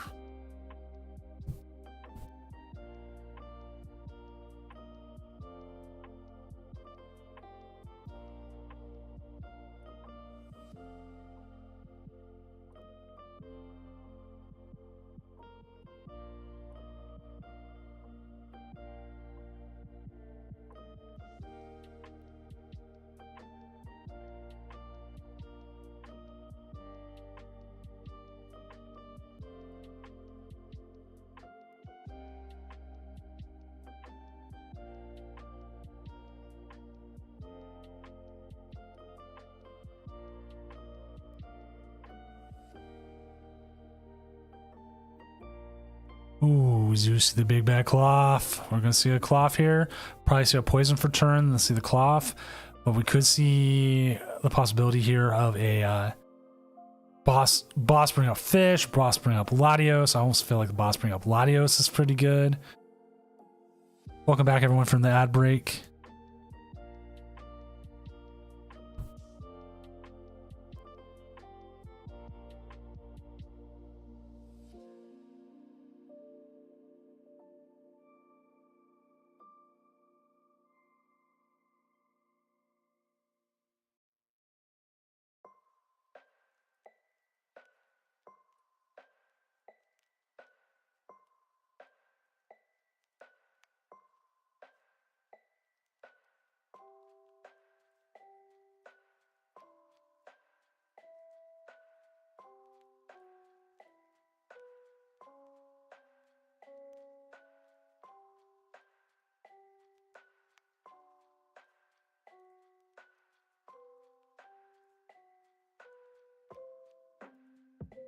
Right, goodbye Latios. I think Latios is the right call. Getting rid of the Latios here doesn't allow him any chance of having a free retreat. The deck kind of depends on it. Getting the Radiant Charizard off the bench is pretty good. I think Cash is in a very, very good spot here. We should be able to see him close out this game here very quickly.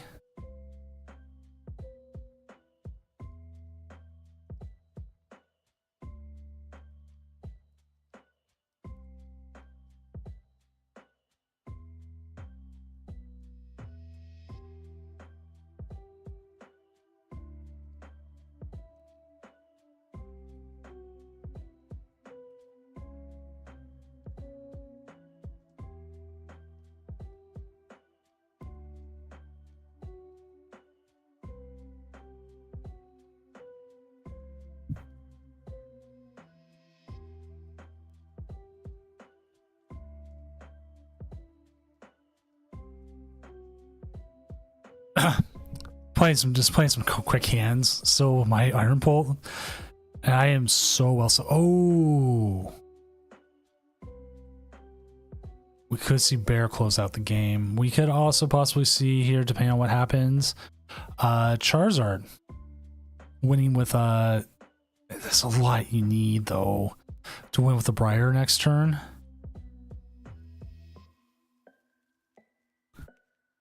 And no other top 8 games have finished yet, so we're currently waiting. They're both 01, 11, 0110.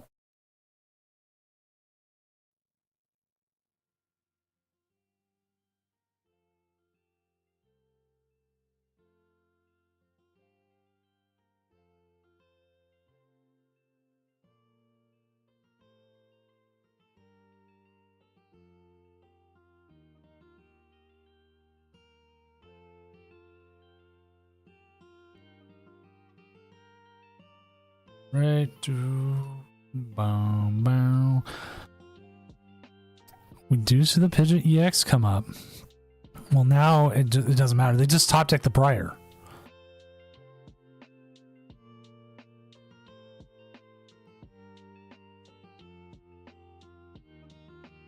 They have the Briar right there. They don't even need the boss. They have like 5 different ways. I don't even know why they went after the Rotom. Like KOing the Zard seemed the correct thing.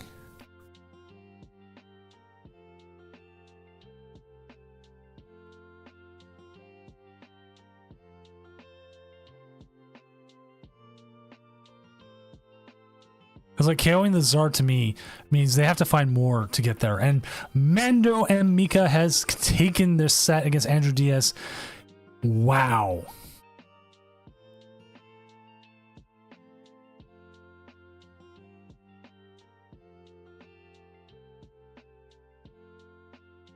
So Diego and Rado are currently in game 3. I'm going to update the standings here so you can see. So I'm not going to go bother them, even though I know Diego's been able to stream in the past. So we've been trying to get Mando on all night. I know it's up against Cash, and Cash might have a bad matchup. But I think it will be worth it. See, I think Glasses Electrode makes sense because, like, on top of that, you just, you know,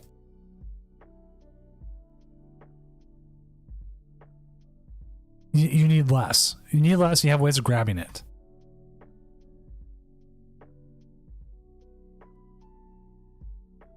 So if you haven't seen this deck, we'll go over Mando and Mika's deck one more time. If Cash can chain Radzard, it might help. He has a couple different ways around.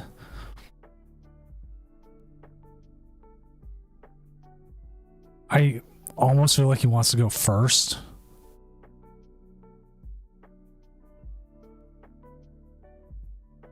Yeah, Dustmore helps as well. Because I don't think this...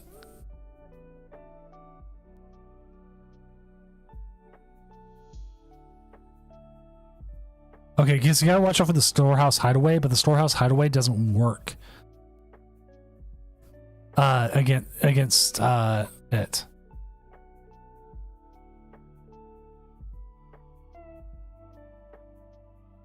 Why am I playing this? Because it's just been weird tonight.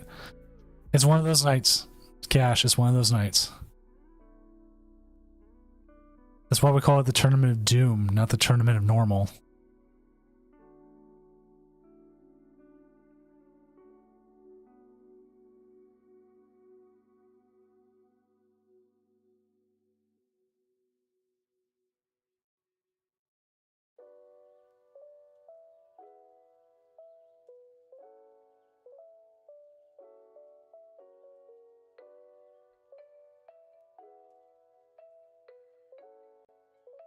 Yeah, so you're doomed. It can be quick or it can be short.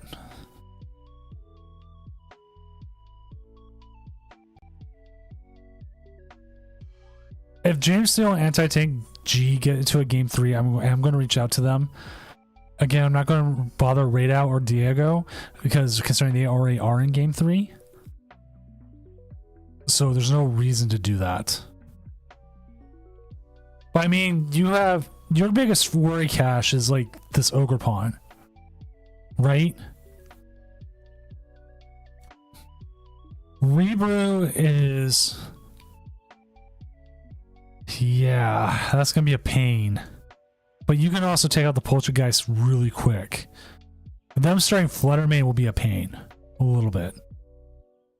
The Deer is an issue. Like, it's going to be weird. That's all I can say. There's like nothing else I can say about this. Like, you have outs, you can win. And like the thing is, if they're going to attack with Ogre Pawn, they have to focus in on one.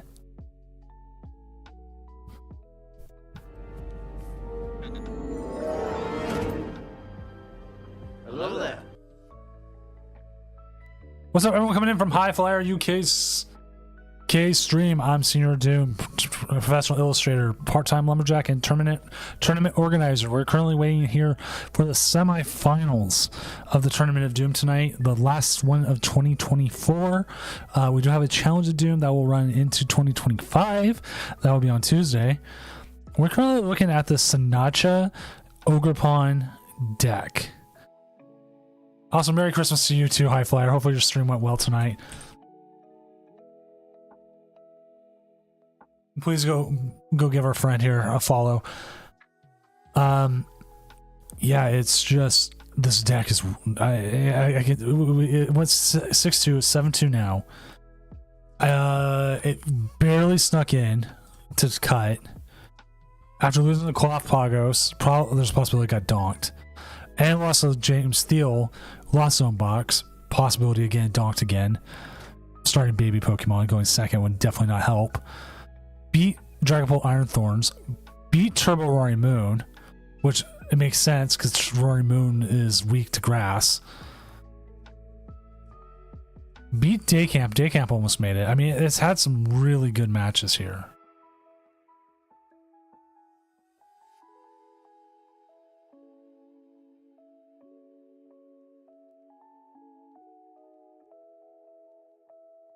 And like the interesting thing here is this matchup, Diego versus Radau. Diego would have to sit there and attach manually if the thorns are out there, but the problem with the thorns is they don't hit hard enough really to like KO the Archaludons unless you get the 160 off of stuff, and like you'd have to keep rotating, and you have to watch out for the Relicanth. Like if they get still 3 energy on there, it could be an issue. So like the question becomes, how do you want to play this? Do you go and try to get the Dragapult set up? Because the Dragapults can go and you can spread damage and do well, or do you want to try to go all in on the thorns?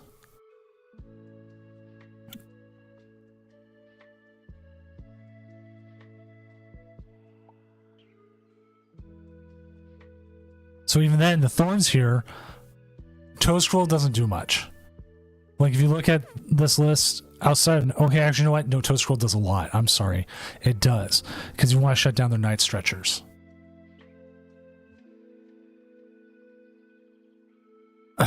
So anything you get out of there can't go back into hand. They would have to use Thornton to do stuff.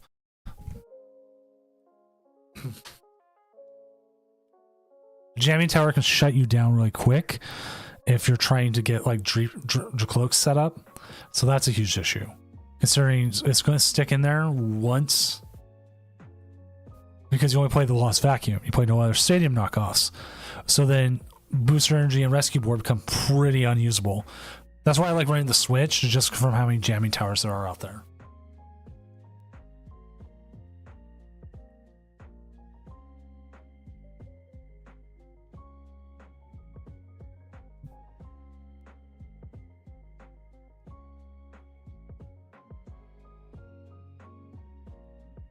The other big thing about the Thorns is it does shut down the Radiant Greninja and the Pheasantipede. So like if you start Thorns, they don't have access to Greninja. They might not even have access to anything. So a good Thorn start would be pretty good.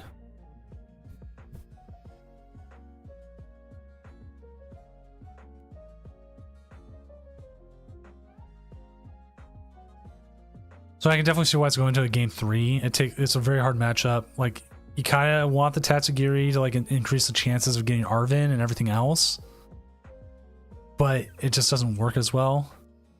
Also, I still need this card. It's $10. I just bought the Skeletor's Illustrator Rare so I can get my Fuecoco pictures mounted, which I think I can show you what I'm working on with the Fuecoco throne. I think I have to message it to myself real quick.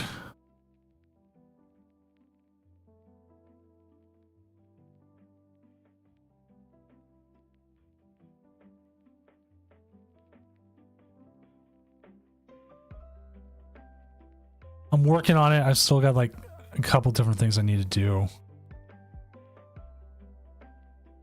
Like I need to find a way to like stack them, because the shelving's kind of weird, and like how I want to put the pictures.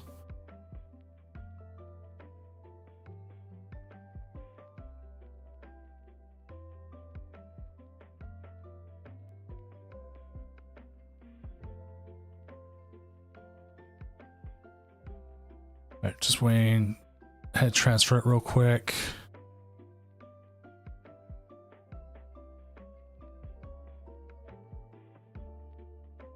All right. So like I'm working towards it. Like I've got the shelf. I got to figure out where I'm gonna put the puppet. This isn't even all my Flight Coco stuff yet. But this picture, these back here, these interconnecting frames, I might switch it so that it goes 1, 2, 3 instead of 1, 2, 3 like this. I don't know yet. But I've got this version. I've got the secondary version, and then I need to get the third. So that Skeletors is the one I don't have. So in time.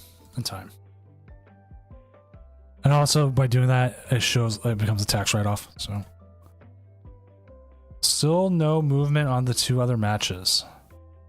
How much time do they have? They have 13 minutes left. What is anti-tank running again against Lost Zone?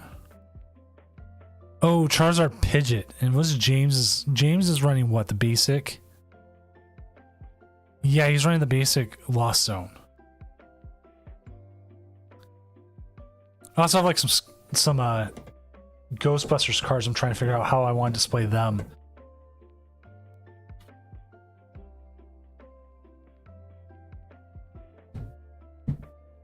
Like I need to figure out what's the last one I put out. Because I got Slimer in the Stay Puft Marshmallow Man, like the remaining cards, I don't know. I've got 3 other cards to choose from. No, 4.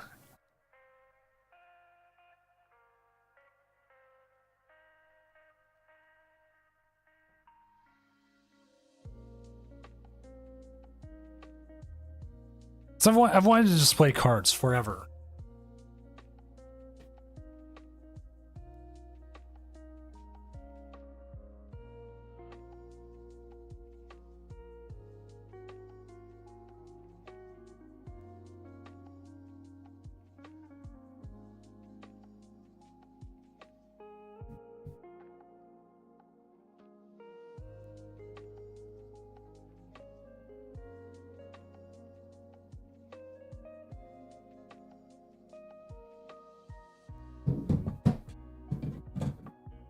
And like you can get the frames for like $20. Or no, it's $30, I'm sorry.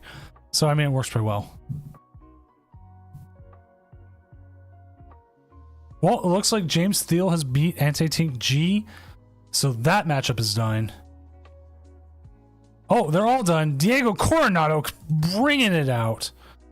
Getting the win. So we are ready for the next round. So we will stick with cash because we're already there. I will ask Diego to stream their game.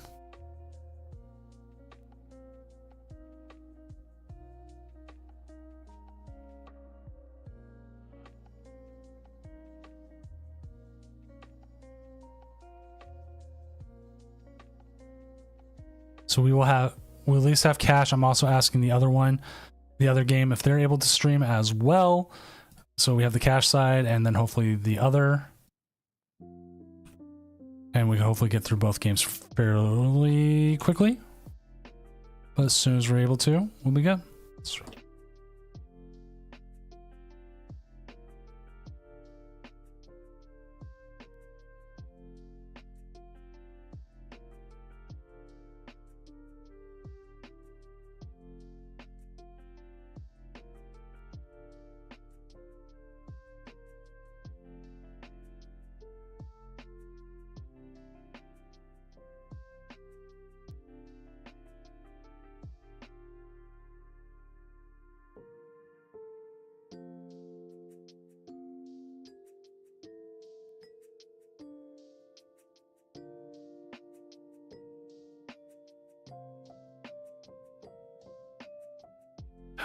So we should have both games and we'll be able to flip between the two as well.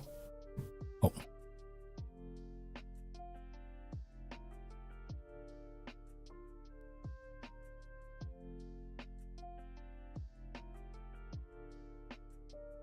High five, UK. Thank you for redeeming. I like bacon. I do too. I actually had some bacon this morning.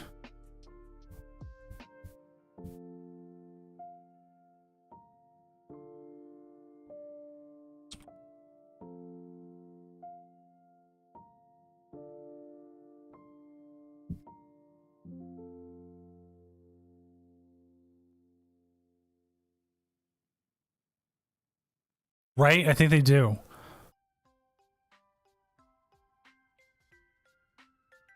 Well, we got Diego's game also, so I can jump between the two as it goes.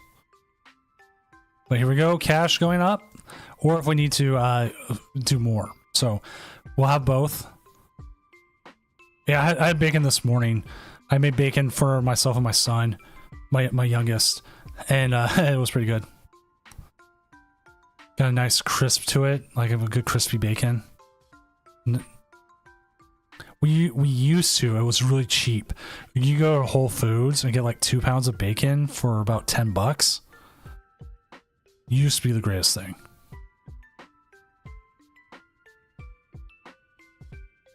I don't know how you want to start this, but yeah, that's probably best.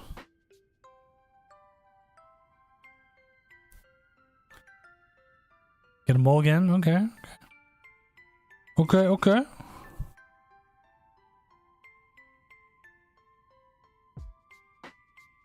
That's what their start is, and is the Greninja. Ooh.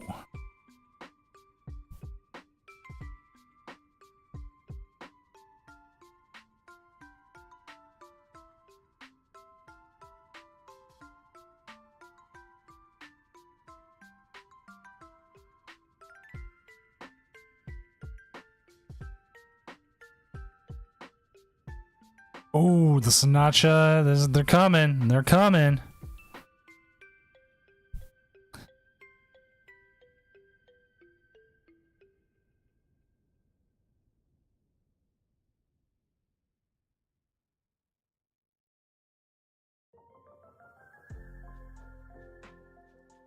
Another Teal Mass Ogre Pond coming down. We'll definitely see another one come to that.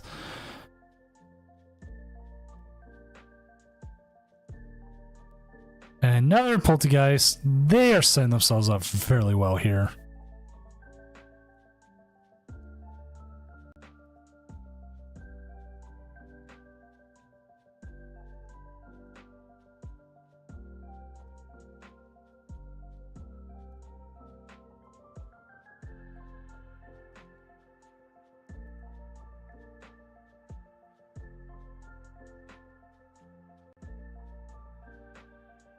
Maybe fish time.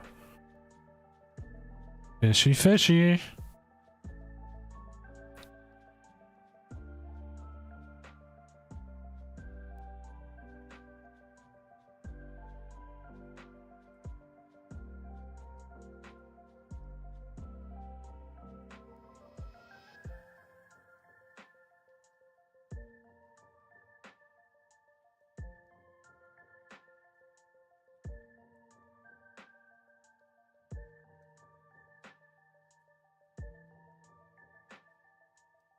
Like the fish gets you Arven. Arven gets you a bird and another Zard, possibly another Charmander. And then you can use the nest ball here for the possibility of getting a your Rotom to draw a few more cards. I feel like that's how you kind of want to go about it.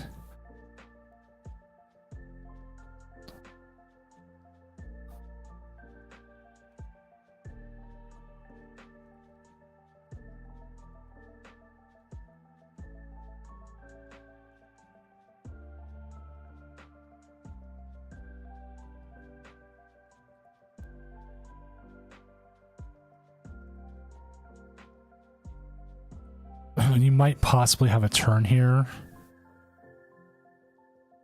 where you might still get something going. You have both your boss's orders in hand.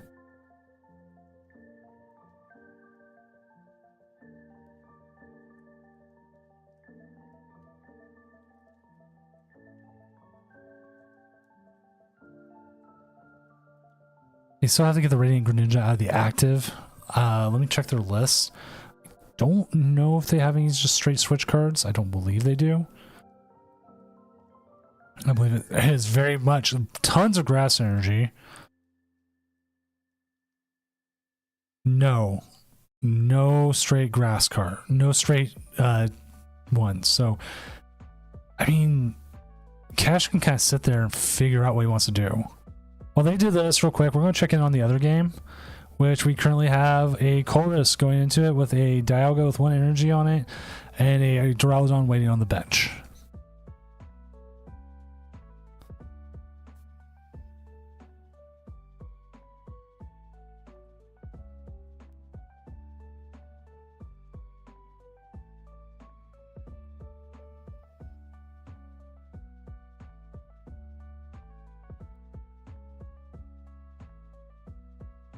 When you see the Pheasant Deputy come in as well.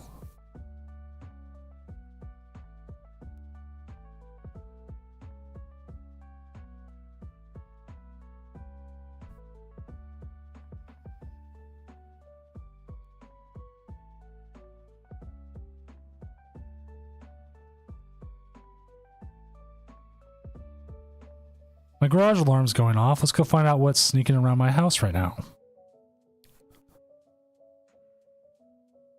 Probably the cat.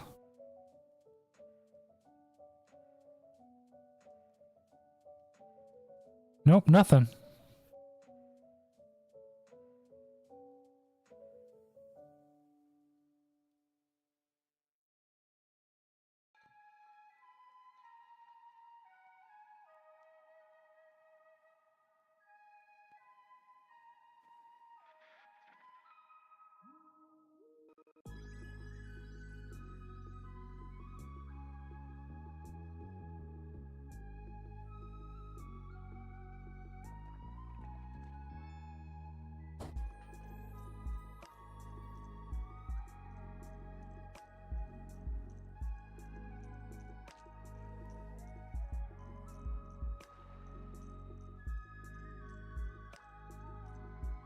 And one of the problems Cash runs into here is they do play 3 bosses orders and they do have a lot of draw power.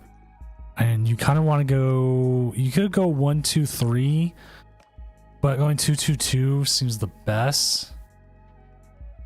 It almost feels like a game of chicken.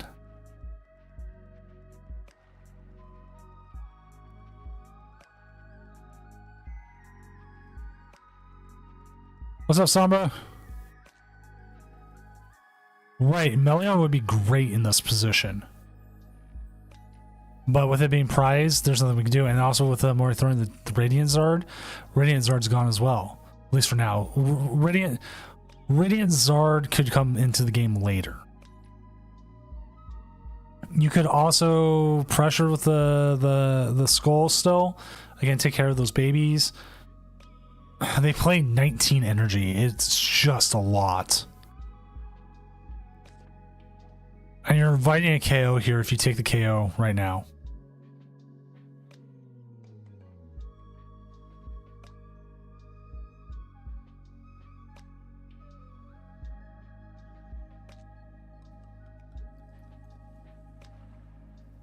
Now, Pigeon can be an attacker as well.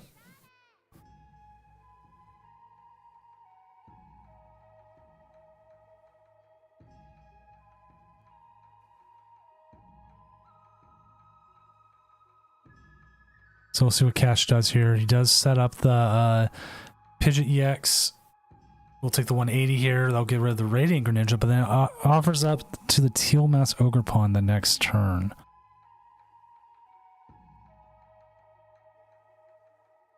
But on top of that, if they don't get those Poltegeist set up, you could go after both Poltegeist.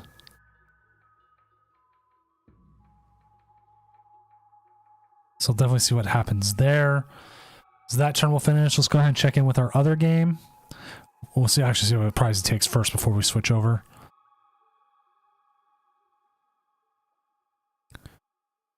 Cash, go ahead. Oh, he gets the Charmeleon. Oh, that's good. See that come to play now. So on this side, we do have, they have taken 2 prizes already, taking out that Dialga V-Star early, so Lost Zone is up. With that Pikachu, we could see the Archaludon take an attack here, but will not take a KO. We'll have to see what movement they do here. They do have access to that jamming tower.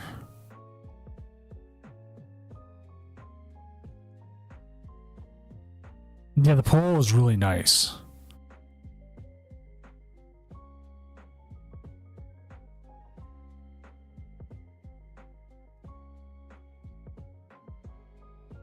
The biggest issue that Archaludon has here is trying to get through that Pikachu EX. And so we only have 30. We'll go back to our Charizard game. Our featured game. There's a Sinatcha. So we got double Sinatcha EX out there. No, that's a baby Sinatcha. Into the Iono. Iono makes sense.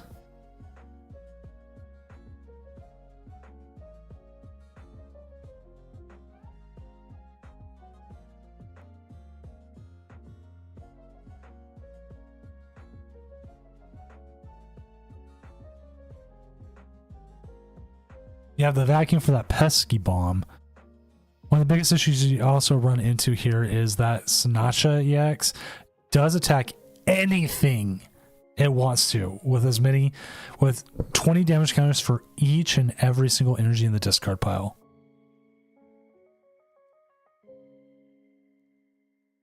The Dialga, it was at the start in the Arch game, and it lost it already to the Pikachu. 360 damage.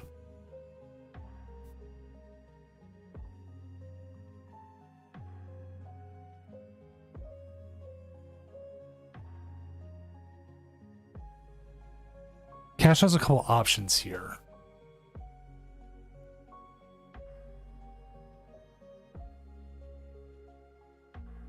It looks like in the Arch game that they healed the damage off the Pikachu. Let's check real quick. No, they have not. They just use a regular old switch.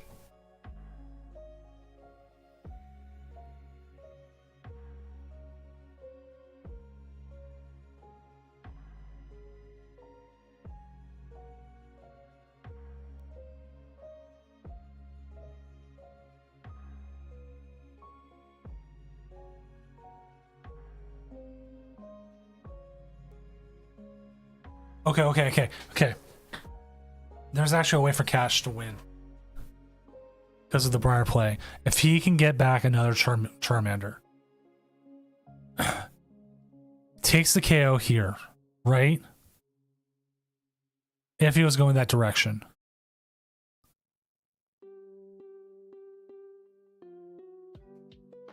He would be able to hopefully Briar for game with going Charizard.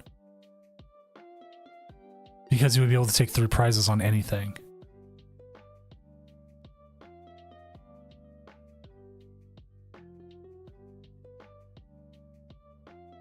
We'll have to see what happens here.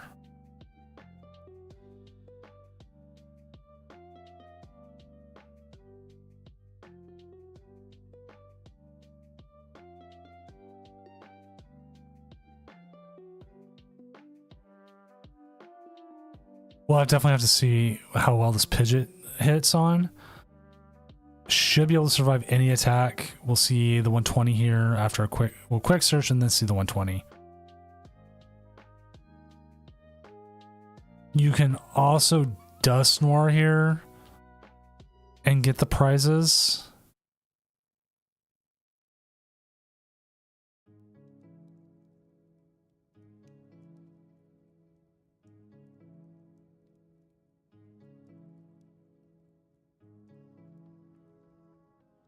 We'll have to see. All right, so while that does out, let's see how the Archaludon matchup is going. We're currently at 4-4. Looks like the Pikachu did get knocked out. So this matchup is currently still also 0-0 with Archaludon and Lost Zone duking it out. But let's go ahead and see what our future matchup is.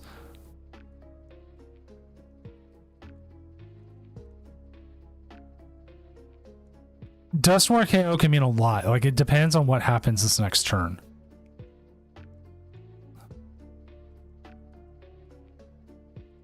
Like, they can get 5 energy on there, but they're still going to be short.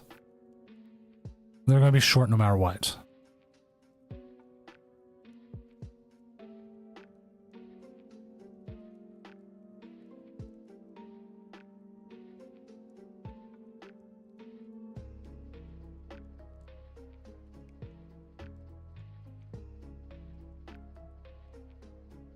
They're also down to 4 cards in their deck, which is absolute insanity. I mean, how many times do you see someone with 4 cards left in their deck? They've just drawn through everything.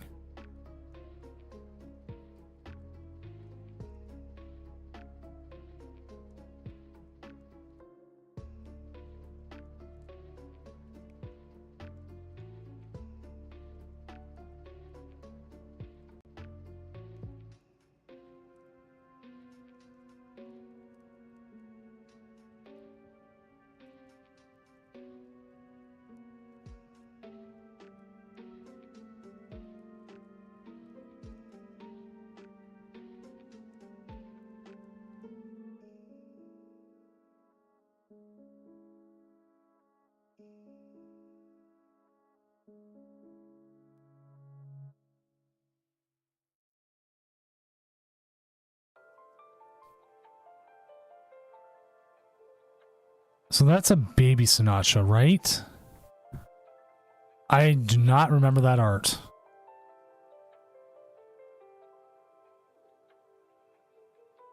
I cannot tell from here. Okay, it's Sinatra EX.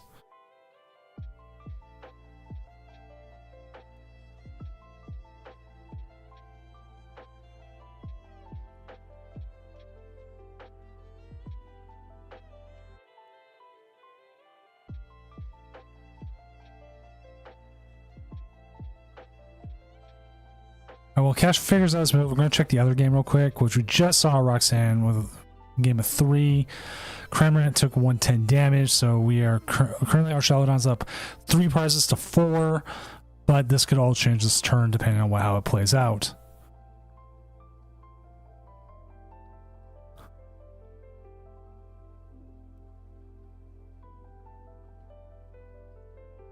They needed to play around the Briar.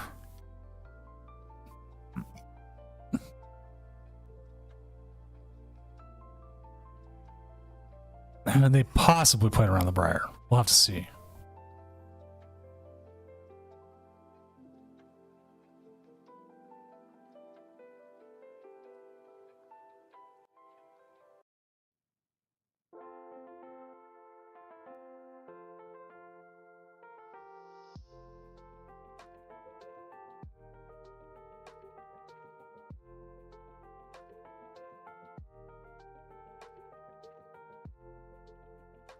So see the KO there. So the big thing is they do need to take 2 prizes. And we do have a game finish on the other side. Diego Coronado is up 1-0 over James Thiel. So our Chalodon is doing its thing.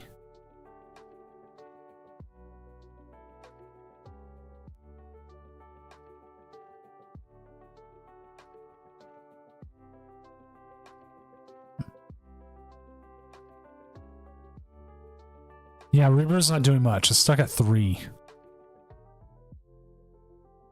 And Cash, if they don't take a KO this turn, Cash can win. Because he can safely bring up a Charizard, take a KO.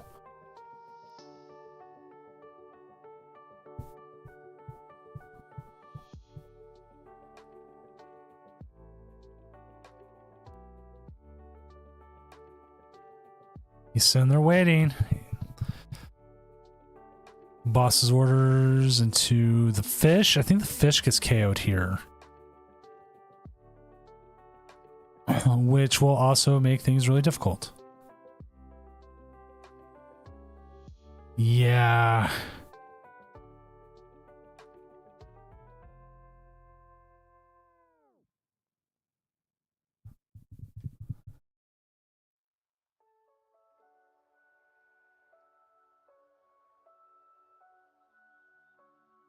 Trying to think of what cashes out here is. Scoop and go to game 3. I mean game 2.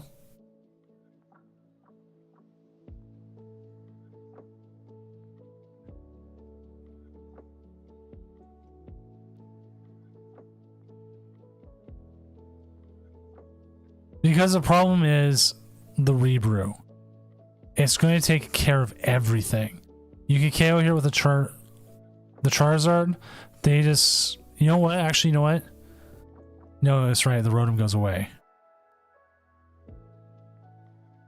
Could you... No, it doesn't matter. Oh, no. It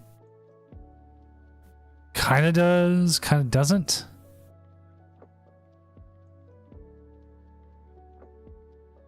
Because Rebrew can't damage the Charmeleon. You're putting him down to 1 card as it is. And they have no other draw cards, so the Ogerpon doesn't do enough. So the question is it able, the Rebrew able to take the KO on there? That's gonna be 8 cards, that's 160, I believe. Let me double check. 2 damage counters and whatever your opponent's Pokemon for each basic discard in there. So yes, that would be 160. So they need 3 more in the discard. They're gonna get 3 more cards off the Fez, Okay. Oh, Matcha Splash just KOs it. Oh.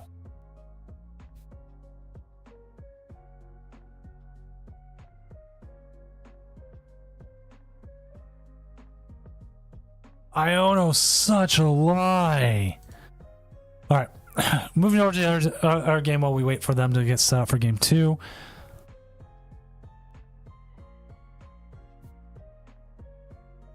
And I can report that Cash is going to go first. Actually, I think that's probably the best for him. So you can't get dunked anyways.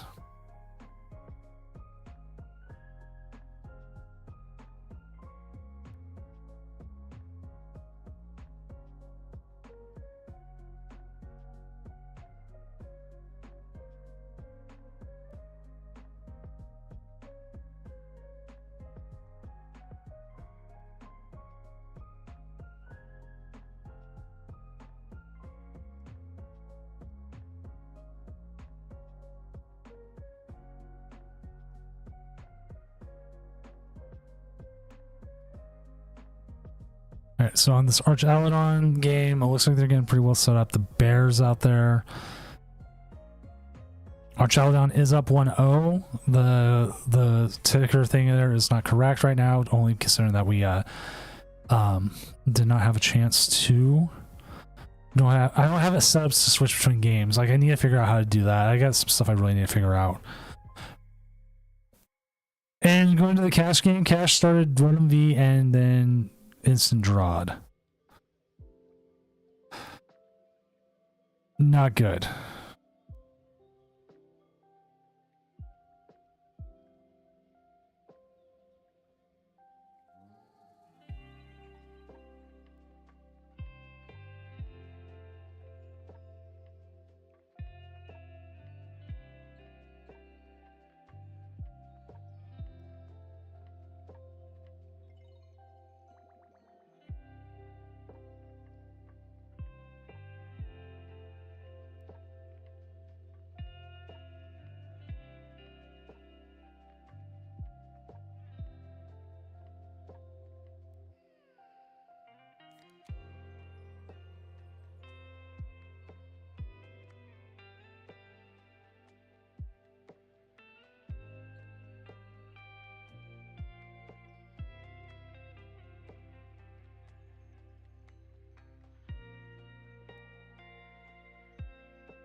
Alright, he's got a little bit more to work with now, but the problem is that he's now a turn behind. He wasn't able to possibly get a KO. See double Mander here? Yeah, we'll probably see double Mander here. With a Nest Ball.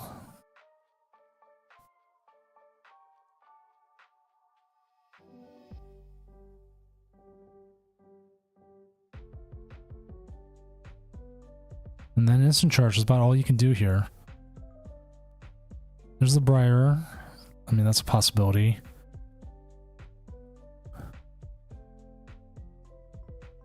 It's Notch the EX. We're getting a little bit of brew here.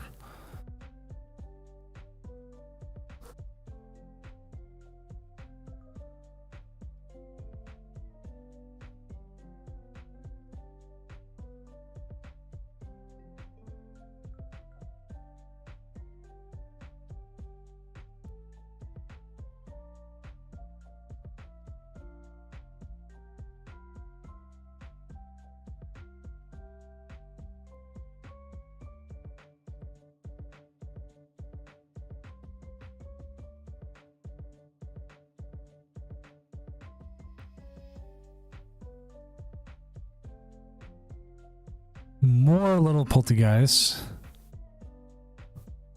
And then Teal Dance onto the active. And we'll have to see what comes here.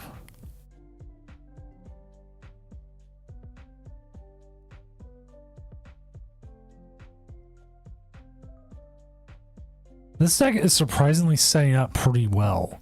Like, I'm guessing the matcha is run run itself really hot all night. And the fact that we had like the chaos with the 6-2s allowed it to take those 2 losses and be fine.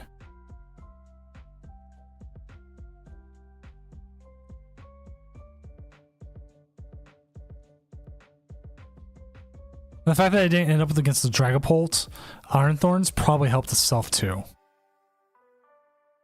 Rebrew probably onto the Pidgey.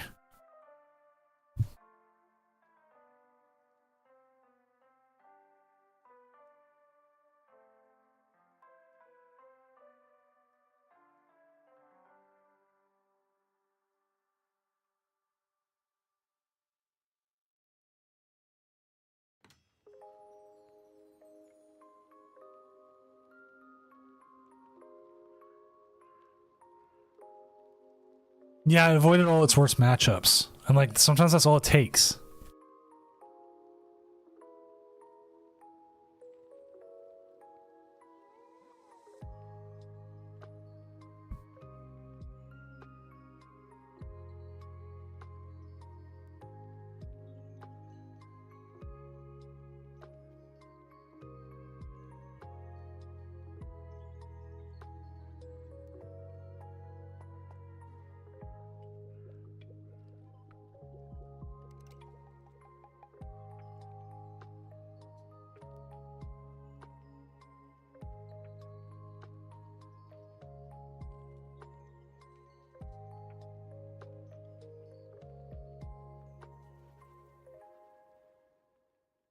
Oh, either finals matchup. Oh, I think Archaludon has a better finals matchup against this than anything. It hits numbers of KO. The Ogerpons. And like even now, we'll go over to that matchup. They're up. They're tied up again already. They're hitting some ridiculous numbers here. The Archaludon. So they're currently at 4-4. So it's just a matter of time on this one.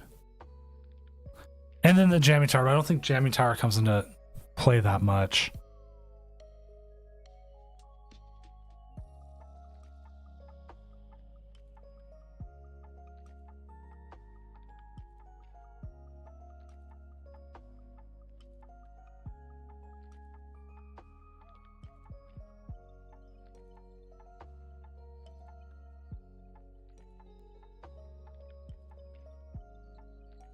Right, and Lost Zone has a lot of outs.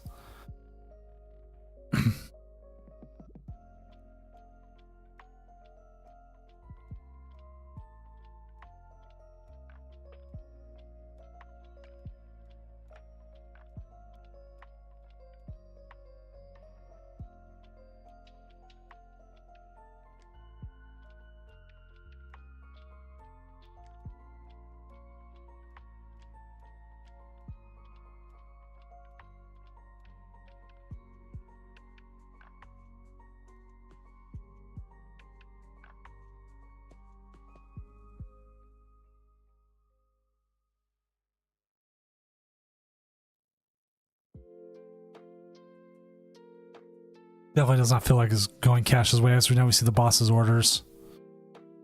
Goodbye, Pidgey again. No Pidgeys for Cash tonight. And then on this side, it's still they're going to see Pikachu take a KO. Ooh, that feels bad.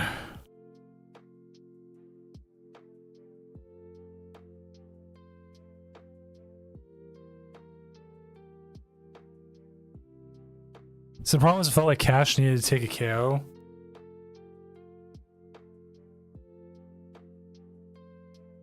Like a turn earlier.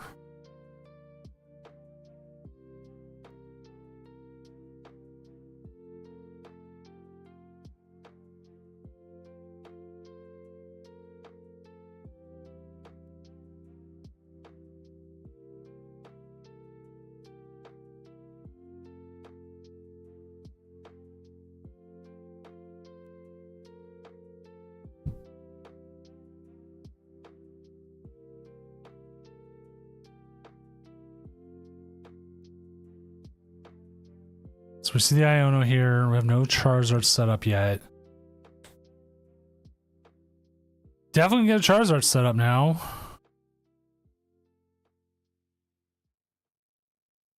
Okay, I see their win condition now. I actually do. They do have a win condition here. You take the KO here. Oh no, though. That doesn't work out.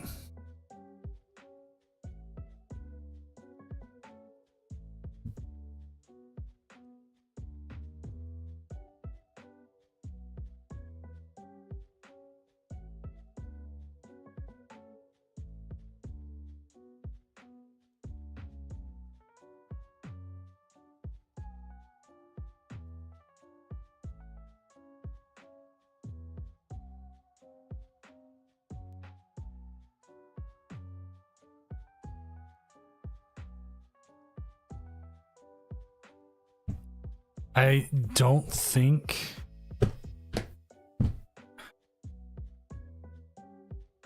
I don't think Cash has an out now because he gets KO'd here for 2. Maybe... okay, you know what? He could still bring in Radzard and hope they don't have boss. Yeah, that's pretty much what it is.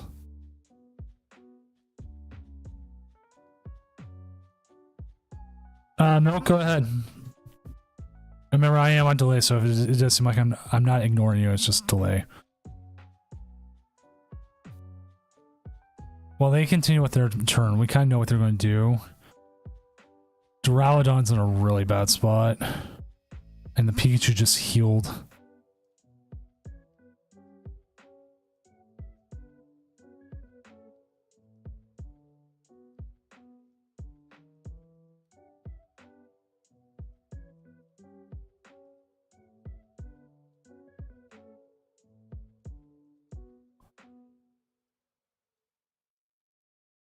That's going to be interesting. We see the baby ones.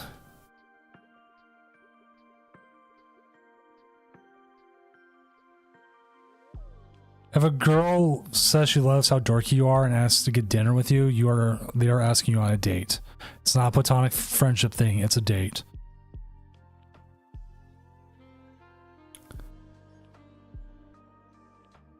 You find that Radzard. That is not Radzard.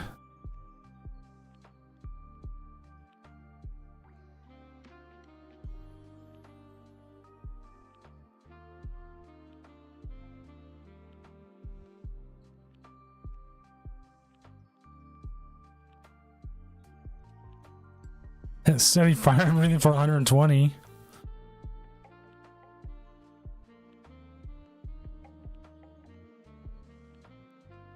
Now it feels like the game's out of hand.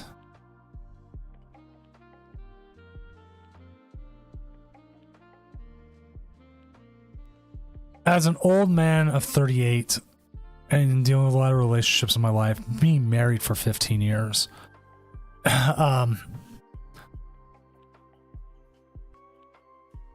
if it, well, look, you know, we could take a prize here. We lose access to Briar anyways. Sometimes signs are the weirds.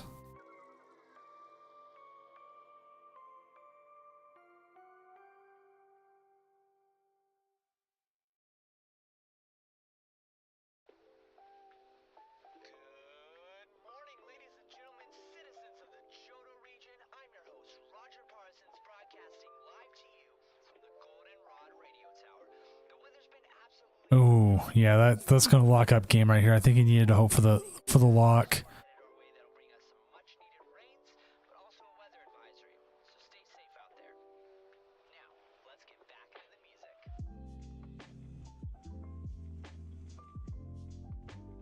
I think Mando Mika is gonna take this game. I don't know if there's a way for Cash to win this.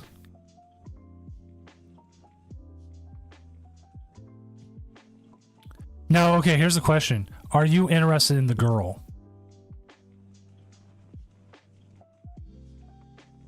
Because it is a two-way thing.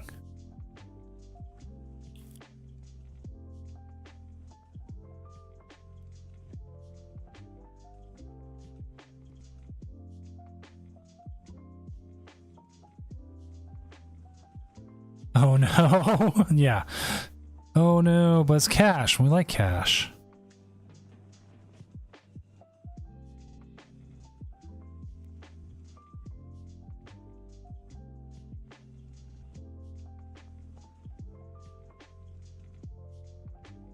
Yeah, I'm calling this one, chat. We're gonna go watch the other game.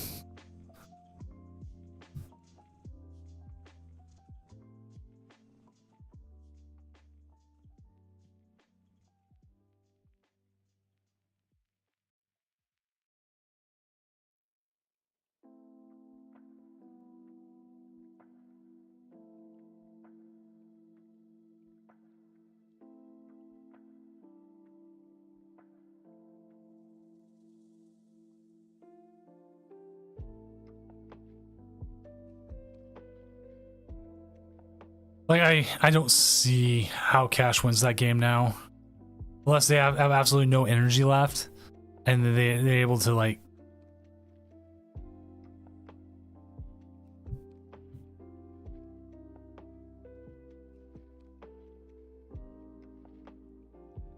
This Pikachu's just been tearing it up, though.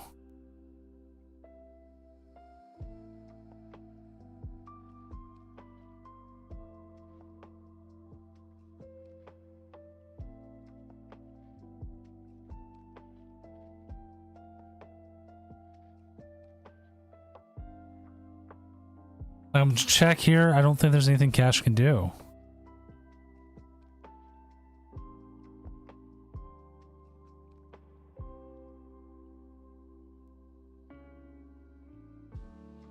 Even this game seems like it's out of hand.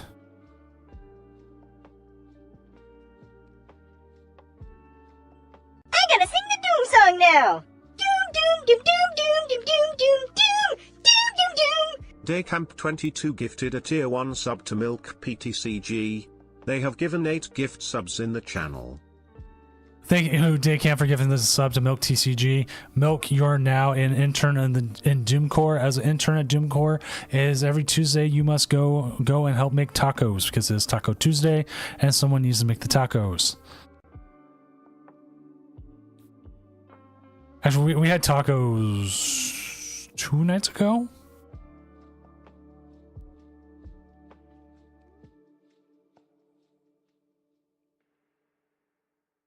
Yep, there it is. Cash is one turn too late. Watch the other match.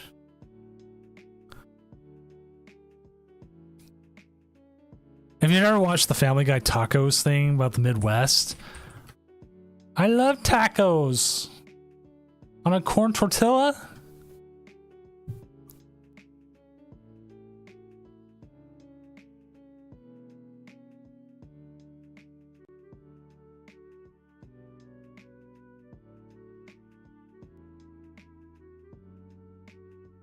Just watch it.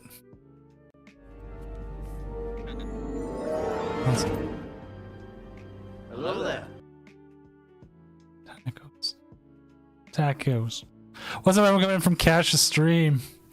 I'm Senior Doom, a professional illustrator, tournament organizer, part-time lumberjack, and I guess okay,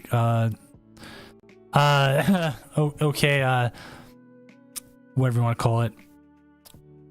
Broadcaster, announcer. Yeah, I don't know what you're supposed to do. It's like one part is like you needed to be faster, but the other part of it was like it was just like a bad start or something.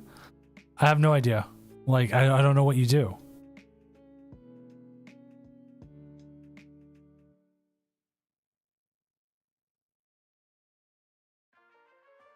And like they just went off so much.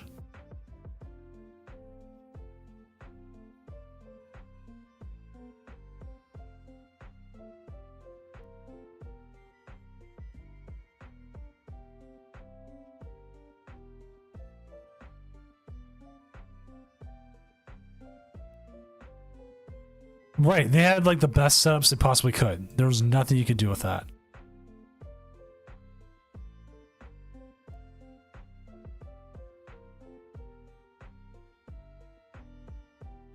Current Nest Ball kind of helps him here as a lost zone, but losing the chorus hurts. It's even worse if you chorus all three. I've had that happen. That sucks.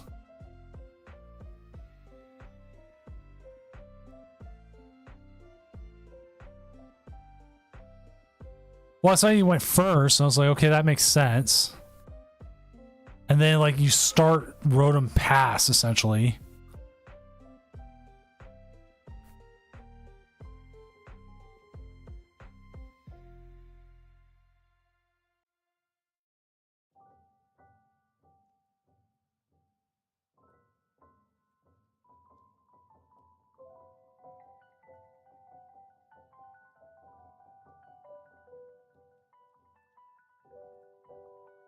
Well, I saw that.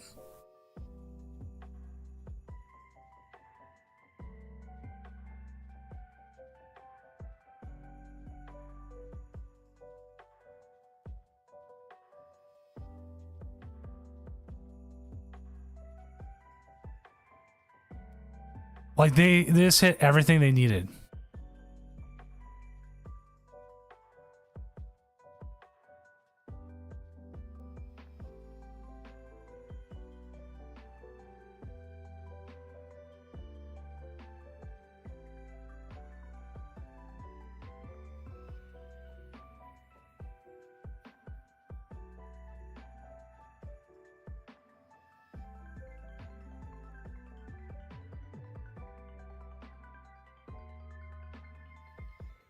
All right, sorry, just checking a few things here.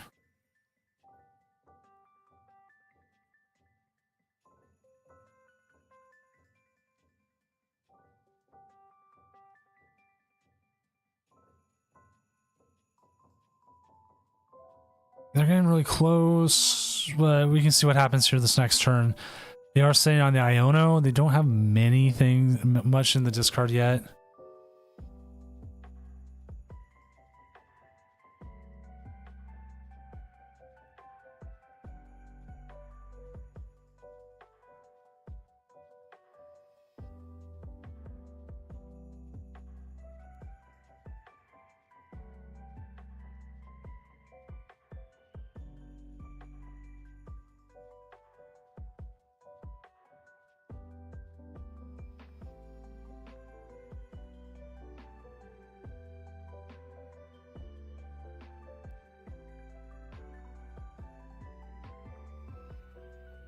It kind of is. The way they were able to win the last game, it was they able to heal their Pikachu and keep attacking with it.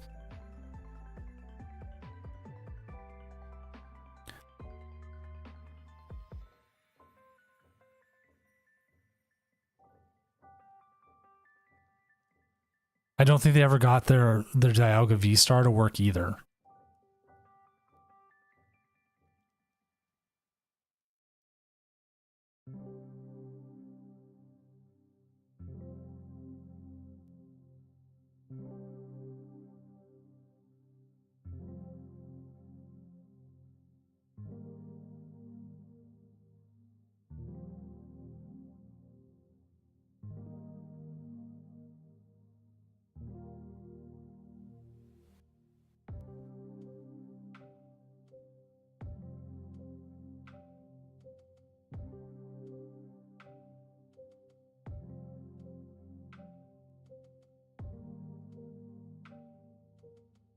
All right. Sorry,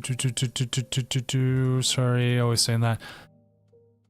Archaludon seems like it's in a fairly good spot here.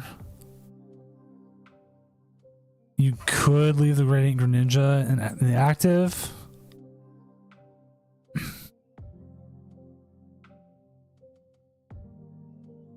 It seems like he really wants to get that origin form going.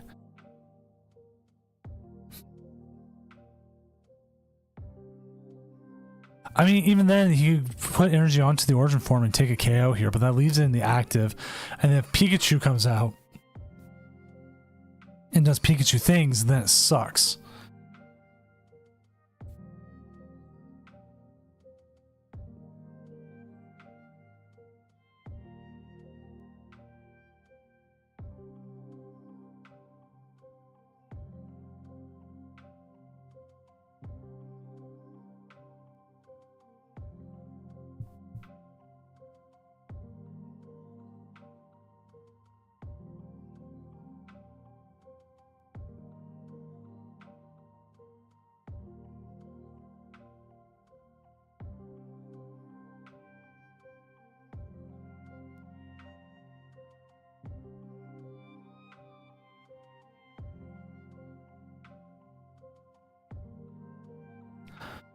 question here is if James is able to get an attack off on Diego, as we're going to start seeing the confies start working.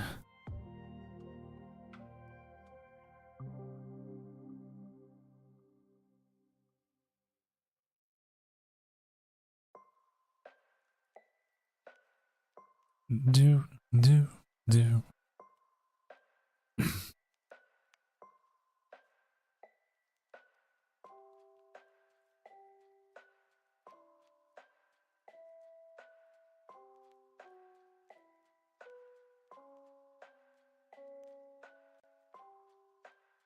And just to let everyone know, if this game for some reason goes to time, the player with more prizes taken will win the game.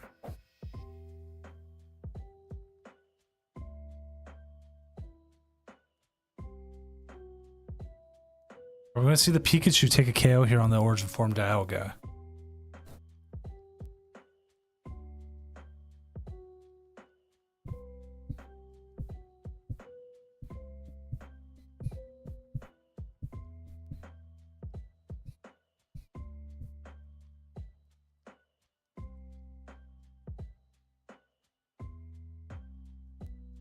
No anti-stall rules? What?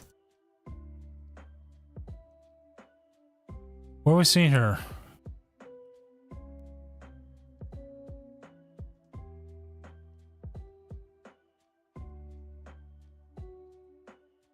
What do you mean about the best of 3 thing? Because that's like a rule forever.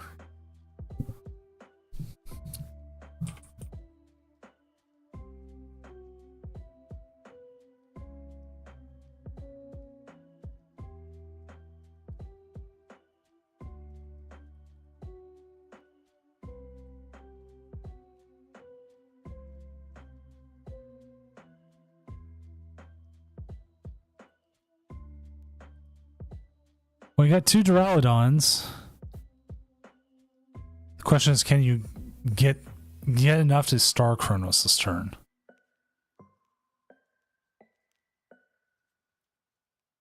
Oh, Milk, that's like rules for everything. Regionals have that rule all the time.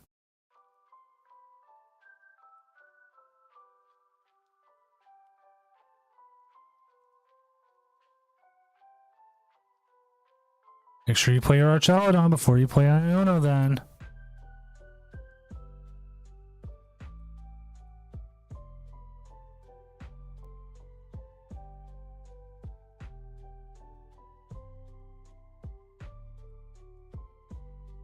Yeah, best of 3 rules, you need to have a winner in Top Cut.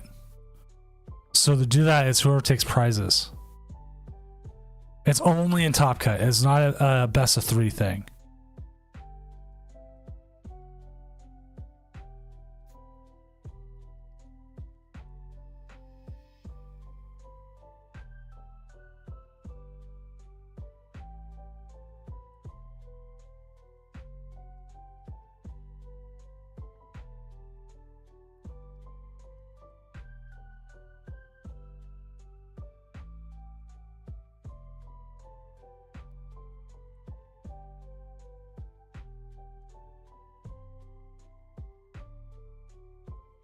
Like, I know some people will be like, yeah, that's what I want.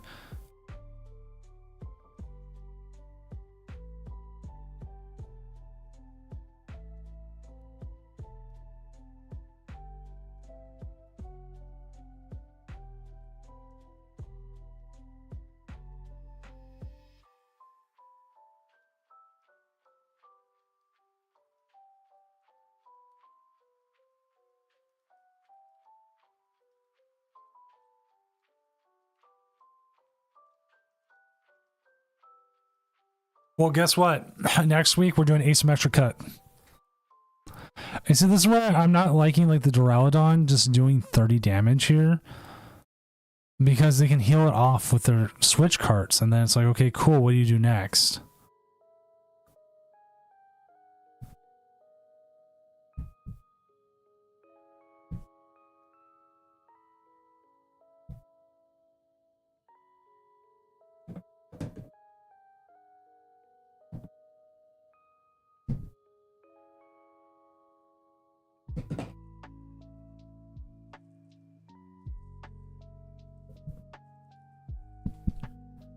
Dang it, I lost my allergy medicine.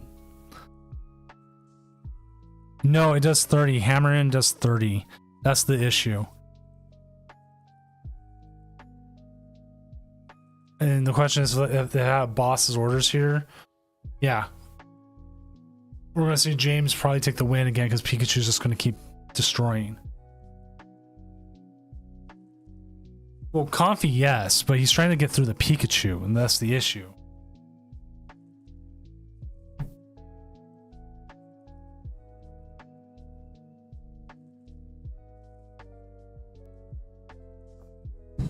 Now, if you played something like Canceling Cologne, you could possibly get through it.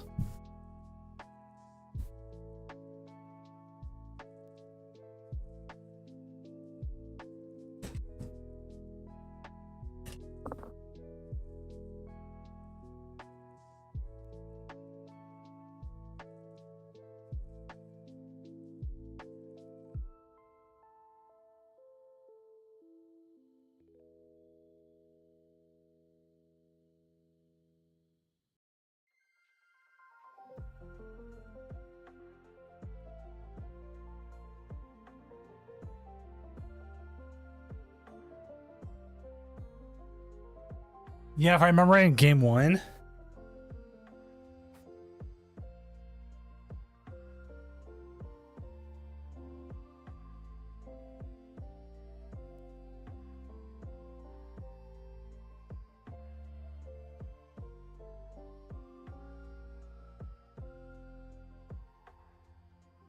The way Arch was able to win was by getting around the Pikachu. And this time in game 2 he wasn't able to, and game 3 it looks like he's not going to be able to either.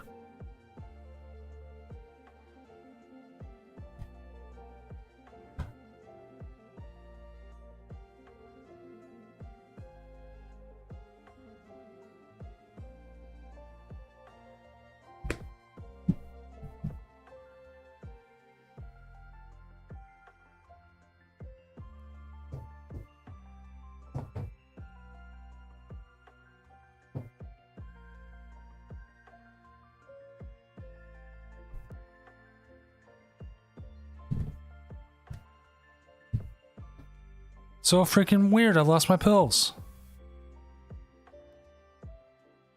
They're sitting on my desk.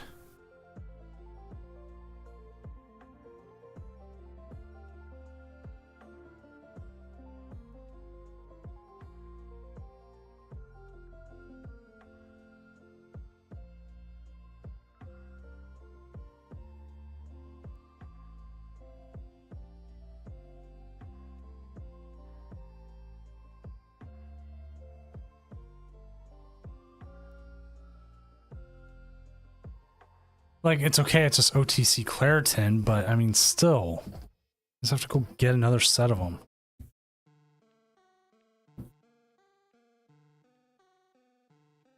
No, I had it on my desk. I took it up here and I was waiting until like we got to the finals before I took it because it's going to make me drowsy.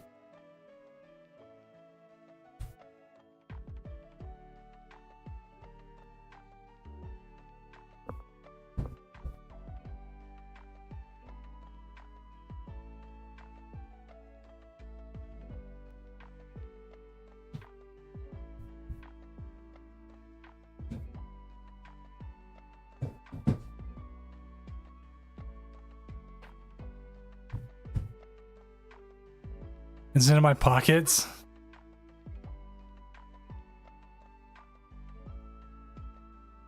It's just OTC Claritin, so it's like, again, not too much. I got plenty of it. But it just helps me sleep. It helps open up my airways. Like, I use it during the day, too. Unless I'm doing a lot of driving, then I don't. Don't want to fall asleep.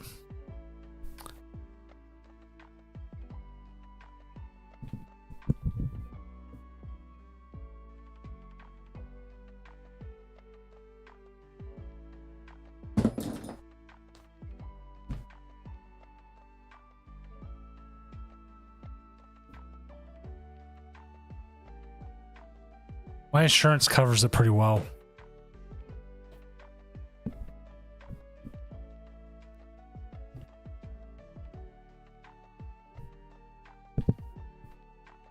The nice thing about being a corpo sometimes.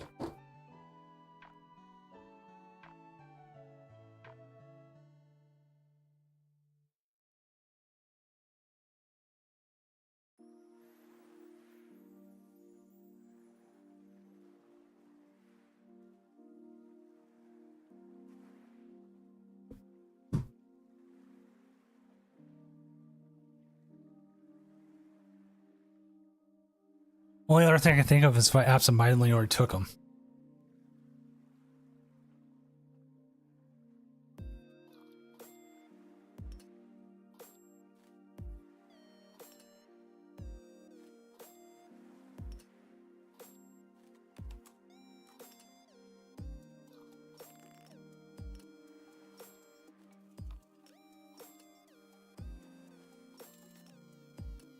I'm also just trying to make sure to find them so the dog doesn't get them.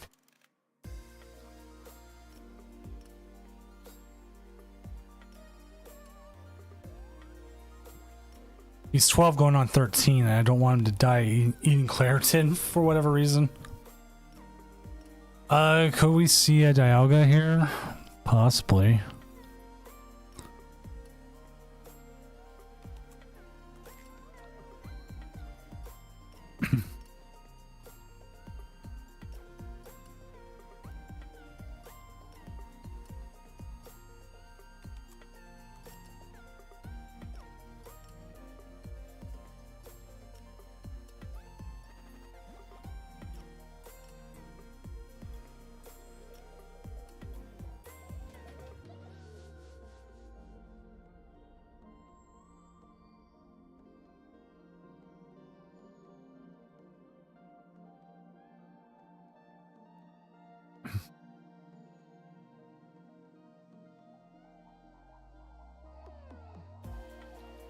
I'll find them later.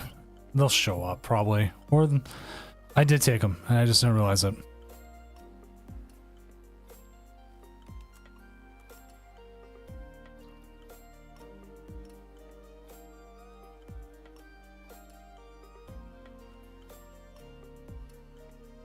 See the Pikachu come up.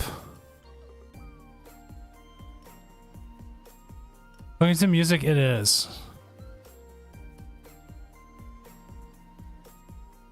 Actually, I need to see how much time they have left. I need to make sure, tell them.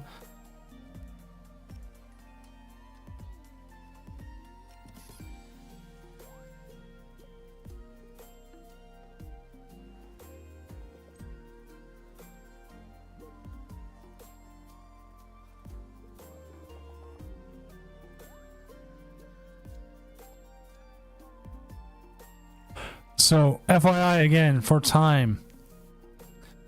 If this goes to time, I brought just the pills up because they have been streaming since the beginning. It's a normal thing. They do get 5 extra minutes. After the 5 extra minutes, it goes to, if there is a no prizers, then it goes from here. I agree. It was interesting not to V-Star here. But taking out the Pikachu, they're going to lose the Ninja probably. It is 5 energy.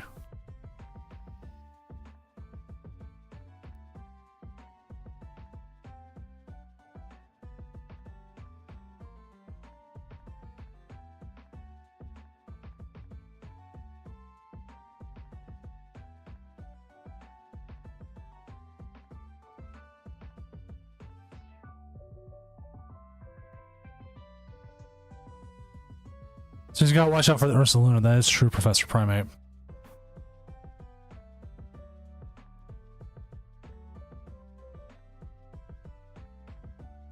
Ursaluna energy wins the game for him.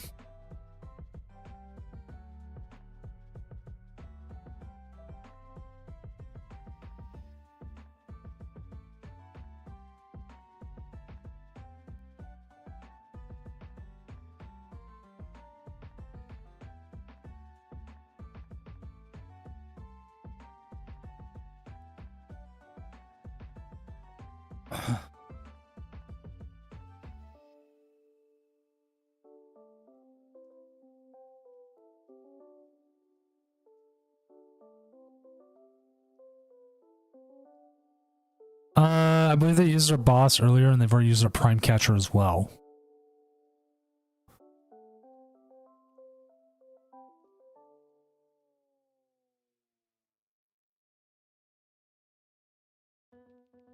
Let's double check. For James, I think boss is a one of. It is a one of, but he does play Pal Pad, so you can put it back.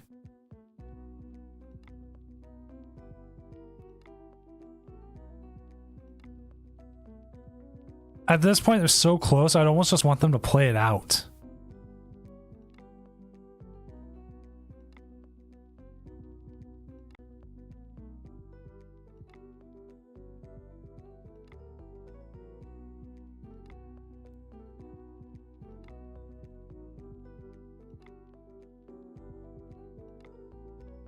If he doesn't play Rod here or have access to Rod, this is game. Okay, he has Pal Pad.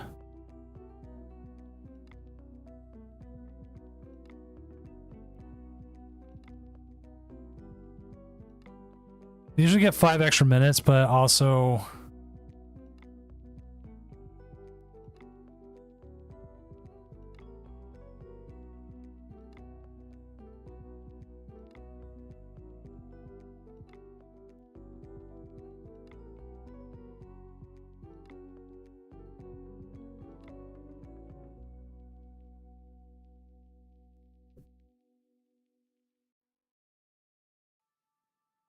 It depends on where he wants to go.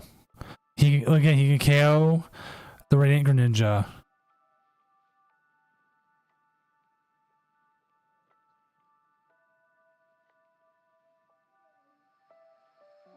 Yeah, like now it just gets picked up with the churro.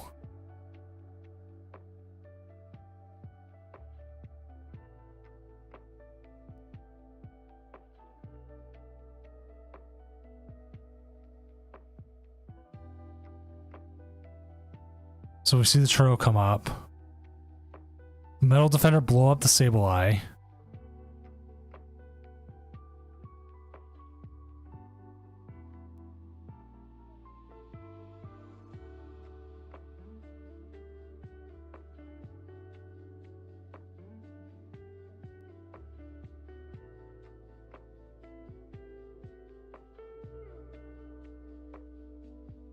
Normally with time, yes, but they do have 5 extra minutes. It depends on what they have here. If they have 2 energy boss, they can win.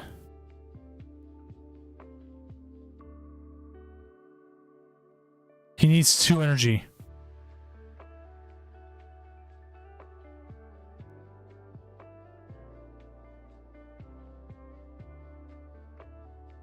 He doesn't have it. There it is.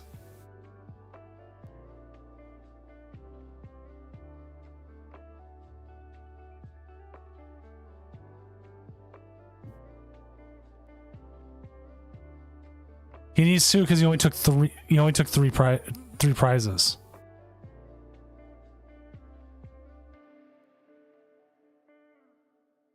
All right, let's go ahead and get this last match set up. We do have Diego's part, so we will see from Diego versus sorry, I'll have their names up here in just a moment. I'm just making all final stuff. James said the last rod was in his prizes. Oh, brutal.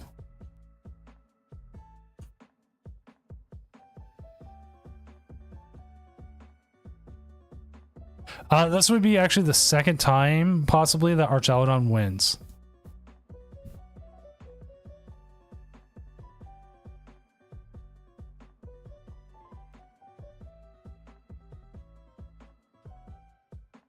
We know Archaludon is doing pretty well in, like, Japan.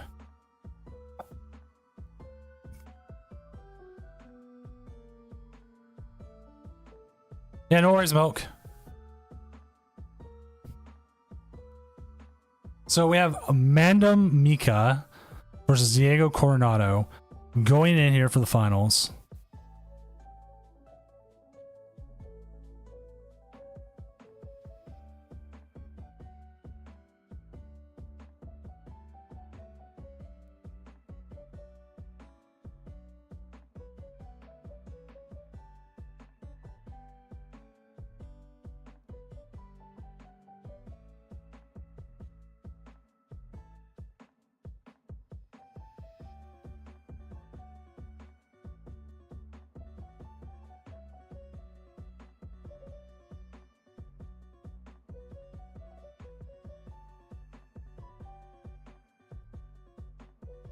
Alright, they look like they're setting up.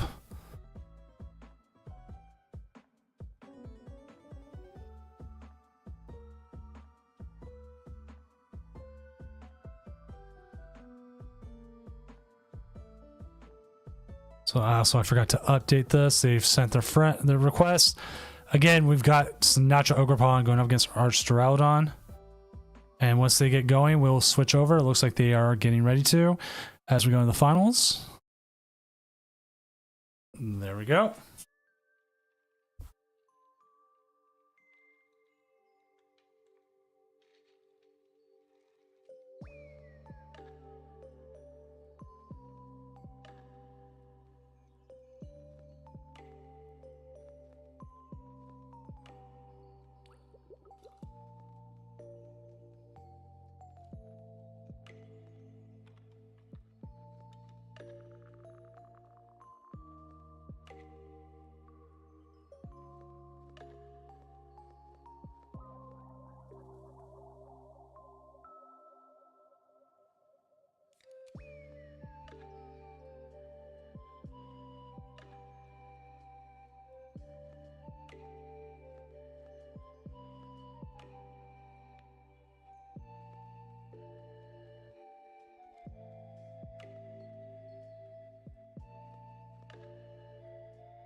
All right.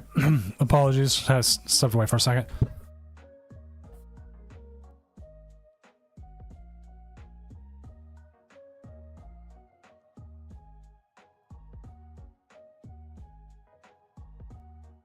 Ooh.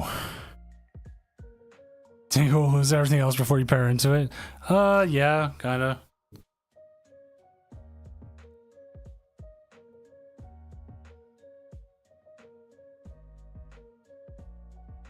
I like playing against Dingo with Toescroll because they just walk right into it every time.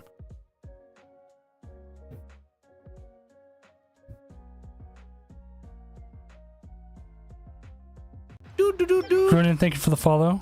Always appreciated. Hopefully your night's going well.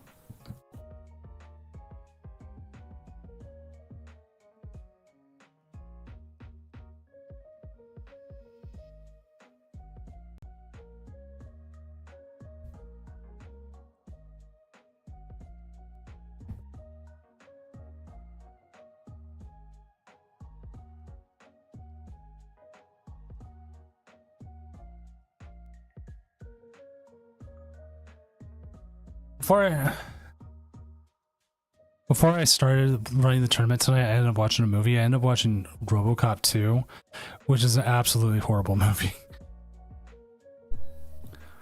So we got an Ogerpon set up with 1 energy. We got a... Now this is actually going to be an issue for the Dialga and even somewhat the Archaludon, because they will have a lot of energy on there and the Ogerpon will hit much more harder.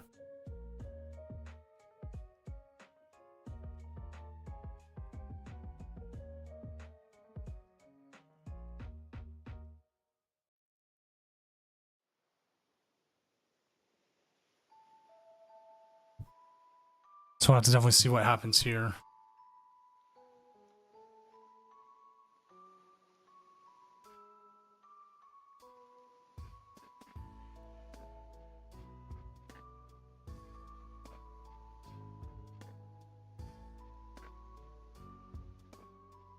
I'm still trying. We haven't seen the Fluttermane used once yet.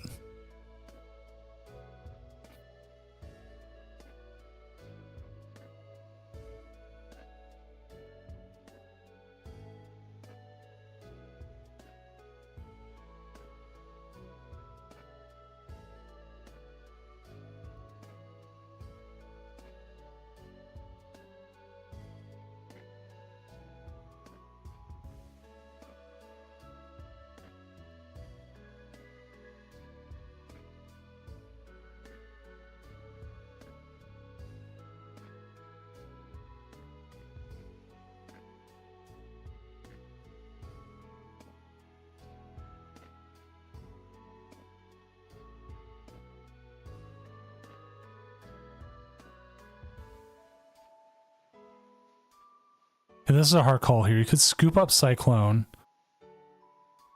You could also just hold back a turn.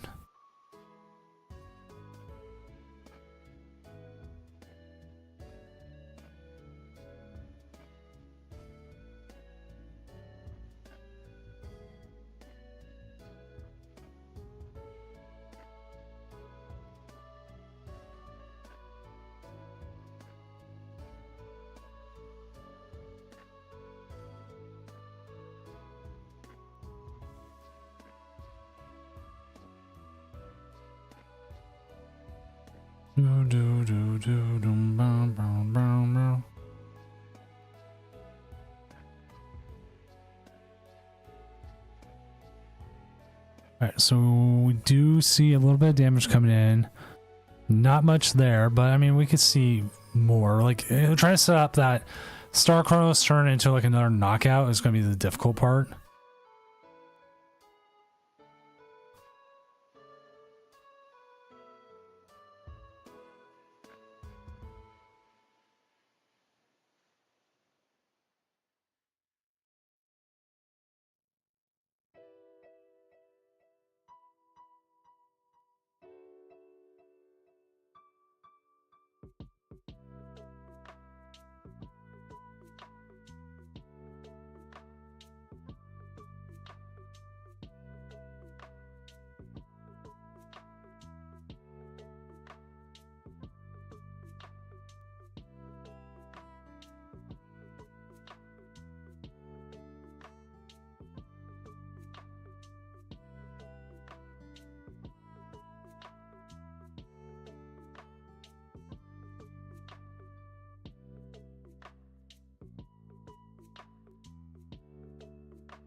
All right, again, sorry. So we could see, ooh, the weird deer has come down. Boss's orders into, okay. Pheasant Skibbity. I hate saying that, I'm sorry. I'm sorry, chat.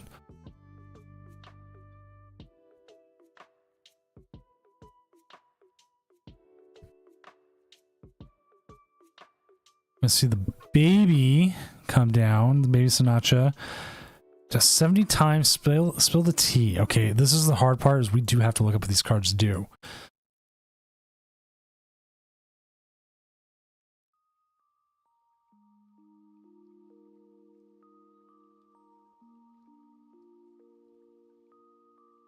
Spill the tea, just discard up to 3, do up to 10, okay.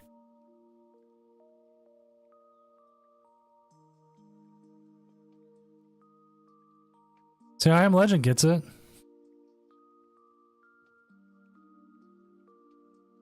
It is pretty much Raging Bolt, yes.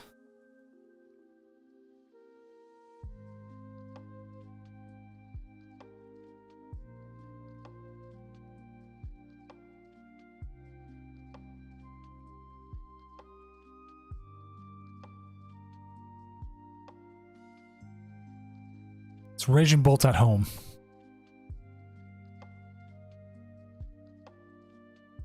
Get another card out of the discard here, so we can go ahead and be able to 3. This Sinatra deck has not faltered yet. Probably go ahead and get yourself a, yeah, so the Radiant Greninja. Dude, the whale's the best. I drew that like on a whim during a stream too.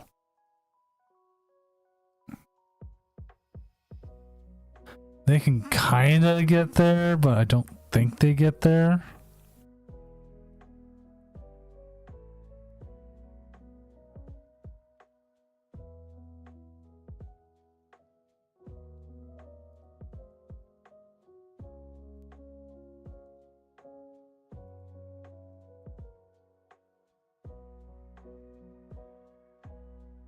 Well, we do see a prize here.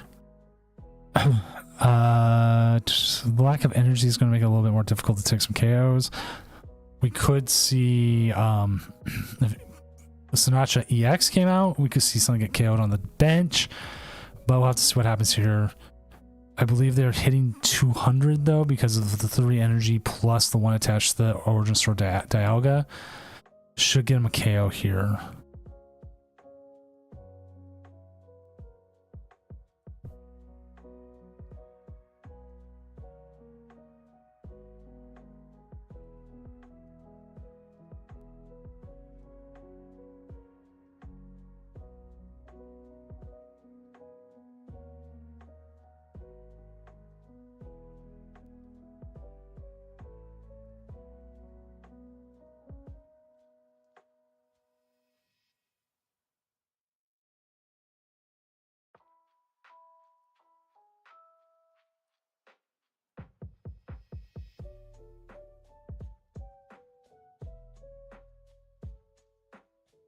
I mean, we could see the weird deer come up at some point. Here's the pheasantipity.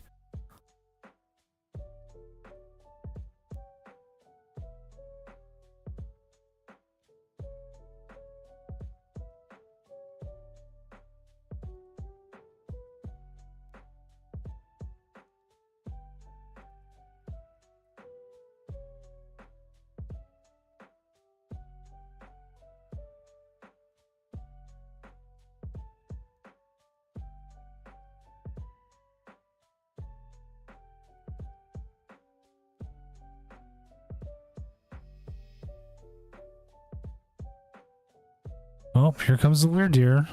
I'm a little surprised that they're putting all the energy on there, but also,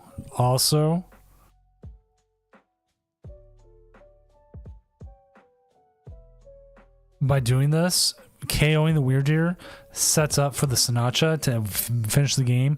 Or if you go after the Sinatra for whatever reason, again, it just finishes the game. Like this Iono is going, you have to Iono here.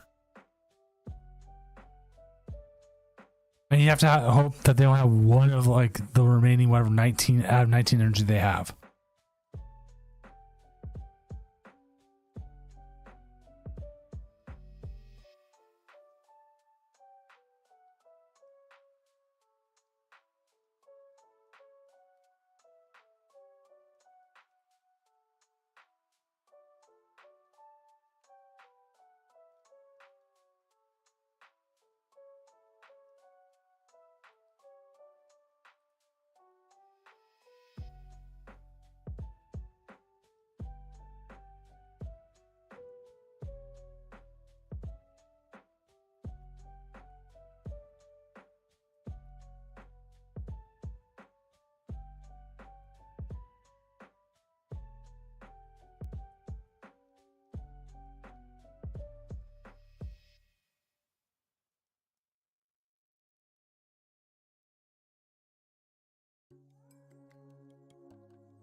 So yeah, it is really just like, okay. You could throw the fez, okay.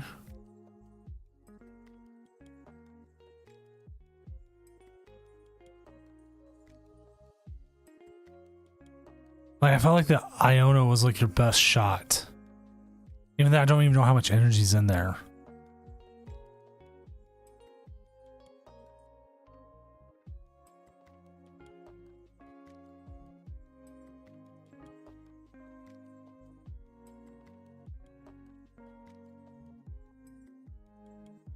Now they have to shoot the Dialga or they have to shoot the Archaludon. So it's one or the other. Which they have the energy for. 300, they were there already. That was checkmate.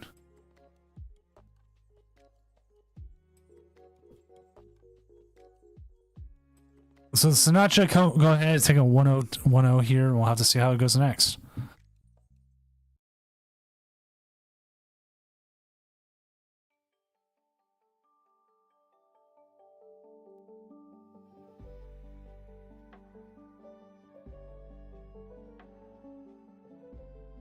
So let's go ahead. I'm going to find out who is going first or second. Diego is going to go first. Sinatra is winning right now. It is insane. Who knew a Sinatra versus Archaludon would be the game? Would be it. Like we saw the Sinatra, it kept going up, and then they lucked out with the 6-2. They got in with the 6-2.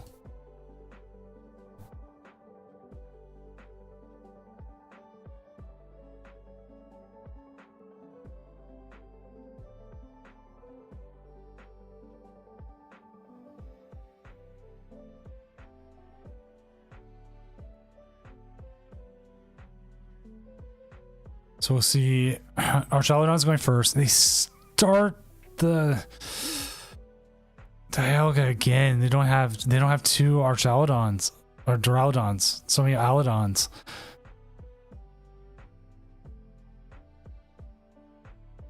I mean, do you want to go Greninja? Do you just go what's your move here?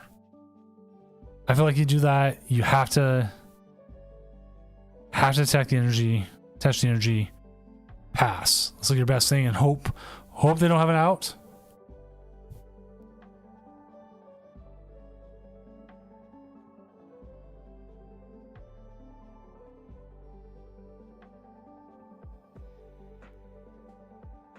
Attach pass.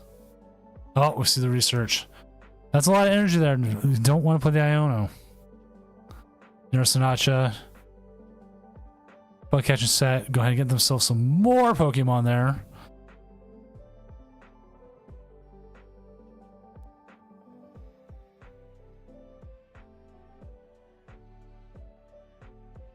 Not what you want to see. They are just setting up. This is game after game. They are just setting up.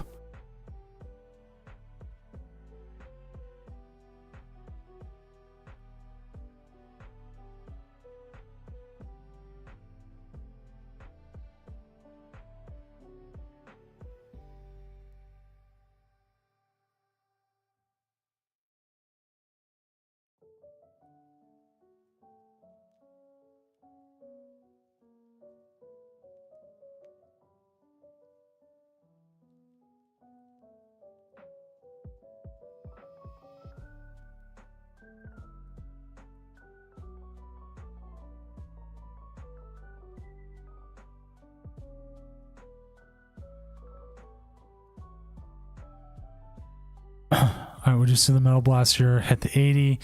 Are taking a KO.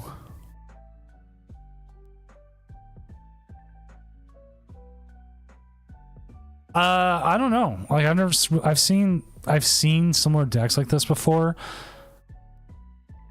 but I want to say I've seen them on Japanese stuff.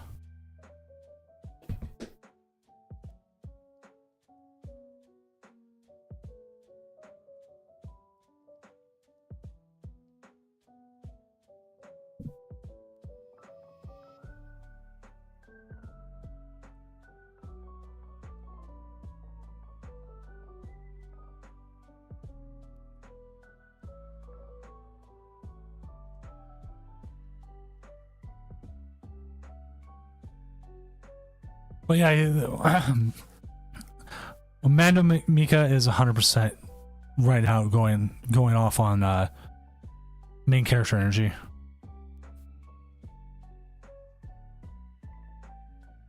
I'm surprised Jamming Tower is going to keep that bomb from working. Yeah, they I do think Diego's focusing too much on trying to get a Star Chronos turn instead of just being aggressive enough and taking KOs with like the Archaludons.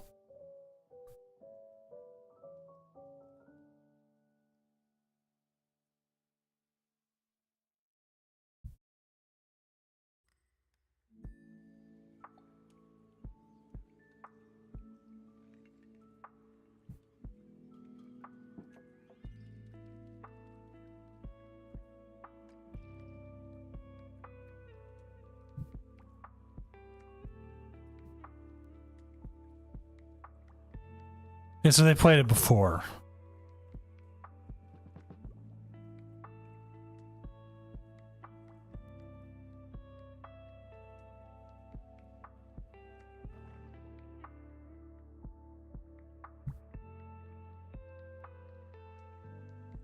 So like now I kind of want to try it, but I mean, what more can you do? Is reduce the pricing, reduce the damage, but not enough to take the KO.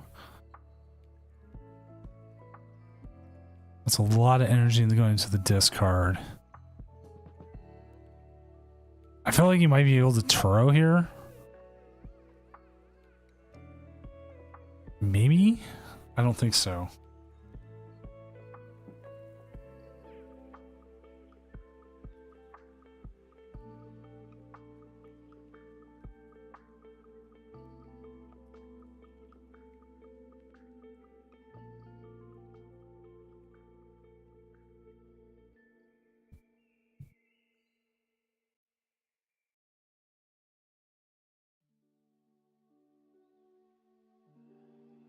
So they bubbled a few times. Okay.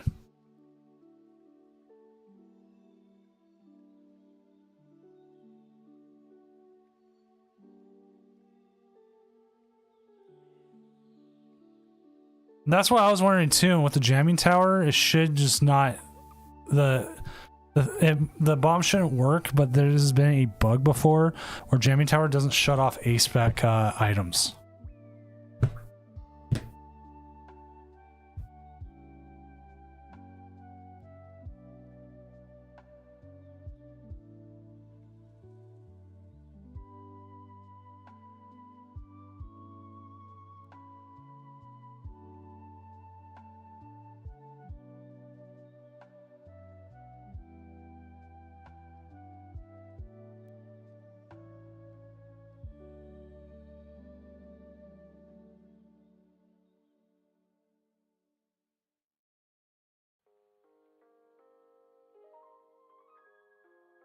Yeah, I can't figure out the energy splitting myself either. It's been kind of weird. Like, I know you're probably trying to resist putting as much as you can on one Pokemon, but still. Like, you don't have an Archaludon down right now, and you're not getting the Dialga set up. You're going to get KO'd here. If you set up the Archaludon, though, next turn, you do KO the Teal Mask.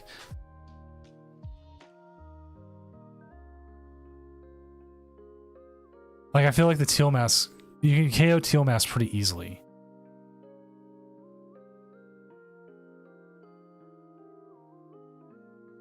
So again, no idea.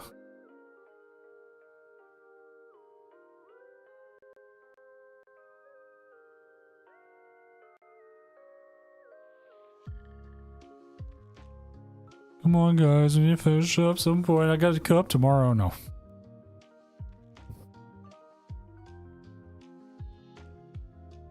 Don't they miss the V-Star?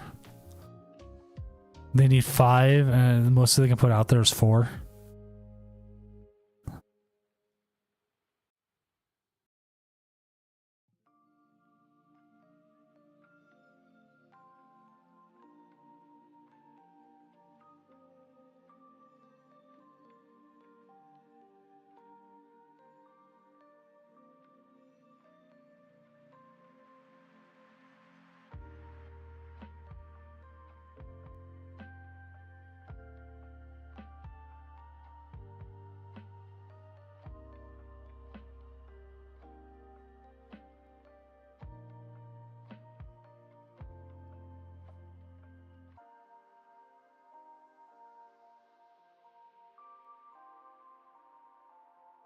Like,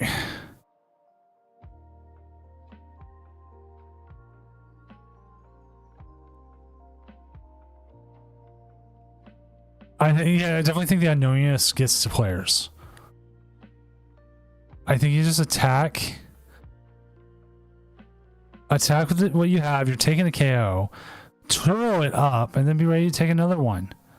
Almost everything on their deck gets KO'd by you.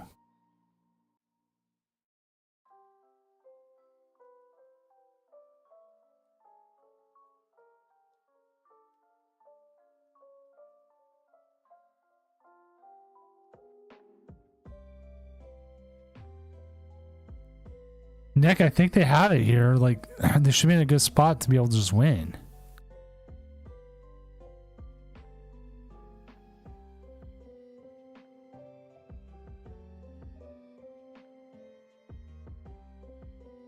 Alex, the baller, I agree. I think he's going to overthink it.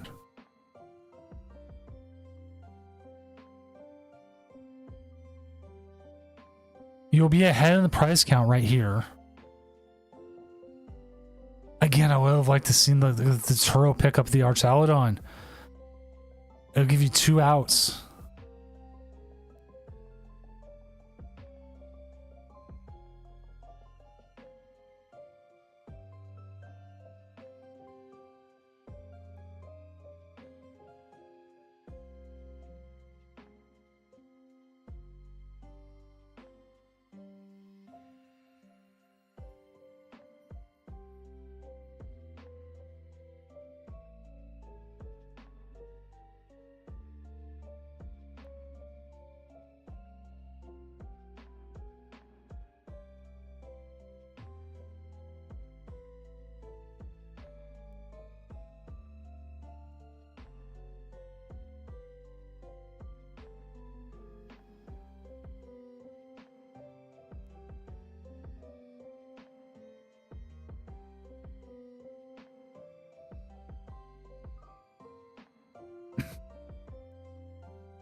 Like, even to the Sinatra, what do you go after? Probably the Pheasantipede.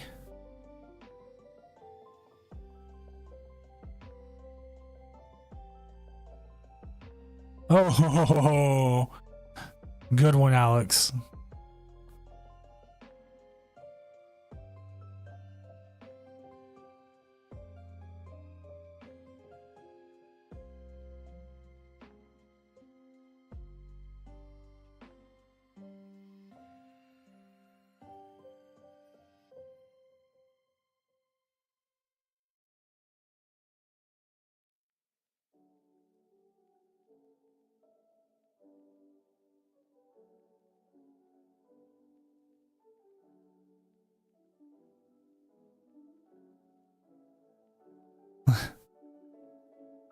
Well, you probably won't see it in a lot of tournaments. So this is the first time we've ever had this high.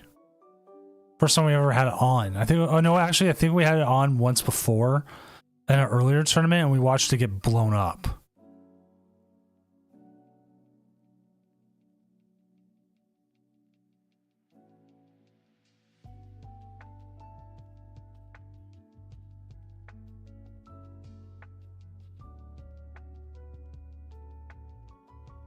All right, let's see what they're going after. The 240 here is the biggest issue.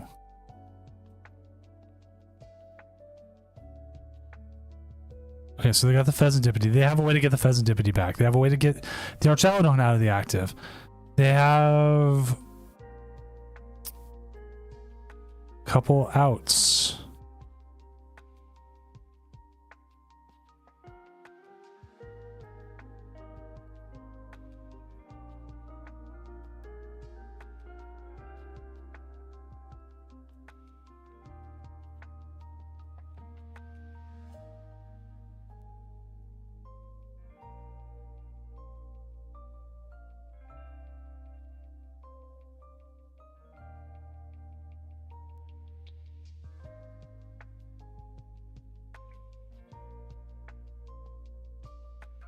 I mean, at this point, you're looking for a boss for game.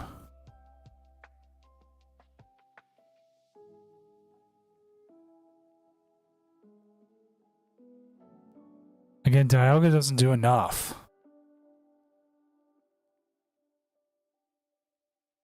You can't Star Chronos. He doesn't have enough energy on it to Star Chronos this turn.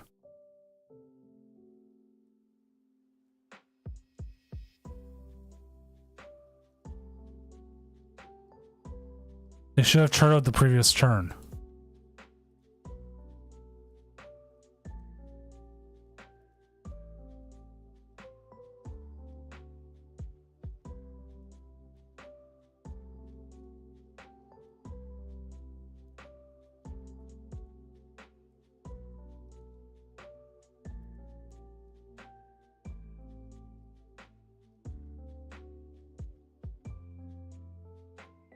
If anything, you probably need to scoop up Cyclone here.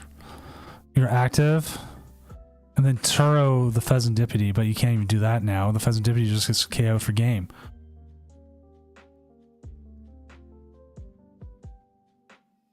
This should be it. Okay, no, he still has Turo. Okay. So now you're forcing him to try to KO the Dialga.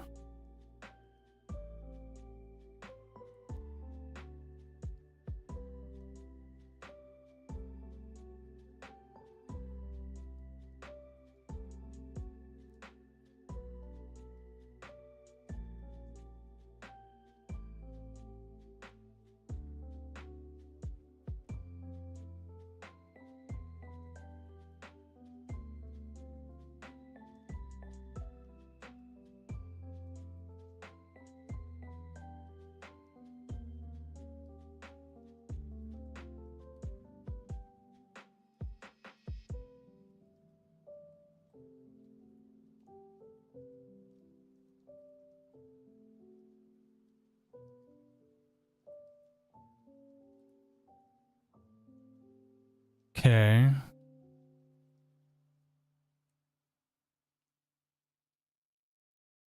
We'll have to see how this ends up. I mean, that's just what it is. Like, I would be lying to say if I wasn't bewildered by how this game is going.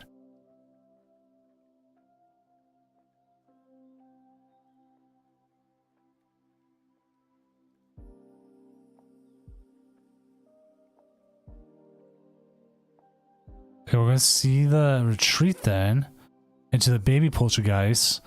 Probably gonna see the baby poltergeist try to do something, but with the double arch Alodon and access to the energy, you can star Chronos for game.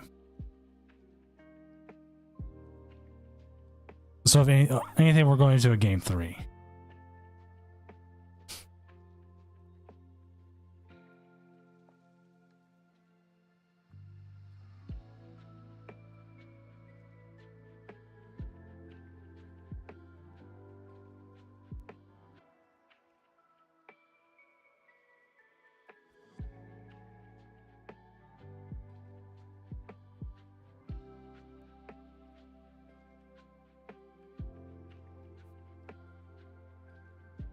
So now, yeah, we're going to game 3.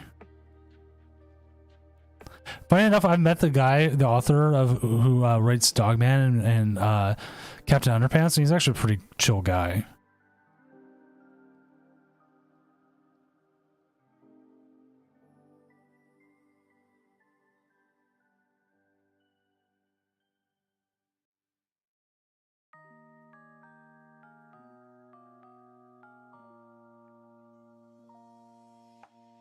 So now we are going into game 3, so we'll definitely see if Archalodon or the Sinatra deck wins, and it looks like Mando is going first, so both decks kind of wanting to go first to prevent the other one from having a very, very good start.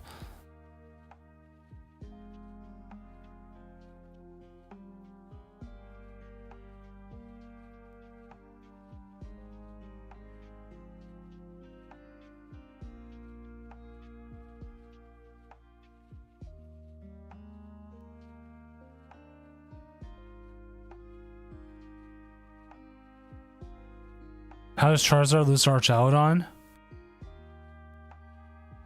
I don't know. Bad draws.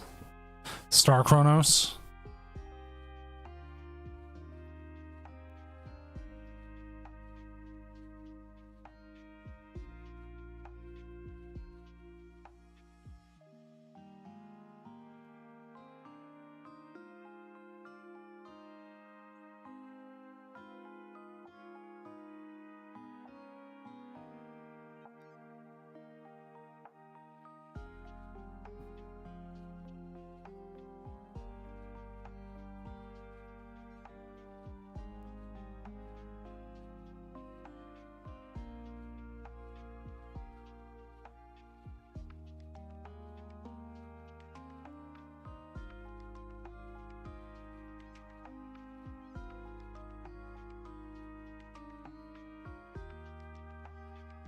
So we have the one here.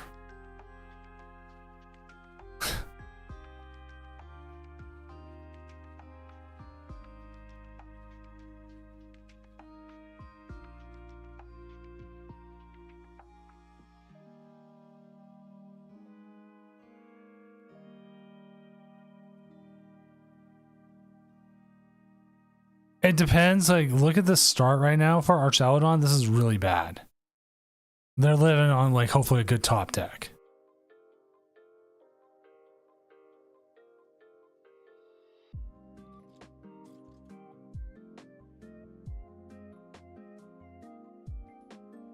I actually learned that today. It's happened a few times now.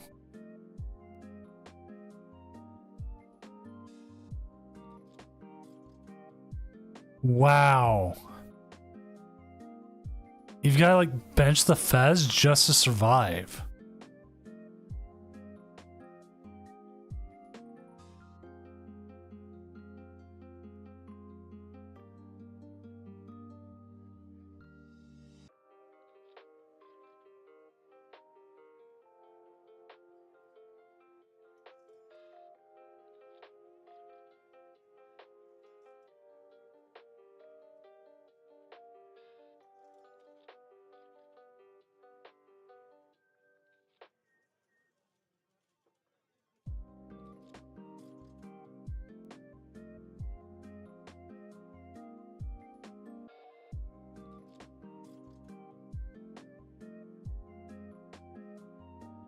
Yeah, the Santa does prove Arch is not the main character.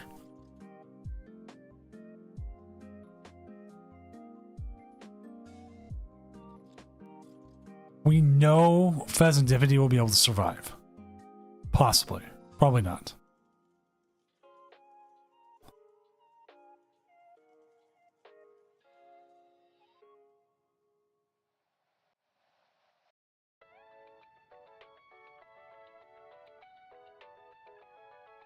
Wow, what is this hand?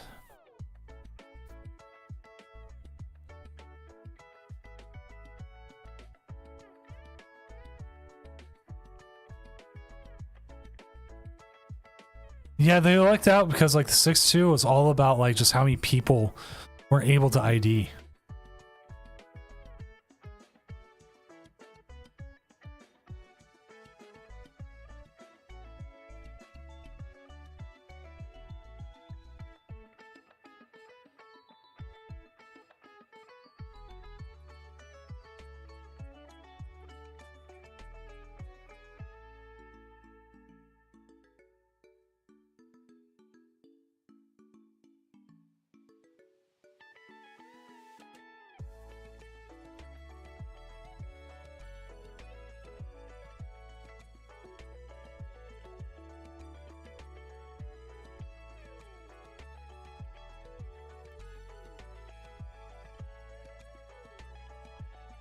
Yeah, he just goes. I think retraining the Fez would have been a good idea.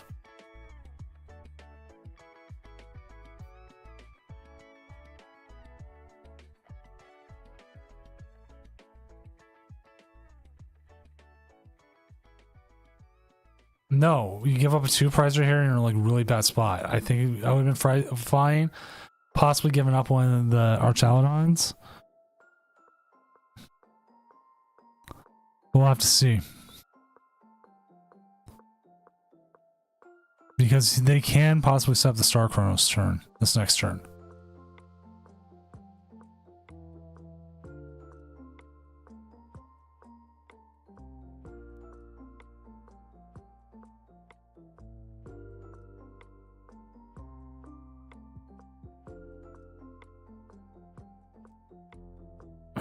There's a possibility they Chronos 4 prizes this game. 100%.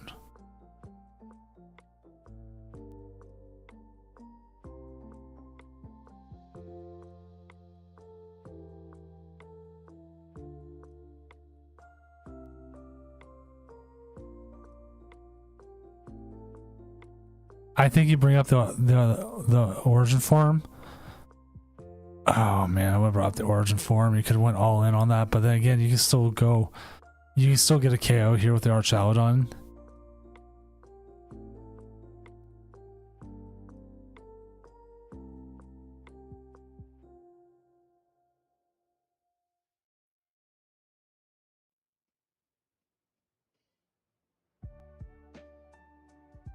I swear it was going to be Dialga Cash. Like, you bring that up, you can get a couple energy on it, research, hope for the best.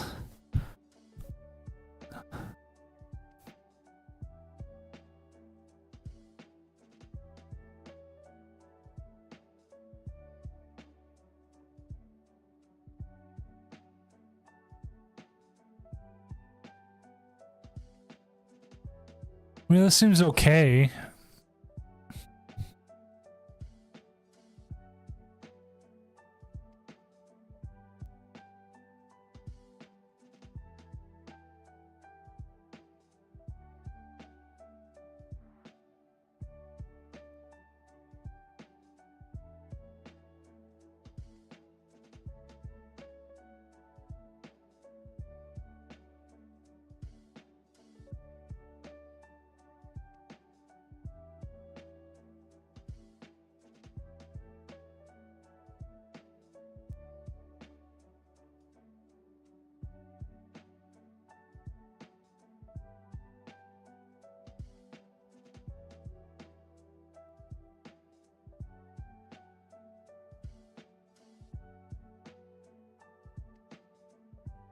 All right, let's see what this next turn happens. Like, they have the scoop up Cyclone. If they're able to get the scoop up Cyclone, ooh, that boss is pretty good there. that could get you the possibility of getting the Dialga going. And then it'll be just a matter, you can go after one of the, you can get like another good turn.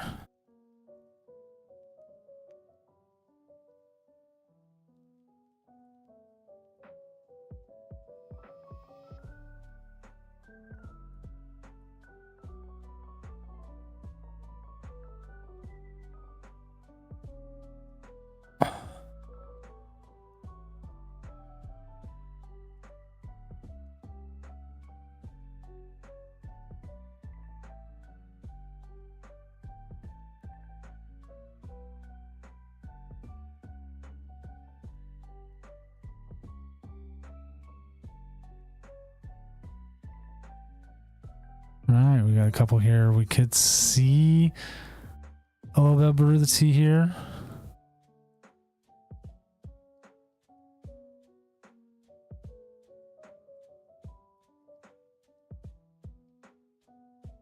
Cash, I have been wondering this whole game, like everything that's going on.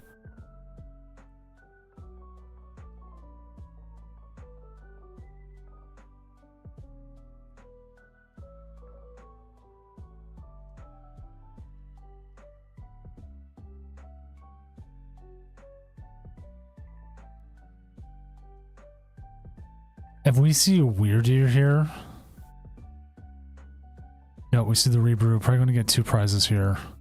I got a single prize.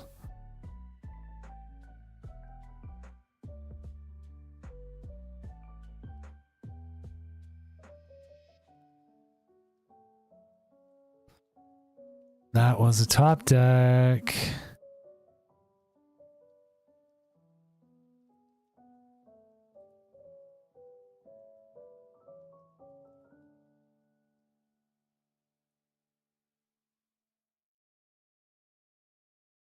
I feel like you use the catcher onto the Fez. You try to get our Archaludon down.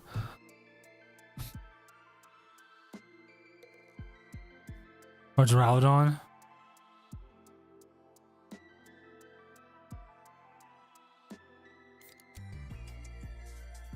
But the Fez needs to go.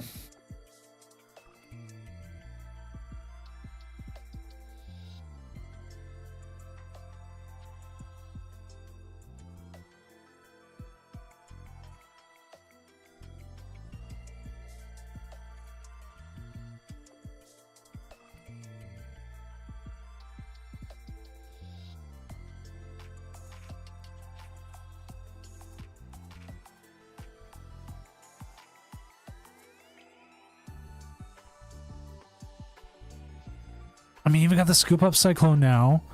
No, don't. Okay, scoop up Cyclone. Your other Dura, your other Archaludon. No.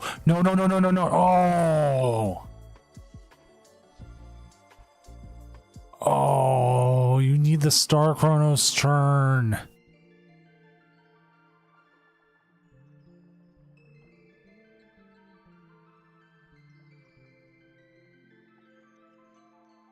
You need a double Duraludon out there. You put the scoop up Cyclone, get the Duraludon.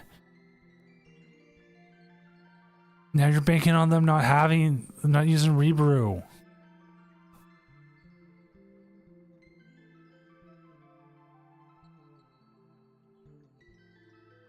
And now they just have the weird deer for game.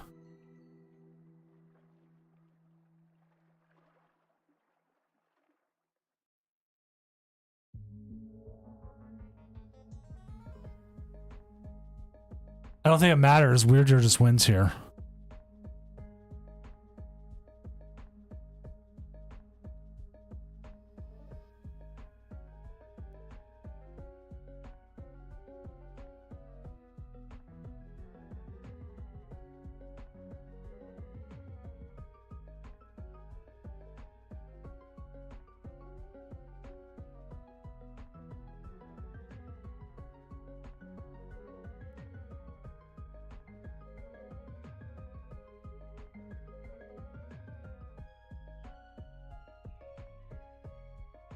Wow, what a finals. And with that, your latest champion of Doom is Mika, I think is how you say it, coming in with the Sinatra EX deck. As you can see here, using it very well, using Rebrew to go ahead and put 2 damage counters on any one of your opponent's Pokemon for each basic energy in your discard pile. They put a lot of energy in there. I mean, they have 19 energy. It's so much. But yeah, Sinatra for the win. It's some of the most favorable matchups. It's set up almost every time watching this on here on stream. And with that, we're gonna call it a night. If you need to find the list, it's on play.limitlesstcg.com. You just want to look up the Tournament of Doom. Oh no, ... We will be back on Tuesday. We're going to run a special New Year's Eve. Some players will be in 2025, some players will be in 2024, and I'll run through my New Year's Eve. Again, thank you for everyone coming out. I'm Senior Doom, tournament organizer, professional illustrator, and part-time lumberjack, and we will be back then on Tuesday.